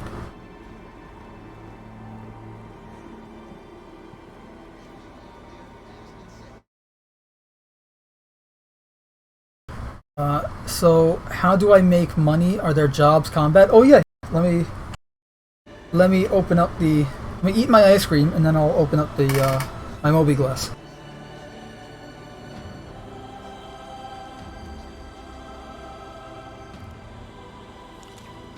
There. How many licks does it get to the end of the cone? 3, apparently. So, Moby Glass here, we got the star map. This is the entire map of the game so far. Got Stanton 1, 2, 3, 4. So here's Contract Manager, and you got different contracts. Here we have a mission, a delivery mission. So essentially pick up cargo and deliver it to some location. And the specific cargo here is quantum travel sensitive, so we can't quantum travel with this on board. Here we have where's the time sensitive? There's some time sensitive ones as well, so you have to deliver it in a specific set of time. Thankfully, those can be carried in quantum travel. You got some like search missions, investigation missions. So here is a search mission. We have to find something. I think this Zeta Prolinide is time sensitive. There's this Lost in Space mission. You have to find a pilot that was lost in space and retrieve their package to deliver it. We got some mercenary missions, essentially just some combat. Here unauthorized surveillance detected. That's criminal organizations in the area deployed these PDC monitors, which are essentially like data skimmers, as they're called. They collect data and kind of hack into systems and collect the data from it. It's effectively the Epic Game Store, but in the form of a satellite.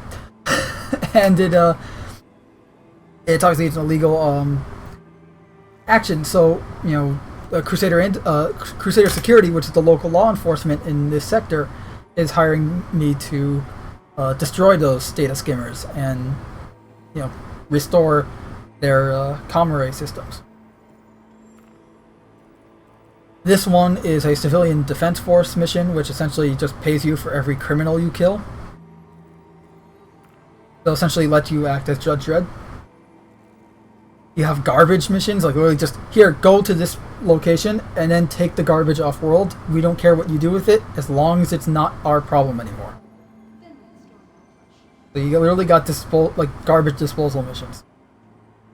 Bounty hunting missions, obviously, you know, they're very simple. Right now, they're kind of just find target, kill target, mission accomplished. They're just glorified assassination contracts, which I have nothing against. It's just they've been that way since Alpha 3.2 back in 2018. Obviously, the reason for that is because we're waiting on back-end systems for improved mission quality, to be implemented. Yes. And ECN alerts are kind of just like emergency broadcasts. I think it's called the emergency communications network. I think is ECN. I think that's what it stands for. Oh yeah, it's right. DOI, emergency communication network. Like trying to remember it from memory when it's right here in front of my face. Nice. There's also some personal missions which will depend based on your reputation with various groups right now. They got, you know, delivery missions from not exactly legal people.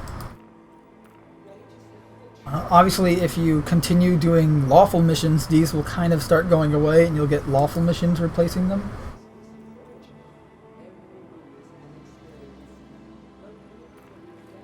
Yeah, I wanted...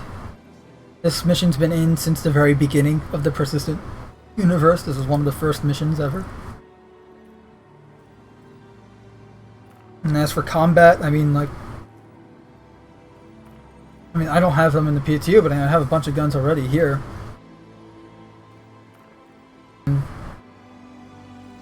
Load some weapons on my back. Put some gear on them. Silence the gun. And give myself a sidearm. Cool stuff. And upgrade your ship. So say we go to, assuming this ever loads, say, let's go with the Hammerhead. So you can replace the quantum drive, you know, so different quantum drives have different qualities. So you can have a faster quantum drive, but it eats fuel like crazy, so it's a fuel hog. You can have a kind of mix between, you know, good fuel efficiency and speed.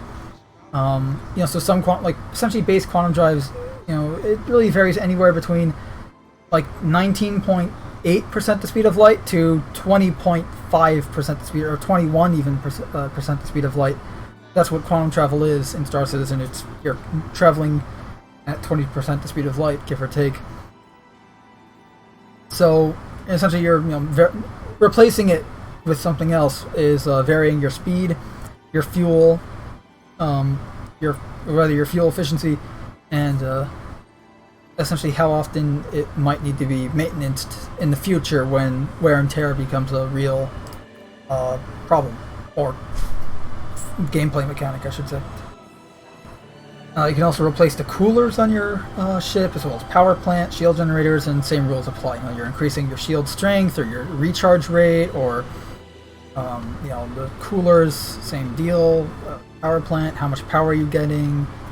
How much, and also, like, say you upgrade the power plant, but it overheats like crazy, forcing you to upgrade the coolers because it needs to be cooled more efficiently than what we have on board right now. So and then you have the guns, obviously, and paint, and hopefully in the future, you know, components. This what all this stuff is. These are components. We'll have sub-components that need to be repaired, so you can essentially take, say, the Mercury cooler here, and you can upgrade it to be better than a stock Mercury by having subcomponents that boost its output or boost its power levels or something.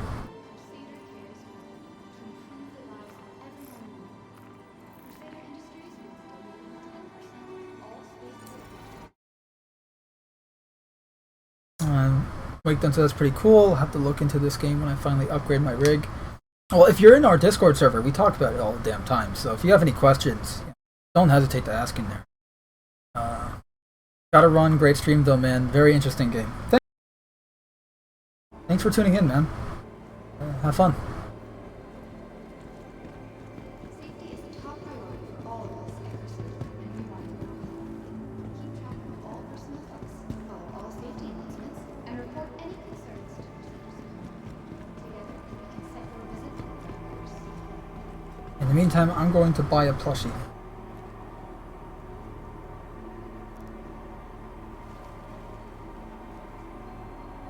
I think you're going to be happy with that.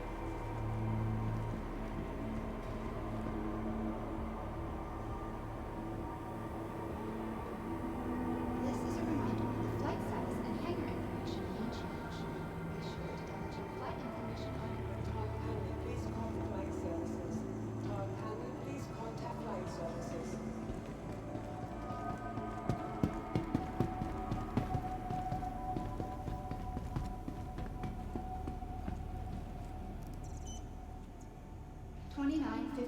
marks the centennial anniversary of the first orbital platform built on Crusader.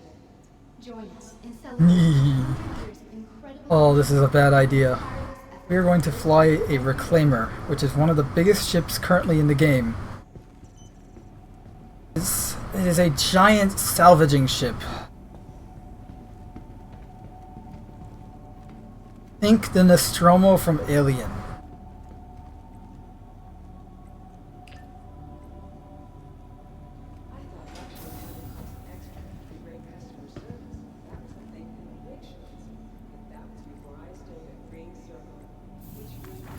Man, with the gravity of a gas giant, it's gonna just fall through the planet.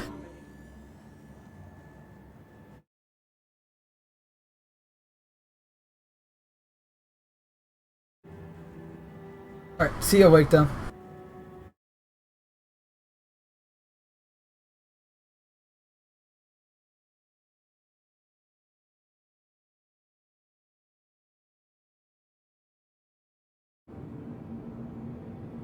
Oops.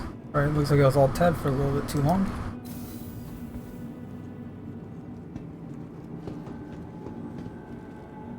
What the hell are you doing? Walked into your laser fire. And that is a big ship. This is a big hangar.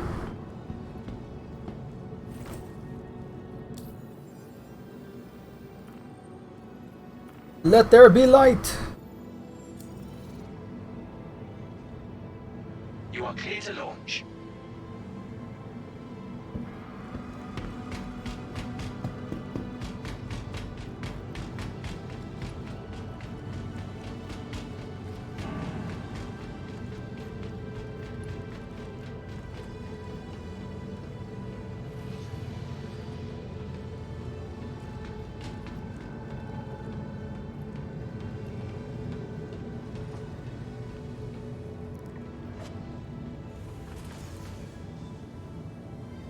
That's a big elevator.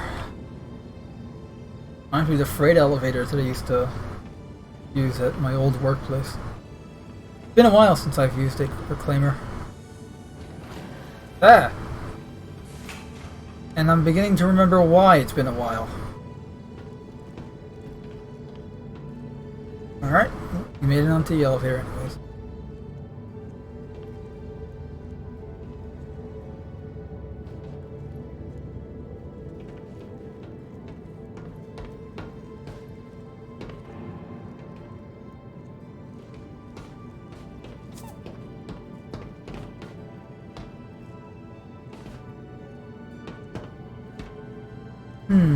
It would seem that the Reclaimer is bugged, because we have no way of getting inside it, since the elevator refuses to actually work. Come along, little Finley. That's what the whale, the stuffed whale. It's called Finley the Stall Whale. Storm wall. Sorry, storm wall. It's a storm wall is a species of space whale that actually flies around the gas giant here. They're obviously not in game yet, but they'll be.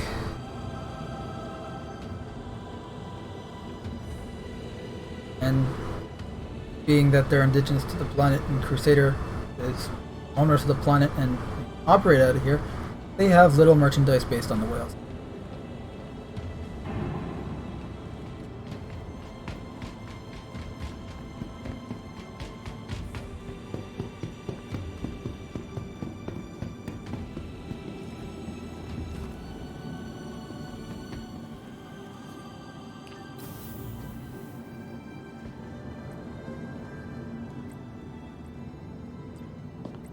Instead, we're going to do the 890 jump. I just want to fly a big ship through the clouds and see how it feels.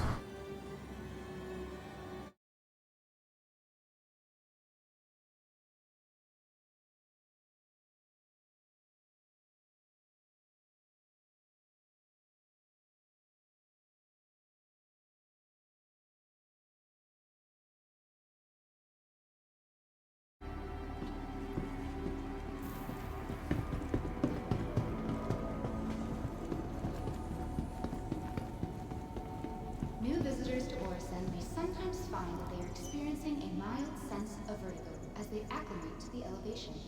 Remember to breathe freely, stay hydrated, and take plenty of rest breaks. If symptoms persist, please contact a medical professional for additional assistance.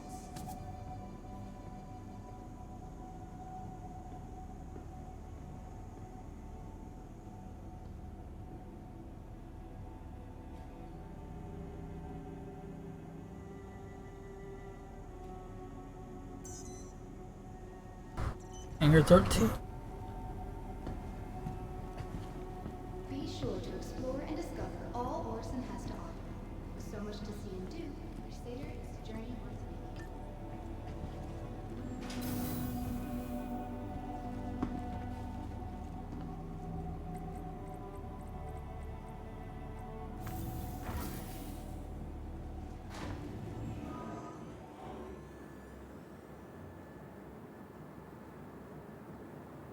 Eventually, backpacks will be a separate entity to the armor, or at least to the chest armor, to the armor core, as it's called.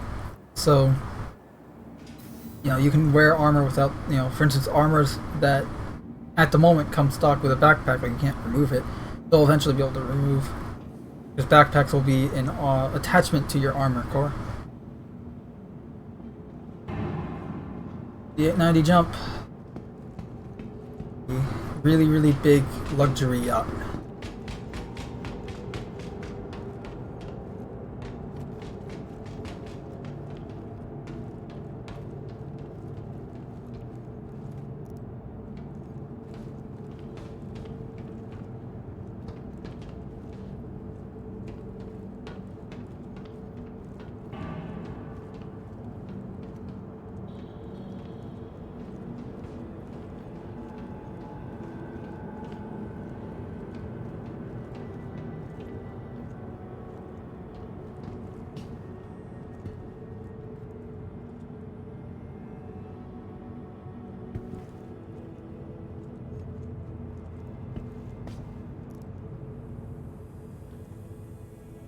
We go.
It would seem they gave us a hangar a little bit too small.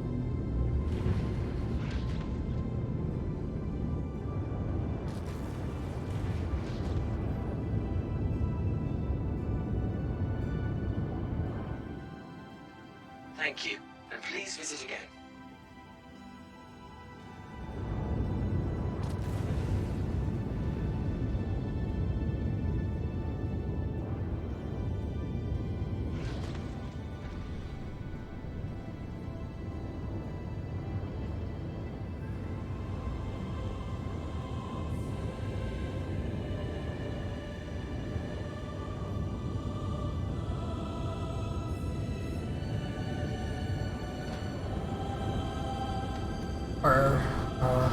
The rear of the ship is not as good as it could be, but I mean, we're in one piece.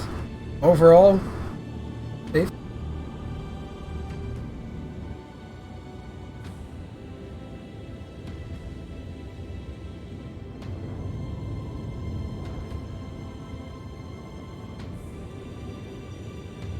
You can see a little bit of damage on the hull there. Not bad on this side though. Definitely could be a lot worse. I've seen this thing in worse condition before.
Now we're staring at the sun.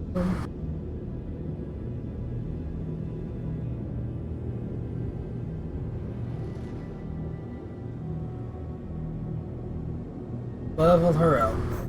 Easy does it.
Excellent. Ship's on autopilot, and we are now in cruise control. Autopilot equivalent, pretty much. We are now going to head to the hangar and party. Yo.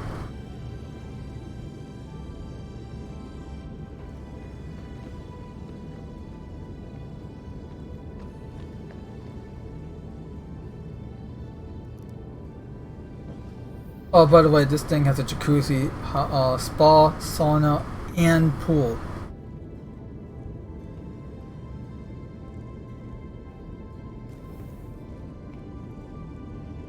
As well as a full decked out engineering section. We're about to pass a med bay on the way. Med med bay is down this corridor to our right. Med bay. I'm just going to set my spawn here in case shenanigans go awry, because they most probably will. Here we are.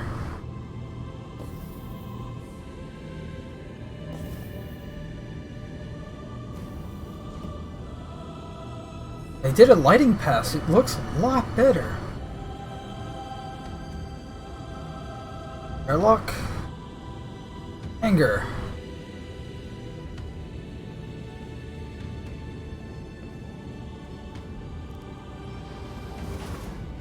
What I love about this hangar is that it actually elevates.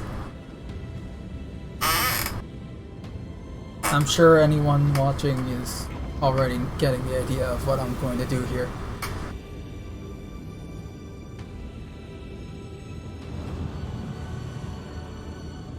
A close and personal view of the clouds.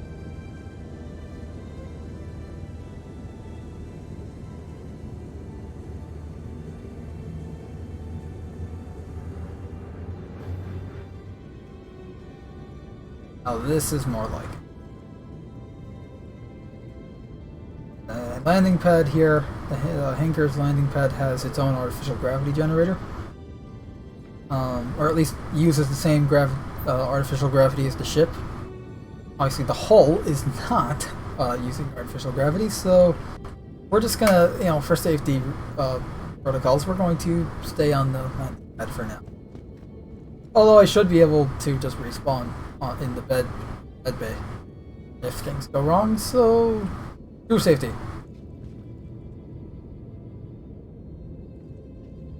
Okay, maybe I'll listen to myself. So we just got launched back here. What happens if I go this way? Because there is velocity with the ship right now. It is moving forward. Oof. We just clipped through 3 walls. We clipped through 3 walls with them. So we stepped off the artificial gravity of the landing pad, and the ship's momentum's going forward, so we just on the hull of the ship just got launched into the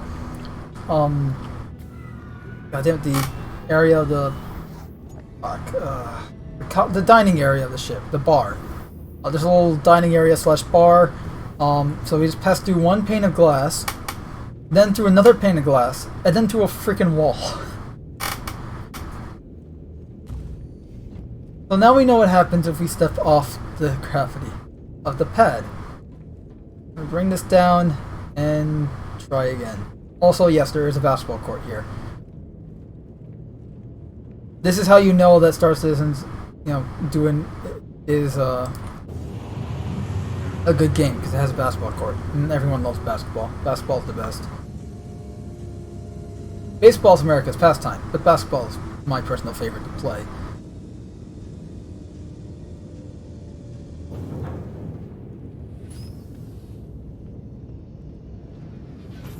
No! Oh, this is going to be painful. No!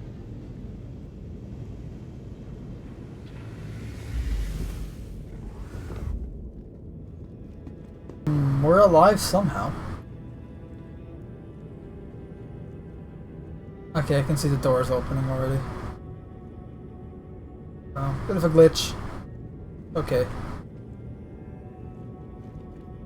Didn't kill us. Got Stanton over there. Stanton's the star.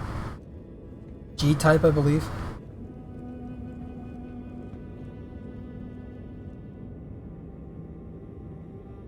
We are indeed moving. See, now this is gonna be... I wanted to test this by myself just to be sure that it works and it's safe and we can do this in the future, but I'm totally doing this with the rest of the gang later.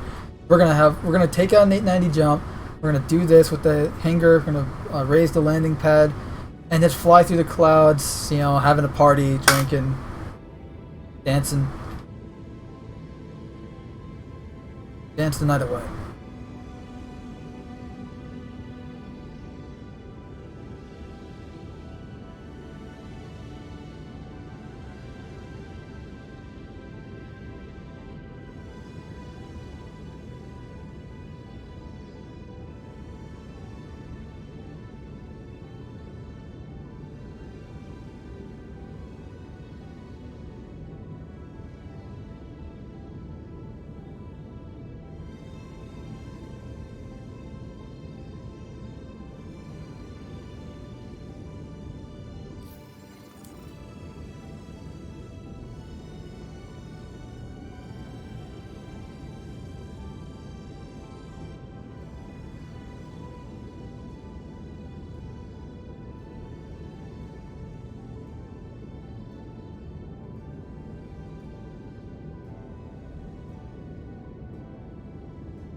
I don't know what's wrong with my keyboard right now.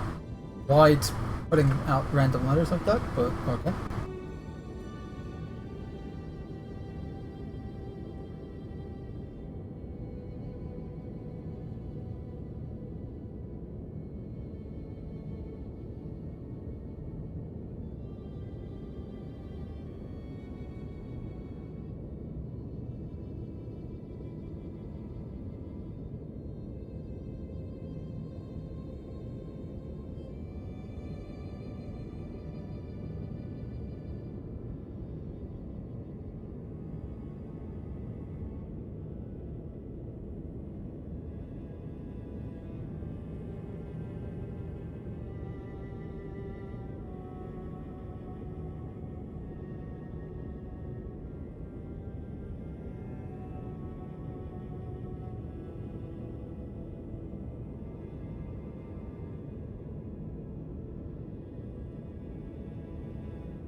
I was just recording a small video. You'll be able to find that video on my personal channel later.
You can see how far away Orison is in the background. You can see the lattice structure of the all the floating platforms all the way in the background, just behind the 890 jump there.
Wait, I didn't do that.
I think I see some of the lights emanating from Orson dotted around there. Maybe? I think that's definitely a light from Orson. Landing lights. Wow, we're far out. Literally. See some stars peeking through the clouds there.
Holy shit, that's yellow.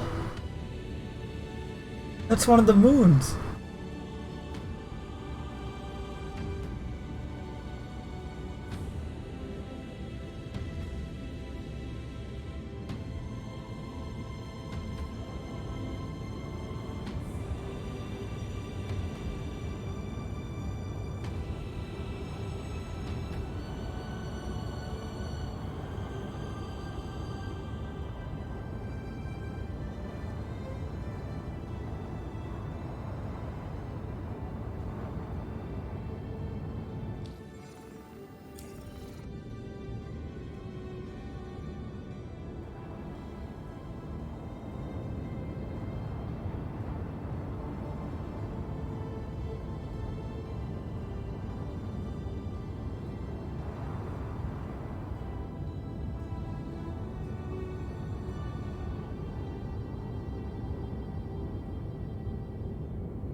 Welcome to the battle bridge, ladies and gentlemen.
Oh crap, we're out of fuel. Oops.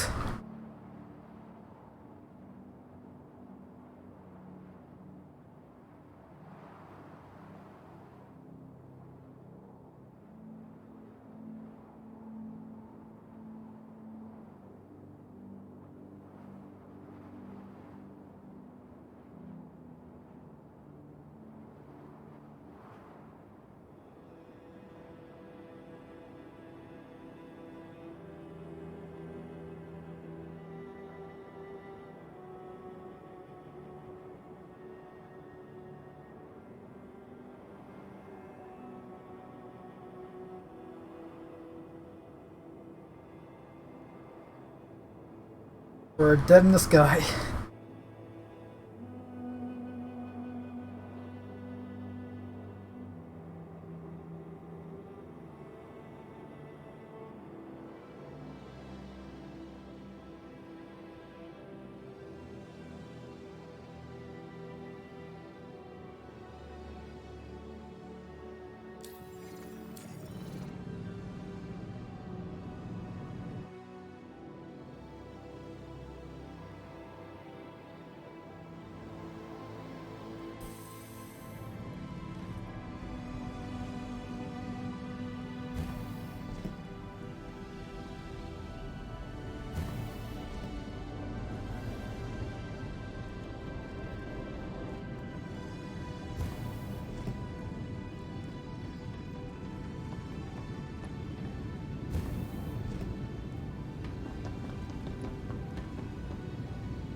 We've been following for a while now.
I was waiting for that to happen.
we spent an entire day on Crusader. A full day-night cycle on Crusader. We've witnessed it. And it's certainly the longest of all the planets, and rightfully so, it's the biggest. And but yeah, close to, I want to say like 4 to 5 hours long. Pretty good.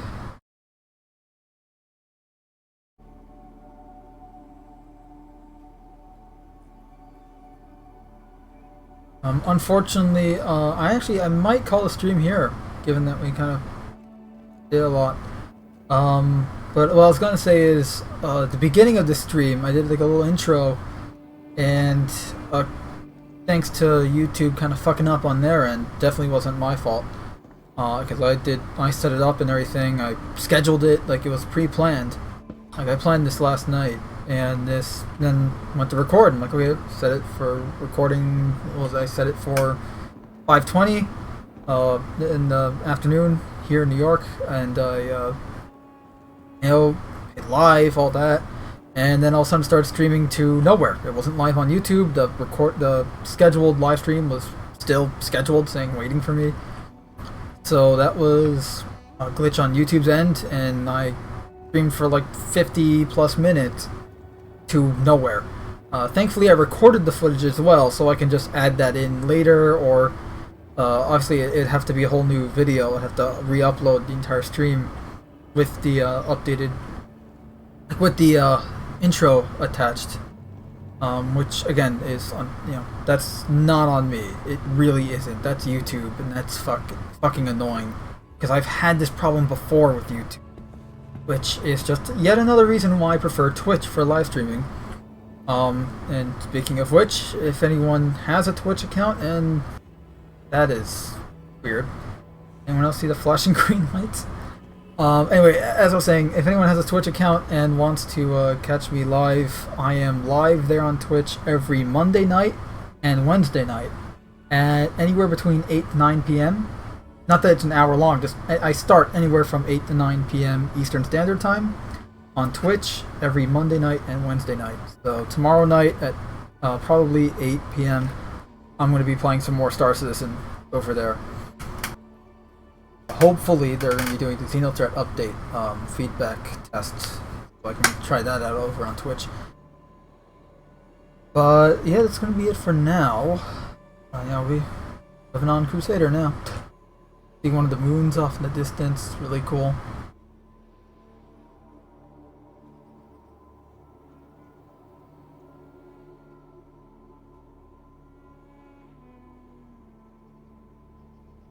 But yeah, oh, it's warm here. It's 22 degrees Celsius. That's warm. Damn. So I was right that Crusader is effectively an infinite summer. That is pretty cool. No, I like the lights over there. But yeah, this has been Crusader. My first look at Crusader. A first look at Crusader, Gas Giant, and Star Citizen Alpha 3.14 PTU. This has been my first look into my first playthrough into PTU, let alone my first look at the new and improved volumetric cloud, a fully rendered, explorable, and traversable Gas Giant Crusader, as opposed to the old, just all with a JPEG on it. And it's awesome. This is kind of mind-blowing. As I said earlier, it's a dream come true to have like a full gas giant, explorable gas giant like this. And really just to have a full star system in a game like this, and it's not procedurally generated, and it's procedurally assisted, but not procedurally generated. There is a difference. And yeah, it's a tailor-made star system made by people that care. I am so loving it. The artwork there, modern art, whatever, on the area down there that we can go visit. This is This is really definitely an achievement for Star Citizen. You know, yet another. And look, we just completed the star system. I mean, very minimally completed. Like, there's still some stuff to be added, some improvements, additional stuff. But in terms of like all the planetary bodies and the celestial bodies in the system, it's complete. We got all of them now. Now we need another star system. Okay. First we need gameplay, then we need or both at the same time. But yeah, this is really cool. Next up is Pyro, the Pyro star system, like godforsaken, unlawful, crime-ridden, you know, Badlands type star system. Whereas this is the more kind of traditional, you know, your urban and civilization in space.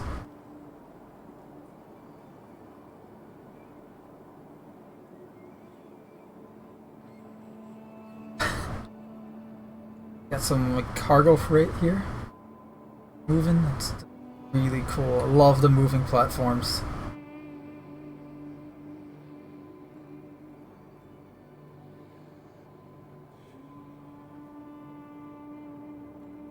I know I keep saying I'm going to end it, but it's really hard to end when I'm having so much fun just taking it all in.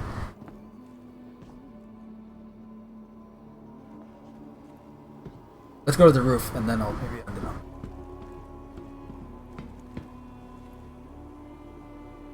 That, taken out of context, just realized I'll end it on the roof. I'm gonna jump! Do a flip! Roof, please. 18 floors, huh? My building is 18 floors.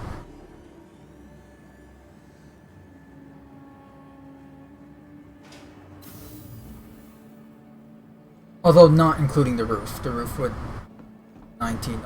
No elevator goes to the roof. You have to take the stairs and guard it off. People were once launching fireworks off of it. A few years ago, actually.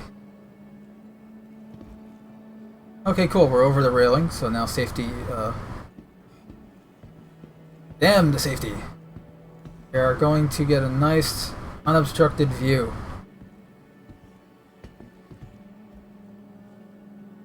Wow, that was close.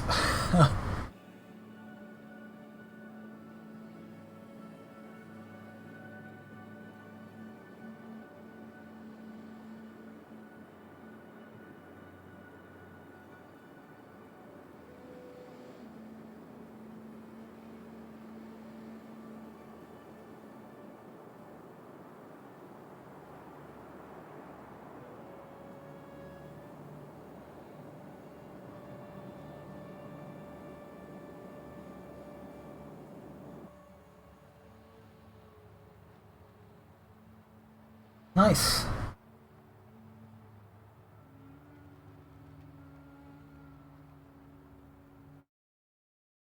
Very nice.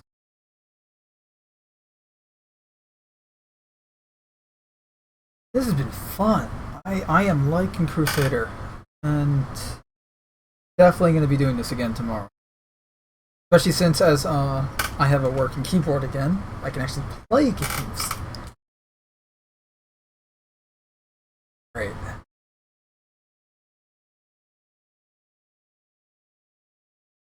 Fortunately, that working keyboard did cost me about like 5 days worth of.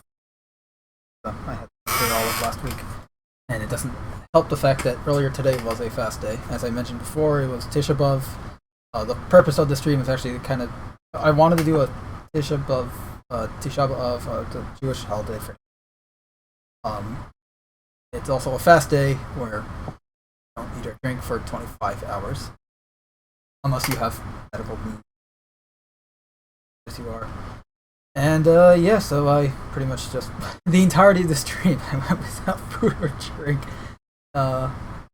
Which honestly is nothing new. But anyway, enough of your Jewish history lesson. Yeah, back to Star Citizen. We got the new armor, the new Grey Cat Alaris armor.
Oh, I was using my wrong push to talk key. I apologize for that. But yeah, it's...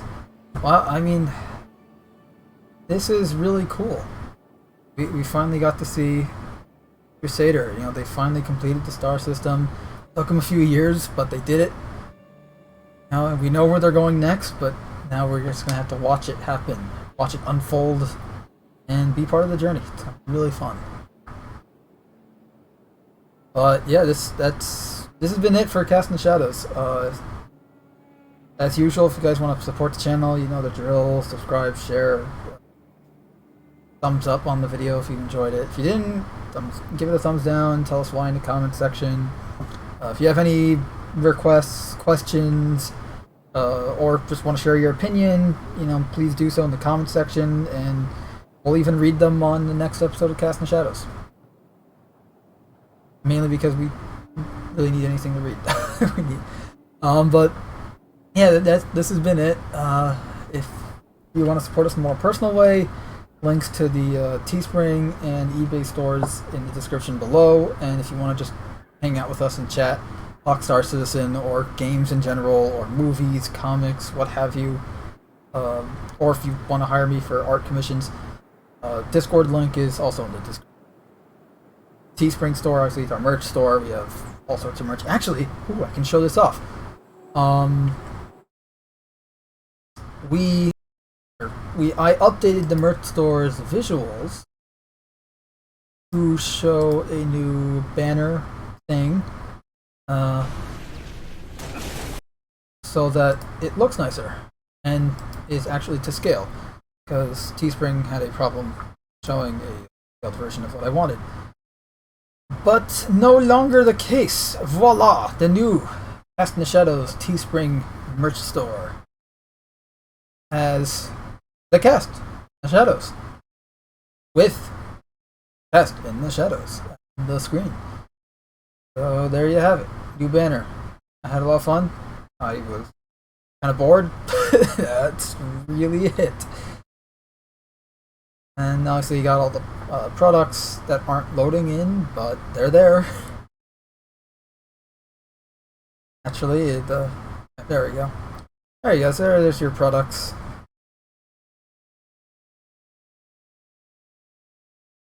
All the good stuff. My personal favorite is the True Gaming Gear shirt. That and obviously the logo shirt. Crotch Shot was a lot of fun to make.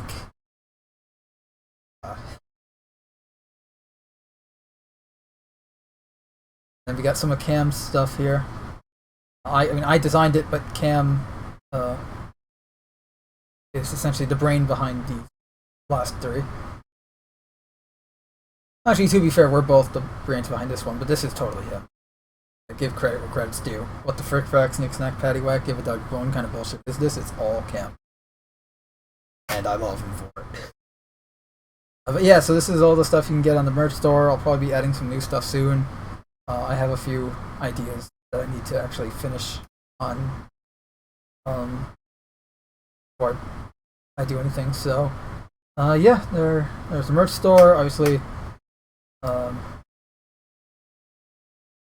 just showing you, for anyone that's curious or just lazy, wants to know, oh, where's the links? Well, they're right here. Okay, the eBay store. Merch goes to the Teespring store. You get. And there's the PayPal if you just want to give us money straight up.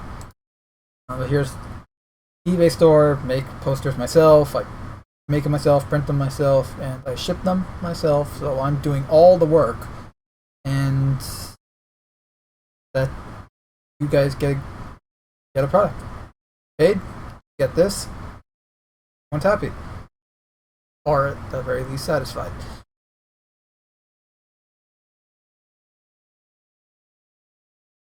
That is going to end it for now. Saying that, and this time I mean it. So everyone, thanks for tuning in. Whether you're tuning in live, and I know it was only one person. Thanks, Wake Down, for showing up. But if you're catching this on the rerun, thanks for watching. Really means a lot. And if you got all the way to the end, then you're super. But this has been Casting the Shadows. It's been Mando, Cam, and Joseph of Casting the Shadows. I hope you guys enjoyed, and until next time, remember to treat others how you want.